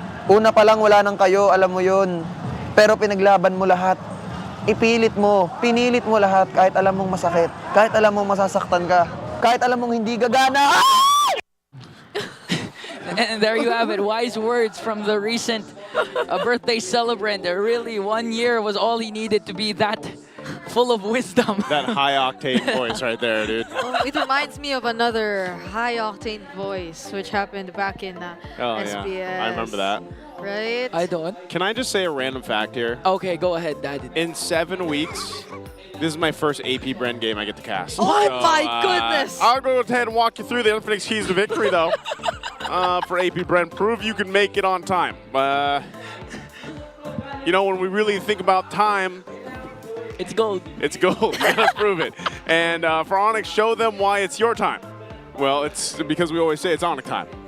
And they're on the road to be champions again. That's what they want to do. Now, for both of them, discipline, patience, self-love. This sounds like, you know, you just kind of ran out of things to say, and you just go ahead and say, yeah, this sounds about right. Discipline, patience, self-love. Like, all right, let's think about it. Discipline, patience, sure, in the game. But how do you have self-love in the land of Don? Like, what do you actually, like, that's what I have a justification. I have a justification. Okay. Self-love is showing your worth. And how do you show your worth? By getting gold. Okay. And not dying. I have another justification. Oh, go ahead. This is something King Kong himself told us. Yes. But like, it's a question, right? Discipline, patience, and self-love. Patience and self-love. No, How to be a Sigma. How do you do this in the game? So, but it's a team game. Are you really supposed to be selfish and self-love yourself, or are you supposed to love each other? Oh, but they're not loving this. Maybe they're telling AP Bren to be more Sigma. To be like me, to be like your brother. It's like, again, family Sunday. You have a successful older brother. Yes. You're trying to give tips to your younger brother. Yep. Okay, these You're are just tips. saying, just be like me. Okay. All right, everybody practice self-love. And discipline. That's our Infinix keys to victory for this matchup. Well, but they're not loving the blue side win rate so far, 15.38% for AP Bren. Although this is low, there's still a chance for them because, again, like what Naisu mentioned, there were times wherein they were able to take or extend the series to game number 3 against formidable teams, and that this might be an opening or a glimpse of hope for the Bees, especially since their backs are literally against the wall. This will dictate if their season will end at week 7 or will continue towards the next week. We're heading into the draft for game number 1. First pick goes to AP Bren. Yeah, I mean, that's tough considering that AP Bren still has 2 matches remaining for next week too. Even after the series against Onic Philippines, they still have 2 series, 1 against Falcons and 1 against Smart Omega. So you definitely want to extend your... I do hope that whether they extend or not their hopes for the playoffs, that this lineup from AP Bren still stays together, though. Like, they take this whole season as a huge learning experience, and maybe they get some wins, you know, on their last couple matches here for season 15. But the teams that we've seen go through this phase is usually, if they stay together to the next season, then they come back a lot stronger, and I hope that's the case here for AP Bren. But now, if they surprise everybody and beat Onic Philippines in the series, that would be amazing also. So hopefully they're able to pull that off, and it all starts here in the draft. Again, for AP Bren, it's the main goal isn't just to win the series. It's just to have at least 1 win game coming into the series to have their hopes and dreams still alive coming into the playoffs. And I do agree with Naisu. Again, this 5-man lineup that graduated from MDL, now at MPL. It even came to the point where I thought start of S15 that they were going to be one of the dark horses of the season because of how their chemistry is built, but now it's going to be put onto the test. They take out the Moskov of Kelra. Yeah, basically trusting the process, and now the Joys, the Hayabusas, could we potentially be seeing an assassin matchup once again? Because those are still up for grabs for both of these teams. Is AP Bren considering a Joy first pick for JamesPankgs? Because I feel like that's been a trend. It's been a trend for AP Bren to always go and immediately pick up a JamesPankgs hero. Yeah, go with the Joy. Yep. Makes sense. She's open. It's a great hero option for JamesPankgs. He does need something that is going to allow him to go toe-to-toe with King Kong. And at the same time, I'm wondering what King Kong will pick up. If he's just going to go with, like, for example, the Hayabusa, which we've seen pop up a lot, especially since Suyo has taken sort of a back burner after that nerf here. Oh, yes. The Kalea's open too. I mean, for King Kong, it might also be an opportunity for him to try and explore his hero pool. Oh, well. Get different kinds of junglers that could be viable coming into the playoffs. Yeah, remember what Why Not's wish was for King Kong yesterday? What was it again? It was to hopefully not autoban the Lucas in the next week. But for now, it's still going to be an autoban for Onic Philippines. I love how Brusco's just holding the mic here too, by the way. Like just that's support. I mean, they're super fam for a reason. And again, going back to that Lucas pick. But still, wait. After Onyx Game 3, win versus TL PH yesterday, Kelra has now achieved 200 game wins throughout his MPL PH career. The Golden Goat? Yeah, the Golden Goat. This is astonishing. I don't know if that's a word, but again... Astonishing is a word. I knew it. But you know what? I believe Carl TZ also picked up his 300th game win yesterday. So you can see the difference. We've got a goat. We have a goat and a golden goat. But again, Renmar said yesterday, you may be the greatest of all time, but a goat to a god is just a sacrifice. Shout out to you, Renmar, for dropping hard lines. Hard lines. Yeah. AP Bren gets the Phovis though, so somehow they get an answer to the Harith and the potential other pickups of Onic Philippines later on. But for this last phase, is it going to be the jungler immediately? Like the Hayabusas for King Kong, or are they considering something else? I'd be surprised if... Oh yeah, I was going to say, there's a Hayabusa. I mean, I was going to say, if they didn't pick up the Hayabusa now, that'd be surprising, but maybe it also could be, like you guys said, where it becomes a thing where they want to test the hero pool of King Kong. But the Hayabusa obviously seems to be the best matchup, at least with the Joy right now currently. So both the teams will be playing around, trying to get that pacing set up early on. And that's fine. I think one of the big parts, though, for AP Bren is they've got their front line covered with a Phoveus, which is great. They might want to go ahead and take maybe a ban towards, one of the counters that we usually see against the Phoveus and kind of deal with that. And then also you have to consider the fact that, he's going to be your front line. So how do you support that, though? How do you actually provide that space that a Granger is going to need? How do you kind of round that out? Because you're going against Kalea, too, which we don't 100% know, like it could be flexed. The Kalea could still be flexed into the XP lane if they wanted to. Whichever Kekedot is going to pick up in this phase is going to matter a lot on whether or not Shizo's going to be able to flawlessly play his game on the Granger, considering that there has his hands on the Phoveus. So this isn't the same as the usual AP Bren lineups before, where there tends to pick up the Badangs and go for those clutch setups, counter setups against Onic Philippines. He's going to be more of the Phoveus guy, and Kekedot, we're expecting him to be the one to set things up for AP Bren. So that's a problem, or that's something they really would have to consider. But Onic Philippines are really focusing their bans now onto Chop Skirt, which leaves him with the ranged heroes. But I'm wondering, since Hilda's still available, could Onic Philippines be considering that? So regardless if Chop Skirts gets his hands on the Farsa and whatnot, they get to find a way around him. That's on top of the fact that they already have the Hayabusa in their hands too. Or force out the Sicilian pick onto Chop Skirt.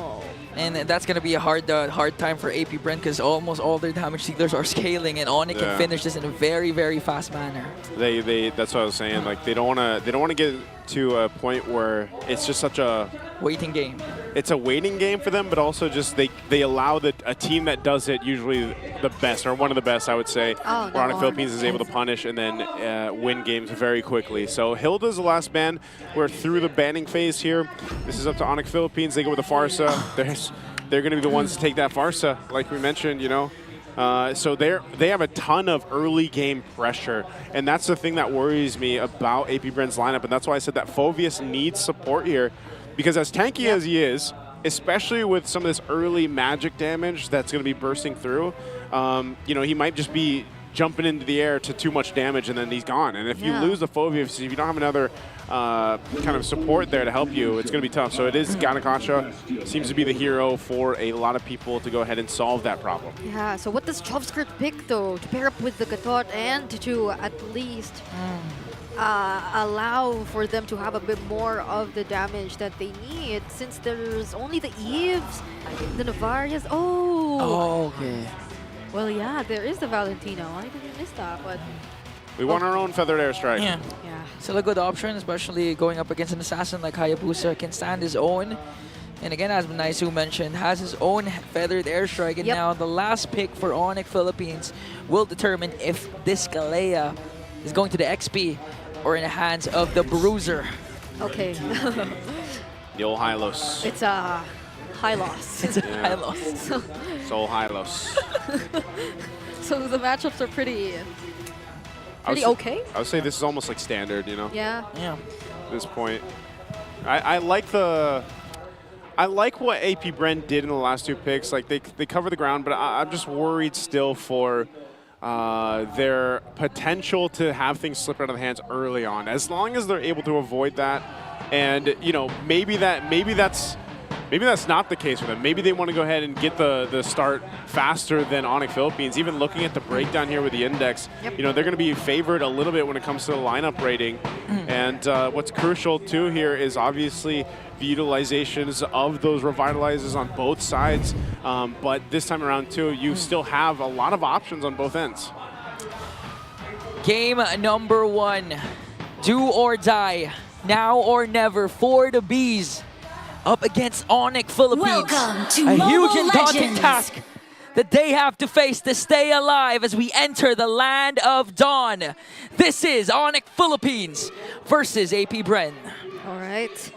This is a game wherein we definitely need to pay attention to the team fights that are going to take place, since both of their lineups are pretty much designed for team fights. They really want to go in and pour in all those resources, considering the amount of setups and control that they have, AoEs here and there. So let's see how they allow for their gold laners to operate, since there definitely are a lot of ways for them to do so. I honestly, this is the first time I'm feeling the atmosphere of the arena. I can feel the drums. A lot are supporting Onic, but now they're trying to go for Kekedot. Didn't pop the Revitalize yet, so no resources expended. Yeah, good thing that he held on to that. I was actually expecting him to pop it, so he'll get back. No one going down just yet. Little action there too. King Kong trying to get what he can from this side of the jungle. But ultimately, nothing just yet. So part of this as well for AP Bren as they force Kirk out of here. That's the electrifying beats already used onto Kirk, but look at the response from Brusco and King Kong. Ogi Shadow Kill to turn things around and take down JamesPankgs instead. Kekedot trying to chase after the kill, but he will be punished as well, or maybe not, if he still gets to somehow find his way, but Brusco denies him of doing so. A family that stays together, dominates together, and with that 2-kill swing, Onic Philippines has a clear advantage towards the early game. Now they have to wait again for their power spike for the side of the Bees. Give enough pressure for JamesPankgs to be able to roam around his own jungle and not get invaded. And later on, he'll help Shizu stack up with his Granger. Yeah, that's tough. That's the part, you know, that I was saying. Like, before this first turtle comes up, typically you, with the lineup that they have, you don't want to really go down, but then they force that fight.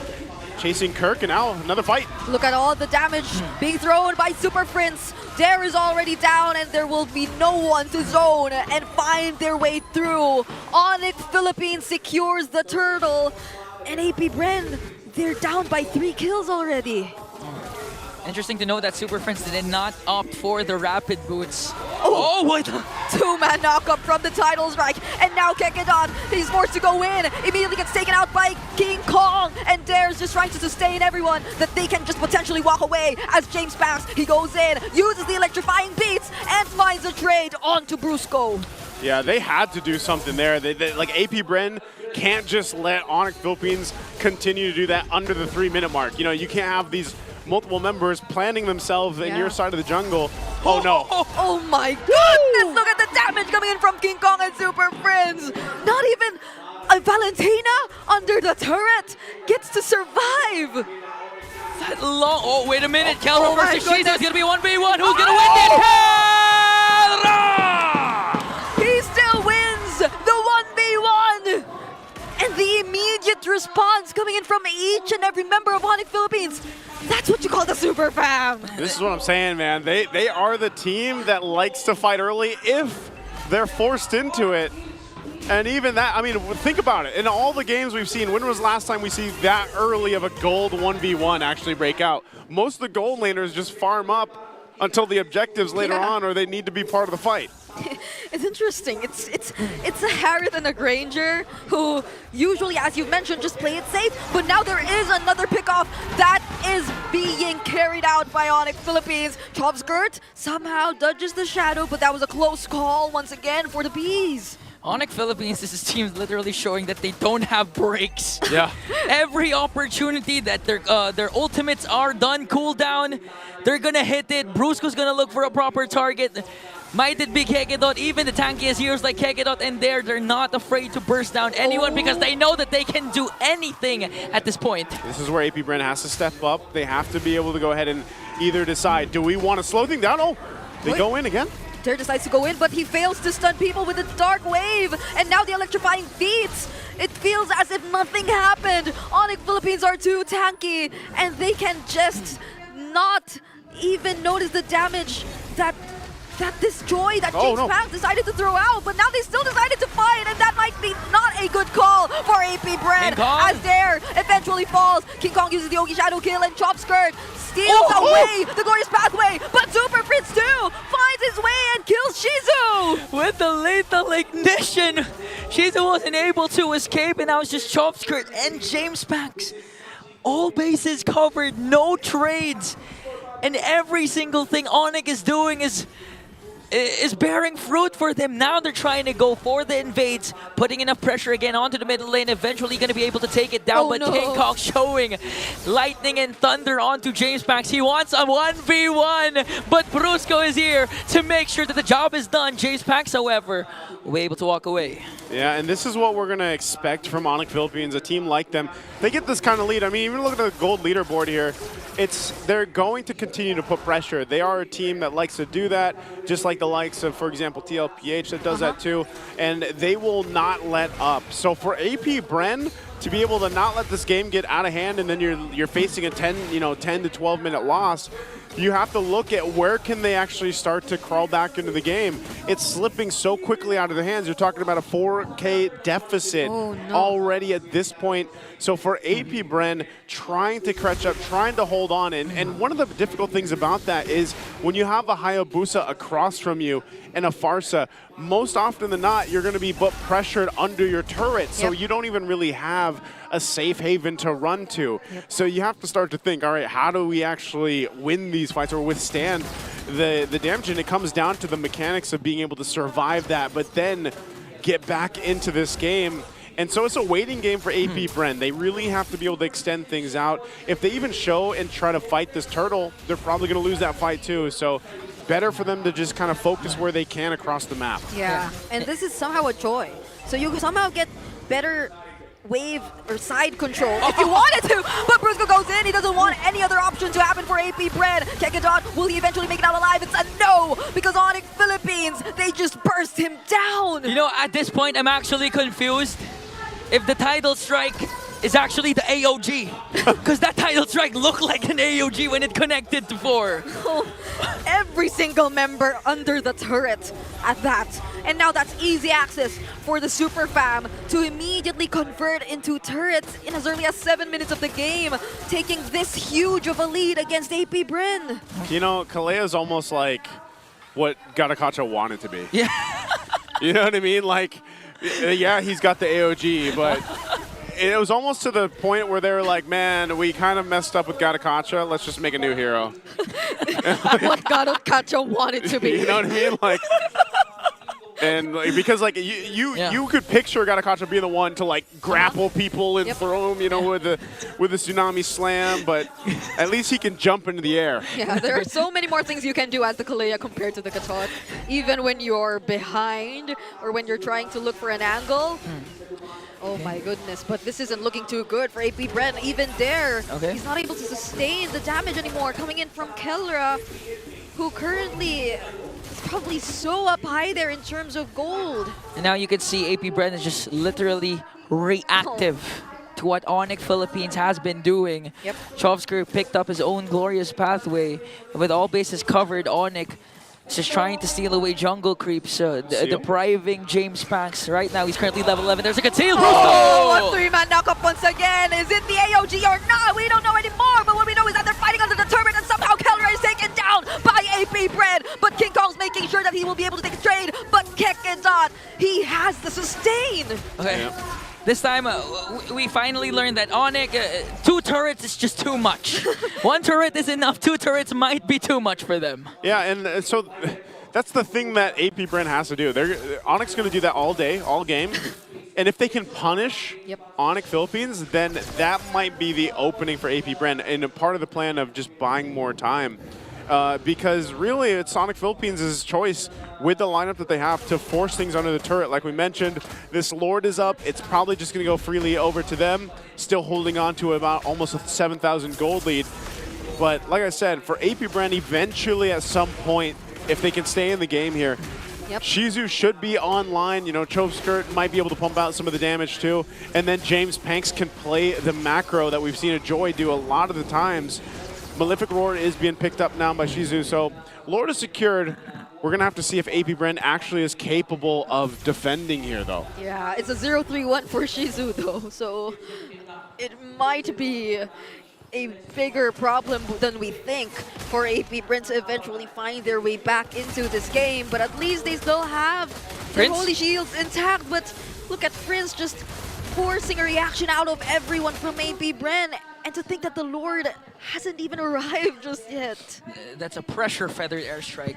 Literally applying pressure to AP Bren might even be able to bait out some of the skills, especially the Purify from Shizu here, as they also take down the second tier mid lane turret. Lord sieging in onto the bottom. Holy Shields on the middle lane will be popped.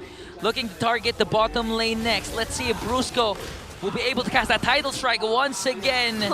Not going to continue it, but the glorious pathway will be casted by Kirk to make sure they take down at least 1 inhibitor, King Kong. Oh, okay. We thought he could be the one to start things up, but apparently they're just playing it safe.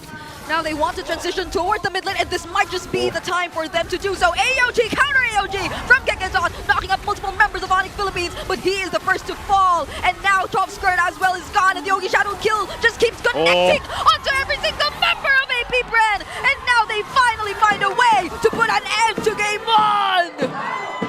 A very quick game from the super fan. The Onic Philippines world champs come out swinging in game 1. That was such a quick way to end the game. 11 minutes, 17 seconds. And what a way to end it with a wipeout. Onic Philippines showing that they are still unfazed, unbothered, and unbeaten by their former MDL team. And now 1 win away from eliminating AP Bren. Yep. It's tough, but it is what's going to happen if Onic Philippines does sweep the series. And that's the thing, like we talked about this in the draft. Like, this lineup was meant to go ahead, control the early game, and if you snowball with it, like, this is the result. You know, and it was really unfortunate for AP Bren because they had that pretty rough loss early on in the early game before the first turtle even. And then from there, it just kind of snowballed out of control where like Onic Philippines is going to make these plays under the turret with the fact that they can put that pressure. And then even this, you know, you don't see this every day. 3.5 minutes in, both gold laners going 1v1, you know, and it was more so like, yeah, we want part of the action too. And it was just a game for Onic Philippines the whole point, the whole time. I feel like it was a call made by AP Bren though to really find a way to fight back. There was an AOG, but this guy, this the Deathless Hayabusa. Yeah, the Sigma is now a ninja with a Hayabusa MVP game. 5-0-9, set the tempo early on. Went in for early kills that literally dictated the pace of Onic Philippines. Went in with full damage. Not even a single scratch to his KDA with 0 deaths. It was so hard to actually punish King Kong when all you had was either the AOG or the Terrify. Yeah, there was no catch. Yeah. There was no no hard crowd control that could immediately be used as a response to whoever decided to go in from Onic Philippines, not even Brusco. At most, I feel like what they had to deny these attempts was just the Purify from Shizu. Other than that, there was nothing that could stop Onic Philippines from successfully taking a pickoff or a setup from whichever member they wanted to from AP Bren. Yeah, and this Kelra is such a nuisance for teams so far. Like, ever since she became available, she's able to provide so much. I mean, think about this pressure. As you always see, Brusco in the air. And it works so well with the mages like the Farsas, like the Eves even. Yeah. And it's so tough to deal with early on because you know that every single time that Tsunami Slam is available, or even the title strike, like that, you know what I mean? Like there's so many options there, and that's what I was saying. This is like the better Gattacacha because you have that on a much lower cooldown. And even this is just forced fight after fight with that all built around that Kelra. Brusco literally showed what Gattacacha is missing. He wanted to be a hero like that, but unfortunately Kelra was unleashed today. And not even just that, we saw a lot of action coming in from King Kong and Super Friends alone. Without even Brusco, they were able to take down the backline of AP Bren without even any initiation or crowd control from Onyx. That's not just how much burst they had early on, even down to the early game. Hey, there were moments where Super Friends just decided to use the wings by wings to not go anywhere but in front of the enemy. Or even just fly around the area. That's called sizing up. He's sizing up AP Bren. You know they're just so much ahead when they're able to use such crucial resources to do nothing. And he literally did nothing. He was just flying in front of everyone, landing those Curse of Crows, and that's when you know they got massive control of the middle lane, which is interesting because even Shizu got affected by it. I would call that I wouldn't say that's nothing, Brigid. I would say that's a mental move. That's a mental move, actually. You know, like when you are at the highest level of competition, I'm sure you have your own mental moves. That's why veterans will always top rookies because of the mental state, mental aspect of the game. But honestly, if you're gonna look at what AP Bren was doing that time, they were really reactive to the point where if Onyx was doing something, they were playing basically catch up. And at the same time, I honestly feel like they were just waiting for JamesPankgs to do something. Well, it's hard to actually like when you really put it in perspective. Yeah, let JamesPankgs try to do something, but because of the lineup, like I said, and this was in the draft, the Kelra, the Farsa, and a Hayabusa. Like, what can you do under your turret? You know what I mean? When you're being forced to fight anyway. Like, JamesPankgs really isn't going to change that. Yeah. It just came down to the draft that was not favored for them. And as soon as you fall behind in the early game, then that draft is just going to fall apart, you know? Because, even King Kong, like 977 GPM, BPI rich guy here for King Kong.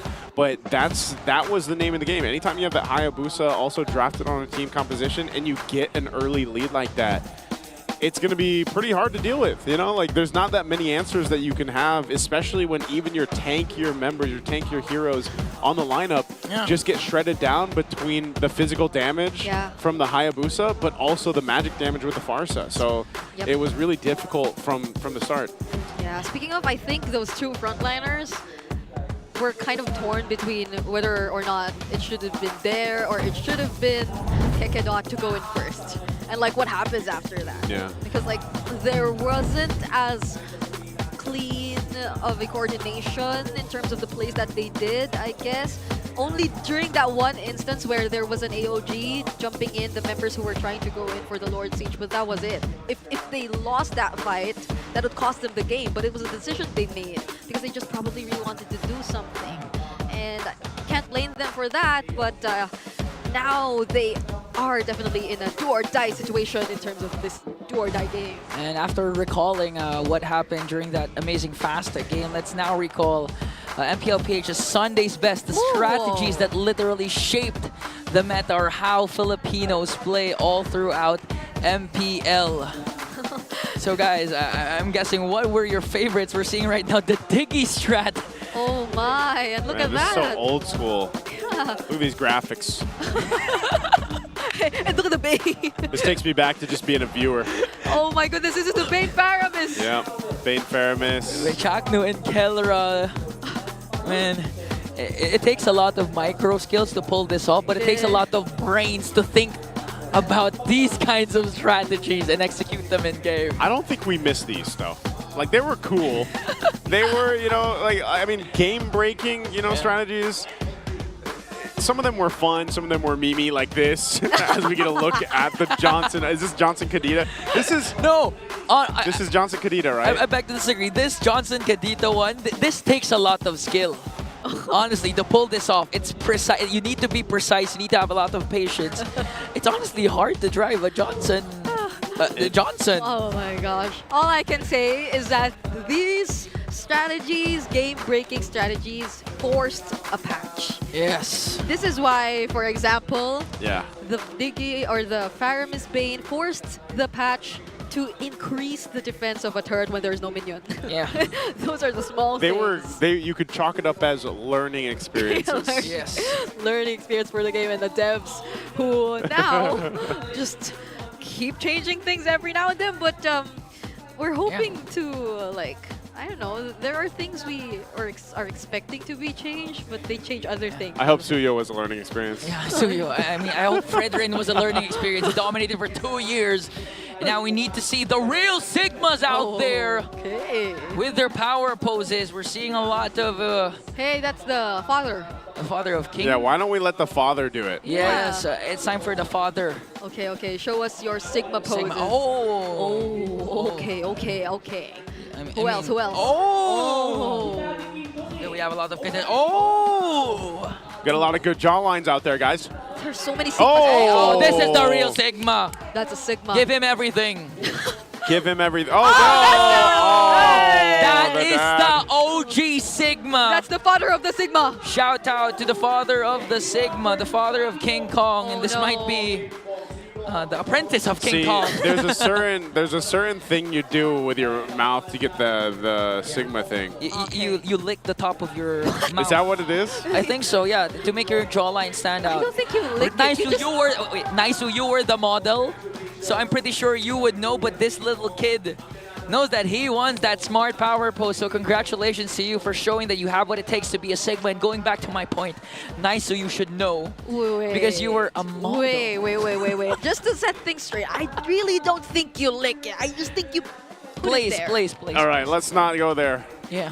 Okay, never mind. But we will go to the power of Smart, because with Smart's power all 99, you can play anytime and anywhere. Now with 10 gigabytes for all apps, plus your choice of only Facebook, funny? Messenger, and Instagram.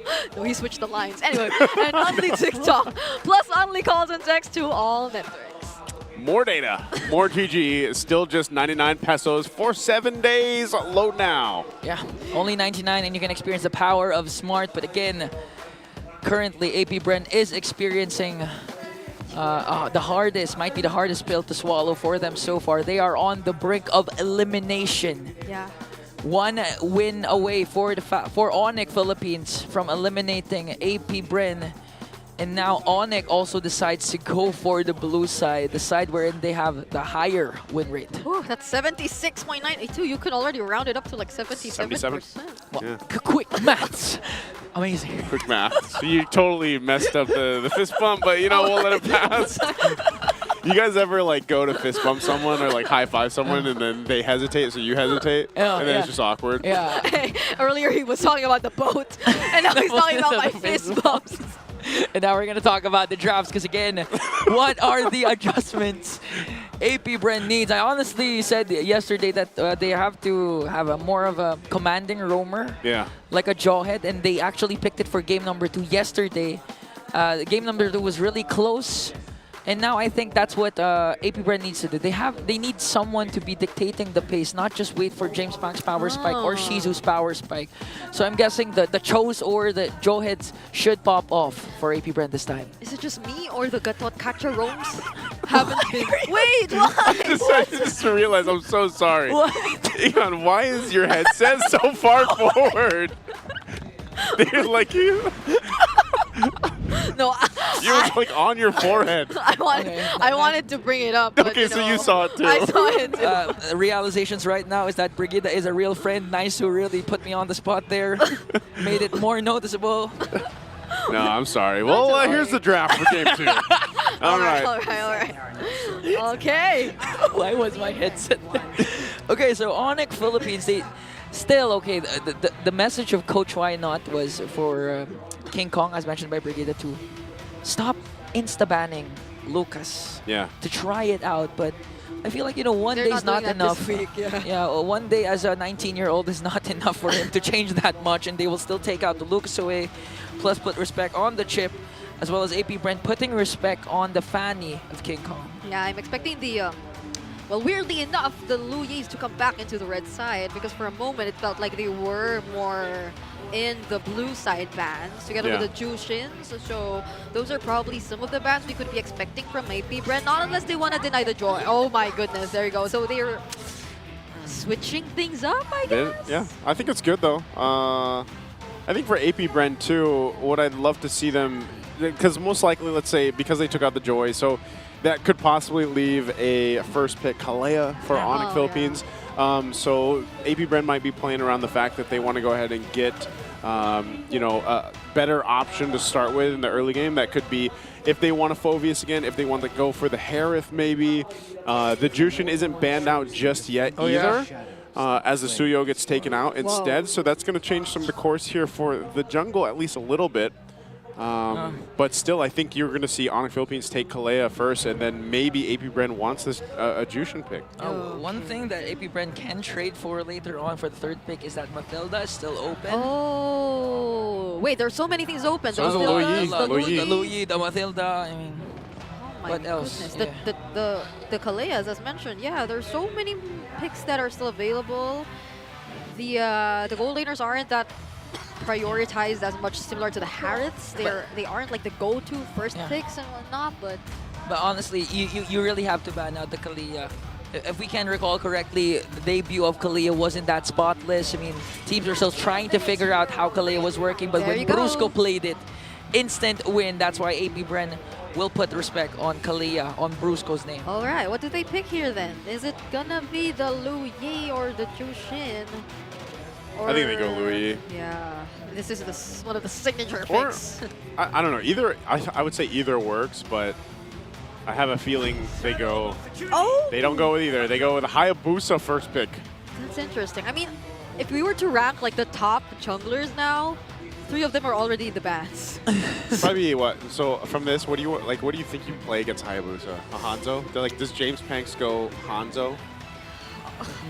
I don't know. Do they want to because even the other options you would consider, such as the Ling, they have so many conditions that have to be met for you to be confident enough to field it. Yeah, I almost don't want them to go too risky with that. Or safer route. Fredrin. Oh yeah, unless they go for that or something that has been adjusted, some sort of surprise cheese strat like the Leomords, which happened yesterday. Yes. But that might be something they'd want to reveal for later. So they go and pick up the Moscow and the Louis, which I think are great responses for AP Bren. I like these 2 picks for AP Bren, 2 power picks, because if you can't go head-to-head in terms of micro, in terms of clashes, play the macro game. Yeah. And if we're going to recall AP Bren's run in MDL, it was also the Louis who have secured them the championship back in season, is it 3 or 4? 3, 4, 3. Okay, nice Brigida. Wait, I'm also trying to recall because we weren't there in 4. Yeah. So it's probably 3. No, it's maybe 4. Oh, but anyway. Yep. That's a Gatot Kacha already picked up here by Onic Philippines. Do they pick up the Harith? Oh, no, they don't. No, Celine. They're not getting the gold lane in the first phase. I think it's just because they know, it doesn't even really matter what's banned out for the gold lane. Yeah, it's a Kelra too. Yeah. And you can expect it to be banned out in the second phase for AP Bren if they don't get the Selena, because this is actually one of the heroes that they always use to counter out the Louis. Selena with abyssal traps and arrows that could literally control the map and catch the Louis off guard. So now final picks for AP Bren could be a power pick and then can determine what happens to the draft. They're still lacking They gotta a get their jungler, right? Yes. Like, go I would assume they go their jungler. I'm wondering what the option is going to be. If it's a safer route. A flashy accompaniment. Oh my goodness! Wow. That is a big risk, but it's JamesPankgs to do it. Talk about map control, map pressure. Well, yeah. The global A pressure. Moskov, a Louis, and a Ling. You know, this lineup, they're taking the global from global ban and putting it to their lineup. This is a global lineup. Where did that go from? Anyway, you know, it's I'm wondering what they want to ban out for AP Bren. Like, Maybe it's a little too much, though. Like, if you think about it, like, you know, the Moskov can split, the Ling can. The Louis can diversion. isn't it too all over the place if Yeah. they... Could be like what Naisu mentioned a while ago during the previous series, that the ultimate of the chip can be a double-edged sword. And the fact that these three heroes can be present all around the map can also be a double-edged sword for them. In case, you know, Onic goes in full dive. Yeah. They're always going to have the numbers advantage compared to AP Bren. Yeah. So this will be, it'll actually also be interesting to see how Onic Philippines decides to draft against that threat globally with these first 3 picks already, and how they decide to handle it. They do to, the Phobius is taken out here, so they're going to focus on some of those XP lane options too. Oh, that's cute. Well, I'm wondering if they want to take out one of the crowd control heroes that'll make the things harder for a Ling. But though, I'm not... Where's the Gatot though? It's likely to be the... Okay, so they're still considering the possibility that the Gatot is going to be flexed. So the Jawhead's still there Jawhead, though. yeah. Fight for the ultimate answer. So it's the Jawhead, the Badang? That's still there. If AP Bren goes Joy, that's such a glass cannon lineup. Huge early game Yeah. upside, but if they slip even just once, they can go downhill from there. But would they want it to go into the hands of Onic Philippines? The Well- Hylos is still there, though, too, for Onic Philippines if they wanted to. If they do put Kirk on the Gatakacha. Oh yeah. Because at There's this still a Tigreal. there's a Oh yeah. there's a Tig. The Tigreal. Tig against AP Bren would actually be There pretty- have been Kufra games too. Yeah, from Cusco also. So Oh, still the Jawhead. Okay. Okay. They get the Jawhead. Tigreal would really be a good pick here for Brusco. Yeah, that's what I was thinking. If they decided to Yeah. flex the Gatakacha, they go Tigreal. And they pair it up with a... What's there? The gold lane, It's a Ranger still? Granger or you need something with that moment. Maybe even the Irithel. I don't know. Like if you want to go with the Irithel, just because you gotta kind of avoid the Ling that shows up with the Moskov. Might want to go for some mobility. There's almost no one to shred or no tanky front line just yet for AP Bren. Yeah, it's basically the Jawhead. Depending on what they put in the XP lane, so.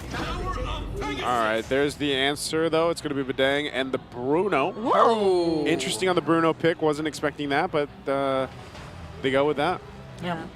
One of the usual matchups when it comes to the Moskov, it's because it's kind of like, it operates like a Moskov except for the Spear of Destruction, but they, Hylos, yep.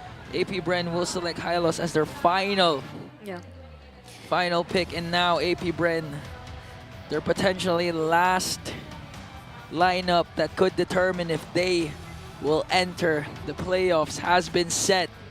Will this JamesPankgs Ling be enough for them to soar high over Onic Philippines? We'll find out as we enter the land of Dawn. But right now, your thoughts about the current drafts?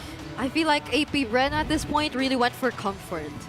It's like they wanted to use heroes that they're really familiar with, that they're really comfortable using, because these, again, it's not just the Louis who was their championship hero. It's also the Ling, who we know is one of JamesPankgs' signature assassins as well. So if they're able to set the tempo, if they're able to carry out the early game, this might be a better situation for AP Bren overall. Last series for week number 7. is underway. A do-or-die match for the debuting team of AP Bren. Once MDL champions, now in the brink of elimination. Will they be able to regain this series? This is AP Bren versus Onic Philippines. Yep. Whoa. Match point at that, but Super Friends. Woo, that was close. Okay. He's like, yeah, that's why I like the Loyer. That early damage already is always something that surprises, a lot of players that go against the Loyer. So this will be interesting because, yeah, I really do think that AP Bren's lineup here could work out really well. It's just going to be how do they play around it? How do they capitalize around this too? JamesPankgs being proactive on this Ling is going to be important. Not only that, but also protecting his buffs for him. And you can bet that Onic Philippines wants to counterplay into the jungle if they can. Yep. This just goes to show that the mentality of AP Bren is literally what JamesPankgs said, that they have no regrets. Yep. They're not afraid. They're planning to leave everything out right now and try to contest for a playoff spot, because despite losing an 11-minute, 17-second game, they're still proactive right now, as you mentioned. And JamesPankgs with his one of his signatures, the Ling, going up against the Hayabusa of King Kong. Later on, when it comes to neutral objectives, we'll see if he's really ready for the big leagues. Yeah, and for some reason, it's still Onic Philippines with a better control of the map. They're able to anticipate wherever AP Bren is planning to go and move around. So they have full information, and they can just base off whatever rotations they want to do from these informations. Just look at Brusco, really making sure that JamesPankgs is within sight, but they are definitely going to go for the contest. JamesPankgs goes in, but fails to secure the retribution. And look at that beautiful fist break, fist crack combo coming in from Kirk. But now the fight is split into two, and AP Bren gets to take down two. Great kills for AP Bren. Yeah, they trade the turtle, but they'd rather go for the kills, and it went into the right hands. At least JamesPankgs got one too. And so with that, they give themselves this little bit of a lead to work around. But, you saw that Onic Philippines' plan was to just get the turtle and get out, because even then King Kong didn't go back to join the fight. So, again, a trade that maybe they were looking for there, but ultimately favoring AP Bren. Yeah. It was also crucial that there was had to revitalize, so the sustain was enough. King Kong disciplined enough to decide not to enter anymore and just sacrifice Kirk for the objective take. As long as they try and prevent a potential snowball from AP Bren, they will be able to do their job. Abyssal Arrow is going to connect, plus the Wiki Shadow Kill, even force out the Flicker. But you cannot outrun a ninja like King Kong. Oh, look at Super Friends though. It feels so rare to see him actually do that. I know he did it in Mobile Masters. It's grown on him. But like, even up until now? Yeah. I mean, you expect Super Friends to be this confident, but there! Well, did you see King Kong just stand in front of everyone? But now they are going to go in for the counter engage. The Abyssal Arrow still connects on to Shizu though, forces out the Purify, and now Brusco is still able to sustain everything despite all that. Well, that's too bad. That arrow, if that arrow connected, would have been easier for them to get the kill. But look at this pressure from Kirk. Gets a lot of gold down there, and the fact that Kelra is up for that fight and then grabs a kill is a big moment there for Onic Philippines. That's why they also opted for a Bruno, so in terms of fighting power, they also have a punch early on in the game, but I really want to commend Super Friends. The Abyssal Arrow literally passed through two bodies that connected to Shizu, even forced out the Purify. And that's crucial because there's a turtle take, and your Moskov doesn't have Purify, but Kirk going up against 3, trying to delay the purple buff take. What could be the call here? 12 Skirts seems to be hovering around the map with that diversion, but every single diversion attempt seems to be scouted and anticipated by Onic Philippines. There's the Abyssal Arrow and the trap landed onto Kekedot. Let's see how they set things up for this turtle. Go Shadow in. They're waiting and not overcommitting just yet. Super Friends, they're waiting for the glorious pathway to be casted. AOG coming in from Kirk, not gonna connect onto anyone but Kirk. On the other hand, onto the back line. Who's gonna get the turtle? Alright, they get to dodge that AOG, and JamesPankgs this time secures the turtle for themselves. They might be going for the disengage. They're happy with that objective that they got. Again, a good take there, really a push and pull but you still got to be able to respect, you know, even what AP Bren can do in a team fight. And again, Onic Philippines has to decide on how they follow up on either the Abyssal Arrows or even Kirk's initiations. But so far, it just seems like, you know, they're focusing on farming up, doing what they can, because even for Kelra, his damage spike is going to come pretty soon. You know, a lot quicker here on a Bruno, where that damage really starts to show, especially when those first couple items are locked in. He's already got the Haas Claws, so he can go ahead and sustain through some of these fights. But nonetheless, this is a lot better game for AP Bren in game 2. Yeah, they're able to manage things so much well. And even in terms of the waves, Onic Philippines, compared to the first game, they're yet to take away a turret, but look at how they've transitioned into making sure that they mess up King Kong's farming. The senses of King Kong to be able to dodge Kekedot's potential setups. He's playing it safe, but at the same time in style with the shadow of the Hayabusa. And what I like about AP Bren is that they're packing a punch compared to game number 1. This time they're being aggressive, proactive, trying to invade onto King Kong, and at the same time they're not forcing anything. Because most of the time, if you have a Joy and Louis combination and you're not doing anything in the early game, you're forced to make something out of nothing.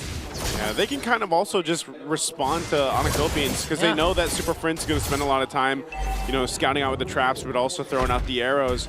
And honestly, if Super Friends doesn't land those early on, there's really not much of a choice that they can do to force a fight, unless, again, Kirk is willing to go ahead and expend the flicker to get a setup, you know? So the whole game plan for Onic Philippines is really playing around the Abyssal Arrows, and AP Bren knows that. So they can be the ones to go ahead, kind of react to that, let JamesPankgs farms up.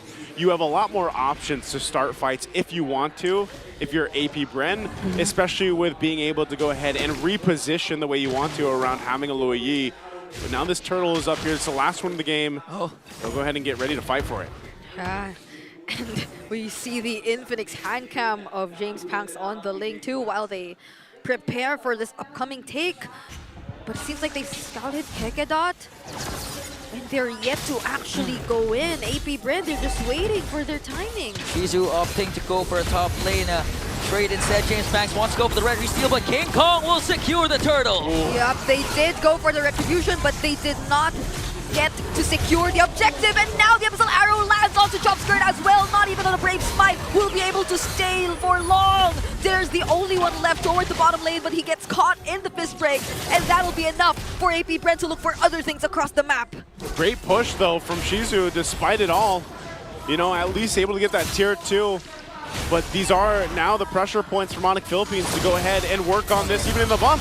Oh no, Tempest of Blaze already used, and right into the Abyssal Arrow! JamesPankgs will fall! There is the next as well! But for some reason, he's able to sustain just a bit of the damage, but not for long, and Kekedot! It's a triple for Super Friends! The Monster Mage once again making his presence felt with an amazing play as Onic Philippines continues their push. Shizu slowly finding ways to even out the economy. At this point, AP Bren is going to resort to the strength of their lineup, which is the split push.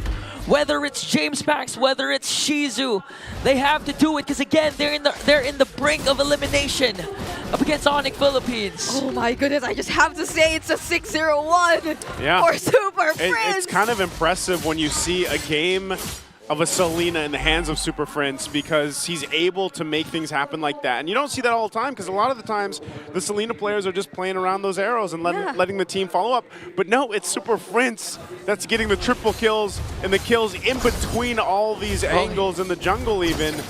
And I mean, you're seeing it. So I hope that this time that Shizu's been farming up and pressuring in. Oh, diversion. They send JamesPankgs on that side. Shizu, he doesn't have a Winter Crown or anything, so he's going to be taken down by King Kong. No defensive items. A major shutdown for Onic. 3 members of AP Bren, they find themselves against 4 members. No, make it 5 of Onic Philippines, but they're fortunately able to walk away from danger just in time for this upcoming Lord.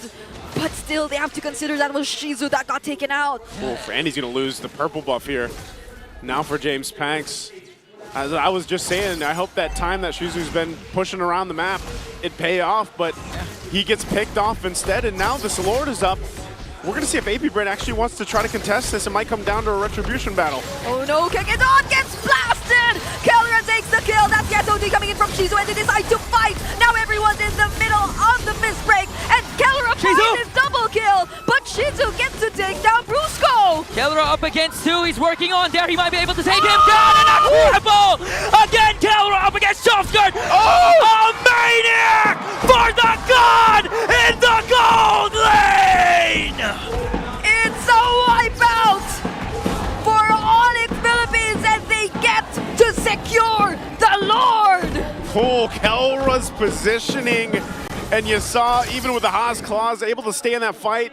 He got a little health back even before recommitting to it, and then all turns into just getting a maniac here. Onic Philippines just flipping the switch, all of that resulting into a massive objective and now a massive gold lead ahead. And it's, again, AP Bren, it looked okay for a while, but now they find themselves in this position. Yeah, so much is denied from AP Bren once Onic Philippines gets to immediately shut down Kekidot. And that has been the story for the majority of this game. Kekidot just can't seem to find the angles. He immediately gets caught by either Super Friends, he immediately gets poked down, and now they're making their way through the base. 11 minutes in already, a 7K gold lead for Onic. AP Bren gonna try and make quick work of that Lord, but Holy Shields will be gone. At first, it's down bottom. Now they're targeting the top lane. They will, however, be able to save inhibitor turrets, but again, at this point, nothing. No one is safe. There's a conceal coming in from Brusco. They might look for an angle right now, but they're not gonna force out anything. Super Friends hitting with Abyssal Arrow. They might go for Kekidot! Oh, look at the damage, and there's the trap to finish off the kill. Super Friends is now legendary on this Selena, and they might actually gain gradual access to the inhibitor turrets now. They still hold on, AP Bren holding on to the base turrets, but they just playing around, trying to dodge the arrows from Super Friends. Now sitting at 8-0-4. It's a massive game on the Selena right now as the wave's pushing now in top and mid and bottom. Can AP Bren hold on to this? AP Bren on the verge of elimination. Brusco goes in. Oh, King Kong gets taken down though by Chop Skirt, but there's an immediate response from the Super Fab. It seems like AP Bren still wants to make things happen. That's the unstoppable point, but Chop Skirt gets left alone against Super Friends, and Kelra's just going for it. He's finishing everyone off. Oh no! Shizu up against Kurt. 2 are still alive, but Super Friends are in the picture also. It's gonna be a 2-on-2 that we're able to defend, but all the inhibitor turrets are taken down. And AP Bren, they are still alive. They get to defend even when we thought that Onic Philippines was so close to putting an end to it. So they get to live for a little longer. Oof, they live a little longer. They got a ton of gold in their hands, but is it going to be enough? We're 20 seconds away from this Lord to come up, but Onic Philippines will be back for the fight, so AP Bren has to make use of that extra gold they just got in their pockets, because even when it comes to the team fights, again, that was Onic Philippines just pressuring them, you know, playing around the fact even Kelra jumping in for the fight. And so now, will it come down to them actually getting control around this Lord as AP Bren gets in position for Onic Philippines to go ahead and still, they know Conceal's going to be used. They're going to push them off this Lord here. Okay, Brusco spots out almost everyone from AP Bren, and they just take full control of this Lord pit. AP Bren, though, they still have their resources, they still have the glorious pathway, and they have the setups that could potentially come from Kekidot. But Kekidot has to be extra careful on who he is going to commit these skills onto. They're now gonna commit to the split push. She's already has a Wind of Nature, so even if King Kong manages to go to him, he can outplay him, even with a Wiki Shadow Kill, but he's now gonna go home because he has to defend the mid lane. And once he shows himself, Onic might be able to make a move, but AP Bren starting things off. They might want to go for the burst on the Lord. Could this be an advantage for AP Bren? Brusco and Kelra are yet to make their way, but still they get to catch up. That's the glorious pathway to somehow slow them down. But look at the fist break, fist crack from Kurt! He gets to land it onto JamesPankgs. There is the first of all, but both escalators get traded out. Shizu is next, and now it's a double kill for King Kong! Kekidot is the only one left up against 4 gods in the bottom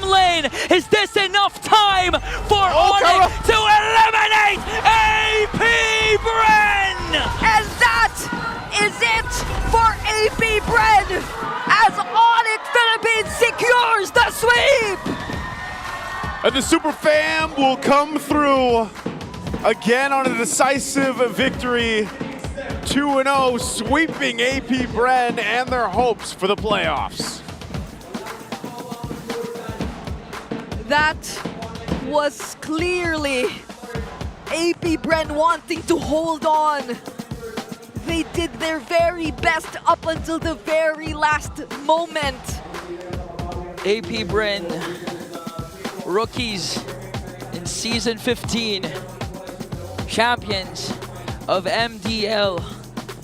Unfortunately, their journey ends tonight in the hands of the defending champions, Onic Philippines. But as the saying goes, there's nowhere to go but up for AP Bren. They've shown more than enough that they are capable and they belong in the big leagues. Really Takes tough. a lot. Yeah, they're gonna have to take their bow here. And, you know, of course we wish them well. Very new team to the professional league. And that's always one thing that we're gonna see teams when they go through this. So hopefully, again, you know, they can still end the season strong with some wins maybe in their games next week. And for the site of the Sonics, again, momentum is clearly on their side. The win streak continues, and the chance to go and get the upper bracket slot remains alive. Onic Philippines showing that they are a team to be feared. And now Hans Galleria, let's see what the Sonics will have to say. Ladies and gentlemen, to end this week, here are your winners, Onic Philippines! Gentlemen, congratulations! Nakuha nyo ang sweep na kinakailangan para mas mapalapit pa sa upper bracket. Exactly, Hans. And kausapin na natin si King Kong. King Kong, I'm sure nakatulong yung advice mo before the match sa AP Bren to still have fun during the game. Ano namang masasabi mo sa kanila ngayon? Sa AP Bren, nice game. Tapos, message ko para kay James. Gusto ko sabihin na nung magkasama kami dati sa isang bootcamp, sobrang dami ko natutunan sa kanya. Kaya, nice game. Nice game kay JamesPankgs. Kita pa rin talaga natin yung suporta at respeto sa isa't isa. Now, King Kong, next week is the final week of the regular season. Ano pa ba ang aabangan namin sa Onic Philippines? Right. Di ba parang okay na, playoff secured, makabawi sa lahat ng teams. Ano ngayon ang susunod? Ano pa bang meron? Abangan nyo ang Lucas ko. Parang sakto yun, Hans, ha? Parang sakto nga. Kasi, okay, since nabanggit na natin yung Lucas, siguro yun yung aabangan mo sa Naruto. Okay, tanungin ko na lang siguro si Kelra kung ano yung mas gusto niya. Ayan. Alright, Kelra, alin ba sa mga bagong Naruto skins ang gusto mong mapa sa kamay sa'yo? Like, unang kuha pa lang, yung kagad gusto mo kunin. Naruto. Siya yung pinakamangas eh. Okay, so parehas Lucas. kayo na Lucas. Meron ba? Meron bang iba? Si ano daw ito, may binubulong. Sakura-chan. Sakura sa kanya, kay Bruce ko. Okay, sige. Meron ba ba ibang choices, Kirk? Alin si sa'yo? Si Kakashi Sensei. Yan. Kakashi. Prince. Si Gara. Alright. Gara, bagay. I'll say hate. Hindi ka pwede magpahuli. Ano yun sa'yo? Suyu. Suyo din. Okay. Suyo. Pinahirapan nyo pa talaga yung cameraman. Akbang nga kayo dito na isa pa konti-konti. Alright, Kelra. I actually wanna ask you this time around. Kasi as of this moment, natapos na yung regular season. Maraming mga Sonics ang nagpunta para suportahan kayo ngayon. Ano ang aasahan nila mula sa Onic Philippines as heading into the playoffs? Sa inyo, sa playoffs yung mga bago namin lalabas na hero tsaka yung UT Jungle ni King Kong. Exciting. Oo nga, parang legit na yun talaga yung pinaplug nila all throughout. Kelra, gusto ko ring malaman more about an article that we saw from you. It's from All-Star Magazine and, you know, your dad, ikaw yung kanyang best teammate na nakalagay doon. Talk to us about the relationship with your dad and paano nag-flourish yun na umabot sa punto na ngayon, champion ka na, you've been winning so many international tournaments. What is the relationship like? Relationship namin parang, ayun, tulad na sinabi ko, para lang kami magtropa. Tapos same kami ng vibes talaga. Mahilig din siya sa laro pero sa kanya sports basketball. Tapos ano siguro, sobrang laki naging tulong niya sa akin sa ML career ko, lalo na nung amateur ako. And I'm sure he's watching right now. May mensahe ka ba para sa kanya? I love you, Papa. Yun. May kindat pa talaga. Just one more question, Kelra. Just like you, from before, marami rin siguro nanonood that are looking for, you know, there's the start, yung pag-uumpisa sa kanilang paglalakbay to being a pro player. Ano-ano ba yung mga kinakailangan ng isang pro player? Not only to be a pro player, but to be a successful pro player. Kung ikaw ang tatanungin. Para sa akin, unang-una, yung time management. Tsaka, kailangan din may disiplina ka sa... may disiplina ka kasi kung wala ka nun, parang hindi ka pwede yung pro player. Kailangan talaga yung number one, disiplina pati yung time management. There you finally have it. Discipline and time management. Yan ang naipakita sa atin ni Kelra and naipakita din ng inyong winners, Onic Philippines! Gentlemen, you may now take your walk of victory. Love. Kunin ko na.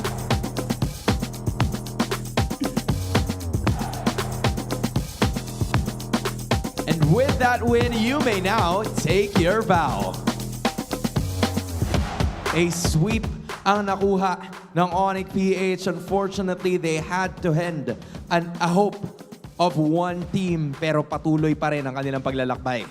Onyx is indeed mighty with that sweep victory and mukhang ready na sila sa Naruto skins, Hans. I am sure, nabanggit kanina yung Lucas, nabanggit yung Suyo, nabanggit din lahat, pero ano kaya ang pag-uusapan ng ating mga casters? Balik sa inyo. Of course, Hans, we're going to talk about what happened for game number 2. Heck yeah. Can you hear it? Like, I know he probably is holding on to his voice too right now. We all are. We all are, I guess. But if there's one thing I would be taking away from that interview is that we all have to watch out for King Kong's Lucas in the coming weeks or the coming days. But for now, I think it's just right that we talk about this stellar performance from Super Prince on the Selena, who was deathless in that entire game. You gotta watch out for this guy right here. The Selena too is just I feel like it's a niche pick for certain players, but there's no one that really plays it like Super Prince. I feel like every time he gets his hands on the Selena, he's able to do some pretty crazy things. 9-0 and 11 is one of them, but also just, yeah, the arrows were finding the marks from the start here, even in the 3-minute mark, and then, you know, he's fine. Like, he walks away like a cool guy too, because he's like, yeah, King Kong's got that. Yeah. And then he's the one that got the kill. But there were so many moments here that it worked out so well for them with this Selena built into this composition. Honestly, a majority of these arrows sadly landed onto Kekedot, I feel. And you would assume that it was okay because Kekedot's like one of the tankier heroes. He can like catch those arrows for you so long as you're not the damage dealers and all that. But it happened too often that Kekedot couldn't actually move around the map anymore and look for the setups himself. I mean, look at all of these highlights wherein it seems like Kekedot always seems to be the first to be taken out. And that doesn't work well for AP Bren because they rely on him so much to get those setups. There on the high loss, it's a high loss. So he has the glorious pathway, yeah, but like other than that, the setups are mostly gonna come in from Kekedot, who even in this highlight, as I mentioned his name, gets taken out by Onic Philippines so many times, and that really made things so difficult for them overall. And as much as we wanted to acknowledge the amount of global presence and potential split pushes that they could do all over the map to somehow manage the macro, that didn't happen anymore for AP Bren. Yeah, can I just say? Okay, you can. Oh, Super Prince, although he was MVP, Kelra also picked up a maniac, so that's how dominant Onic was. Yeah. Kelra isn't even the MVP, it was Super Prince. A well-rounded effort for the side of the Sonics. In 15 minutes, he already secured 22 kills, so that's more than 1 kill per minute. Yeah, and we weren't expecting the Bruno too. Yeah. Actually, we were considering other picks like the Granger and all that, but this seemed to be the perfect hero for the situation. Yeah, he went 10-1 and 3. Phenomenal game, but I think if you just look at the impact of from the start of the game, like that 3 minutes that I mentioned earlier on in the highlights, all the way up to the end, it was just Super Prince providing a lot of the arrows, yes, but also the vision with the traps, and then kind of just keeping things under control. Because even when Chovskirt was trying to utilize the diversion, a lot of the times it was Super Prince able to kind of spot that out and keep things together. But also, their front line ended up being really good between a Galakacha and a Bedang. That seemed to be enough to allow Onic Philippines to go ahead and play around, you know, those windows of opportunity, which is what a Hayabusa and a Selena do really well. So I think, again, it was just a really good lineup that they brought. I wasn't expecting the Bruno either, but it seemed to be, it worked really well, especially the fact that he got a Maniac. Yeah, that's 78,000, or rounded up a bit, you can reach, well, that's almost 79,000 damage dealt by Kelra alone. And I feel like you'd have to combine so much from AP Bren to reach that, and that is also precisely why he is going to be considered as our BPI rich guy, also as the carry. They actually have similar poses, him and Kirk, who also is the best Ming man, by the way, but Dare had to tank so much. Poor Dare. Poor Dare. He was there. And he was at the there. sandbag. He was there and he was there. I feel like Dare was one of the players who had to adjust the most, like in terms of from the Badams to the high losses. Yeah. But they have to probably figure out how to make it work eventually for AP Bren. Well, all we know now is that Kelra is a god. Is a god. Yes. In the gold lane. I heard it when Ingon yelled it in my ear. And when he broke his voice already. Yeah, that's his voice was lost. I just want to say, Kelra, you also killed my voice. That's a savage. It's a savage. But I'm excited to hear the mic check of the players. I'm pretty sure it was louder than my voice. Let's head over to our mic check. Kaya. Yung top lang. Wala, hindi ko na-stun. Ulti na. Joy down sila. Pinta ba? Two shadow ko. Mas go. Nulti ako. Patay na yan. Nice boy. Nice boy. Nice boy. Joy. Buhat na Joy. Tingin. Tingin. Halos lang ako. Alam po? Boss. Tapos sa mid. Nice boy. Nice one, boys. Oy, disiplina, pre. Good. Lord, pre. You know, for some reason, they're kind of in sync. They talk at the same time, then stop at the same time. Yeah. They're just locked in. And honestly, I feel like the audience cheers were way louder than what we heard of them in the mic check. But by the way, let's do a quick community shout out, shall we? Okay, I will be reading this. Okay. And you take your rest there. Alex K. Pilconet says that King Kong is super humble, and that way he gave advice to AP Bren really shows that he is. Because even though, yeah, this was something Ingan previously mentioned. It's very fitting that that advice came from King Kong because he was once in their situation. Yeah. So I remember when King Kong came to the professional league back on his debut on TNC. Like, there was a lot of people saying the same thing. Like, man, I can't wait to see how this player is in the next couple seasons even. And when I look at AP Bren, that's what I would say about the same thing about these players. Like, the potential is there. Maybe some of them go on to other teams, you know, eventually. I would love to see the AP Bren roster stay together, though, to next season at least, to see how they really do. But that's the thing. I love to have those advices or hearing those advices from the veteran players as well. I agree. And guys, are you ready for the playoffs? You can be part of the experience live this coming May 28 to June 1. You can buy your tickets now if there's still any left at ph-mpl.com/tickets to secure your playoff seats. All right, we have also some giveaways there. You can show your support for your favorite teams by finding the official post in the official social media pages of MPL Philippines. And then you should comment why you're excited for the playoffs. And don't forget, you got to tag 3 friends in the comment and then share the post.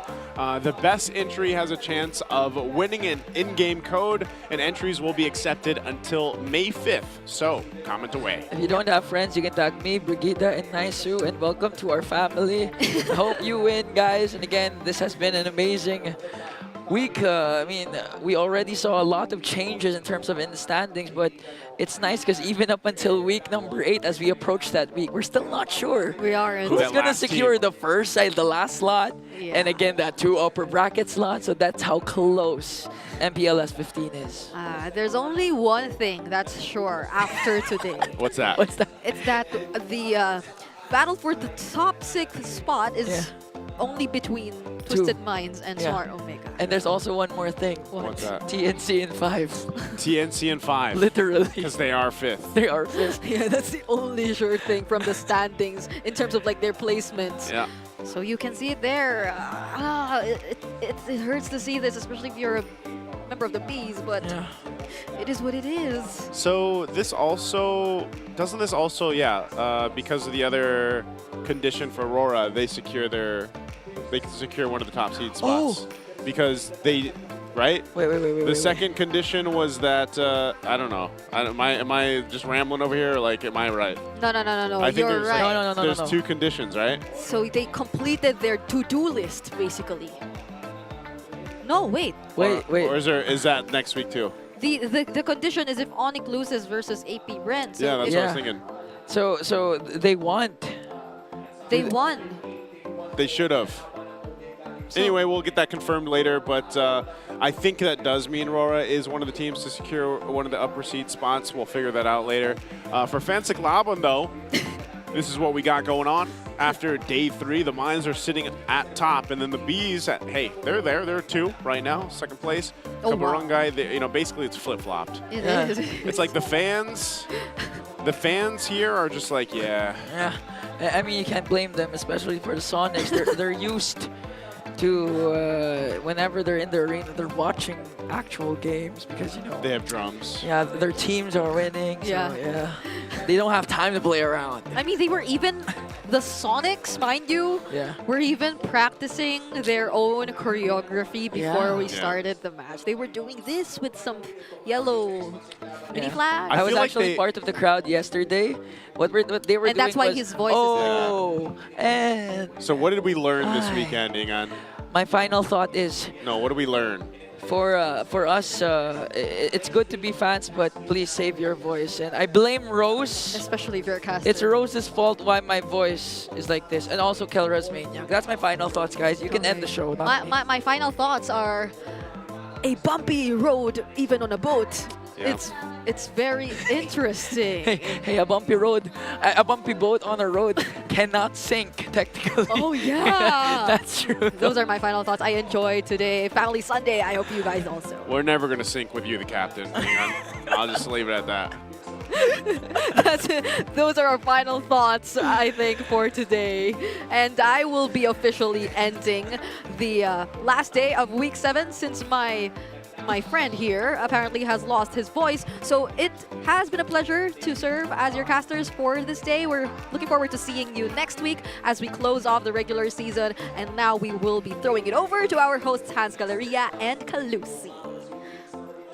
That's a really good job. That's a good job, Brigida, but I'm going to do it. Countdown. Let's throw it over to Hans and Kalusi.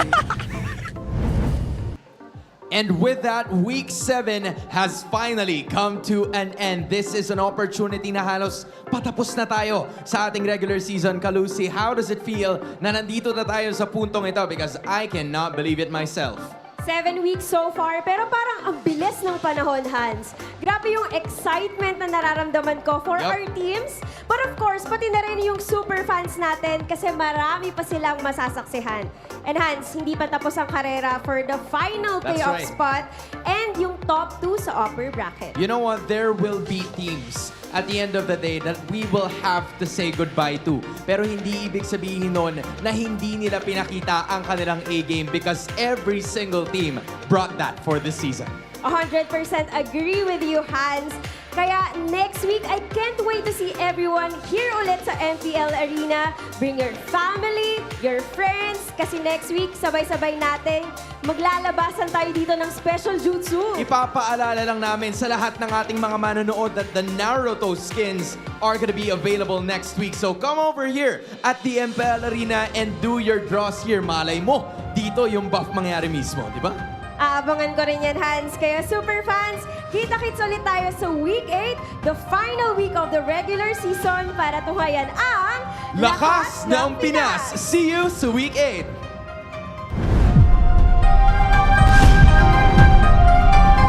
The 15th season of MPL Philippines is brought to you by the following sponsors.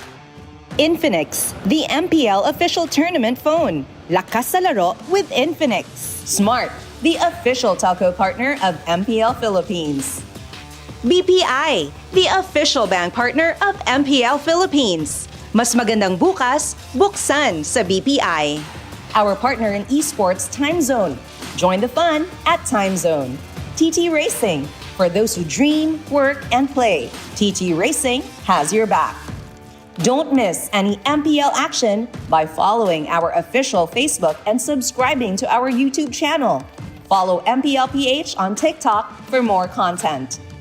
Experience the Lakas ng Pinas of MPL PH Season 15 action live at Green Sun Hotel.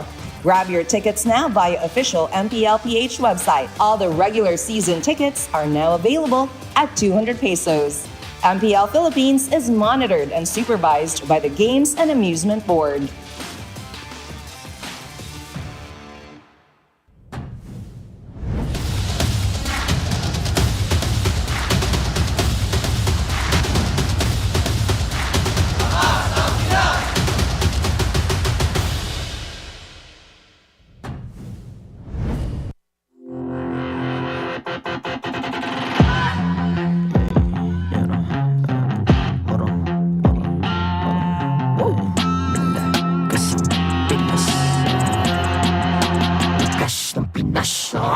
Malakas, Pilipinas, malakas Kahit anong lane, we become the monsters. Malakas, Pilipinas, malakas Face the golden sun and repping for the 3 stars. Look at us, to the top, no ifs, no buts. Winning endgame, para to sa PINAS. Di mo matitin ang aming boses sa new level. Nasa kalye man o mobile, you know I become a legend. Open fire, we unite, we winners. Built with pressure, the diamonds are made of. Switch na lane na parang gera. HP Racing, may reset up. Built agad ang buhat ni Hilda. Full load SS parang Lyra. Susundan ko ang iyong bakas.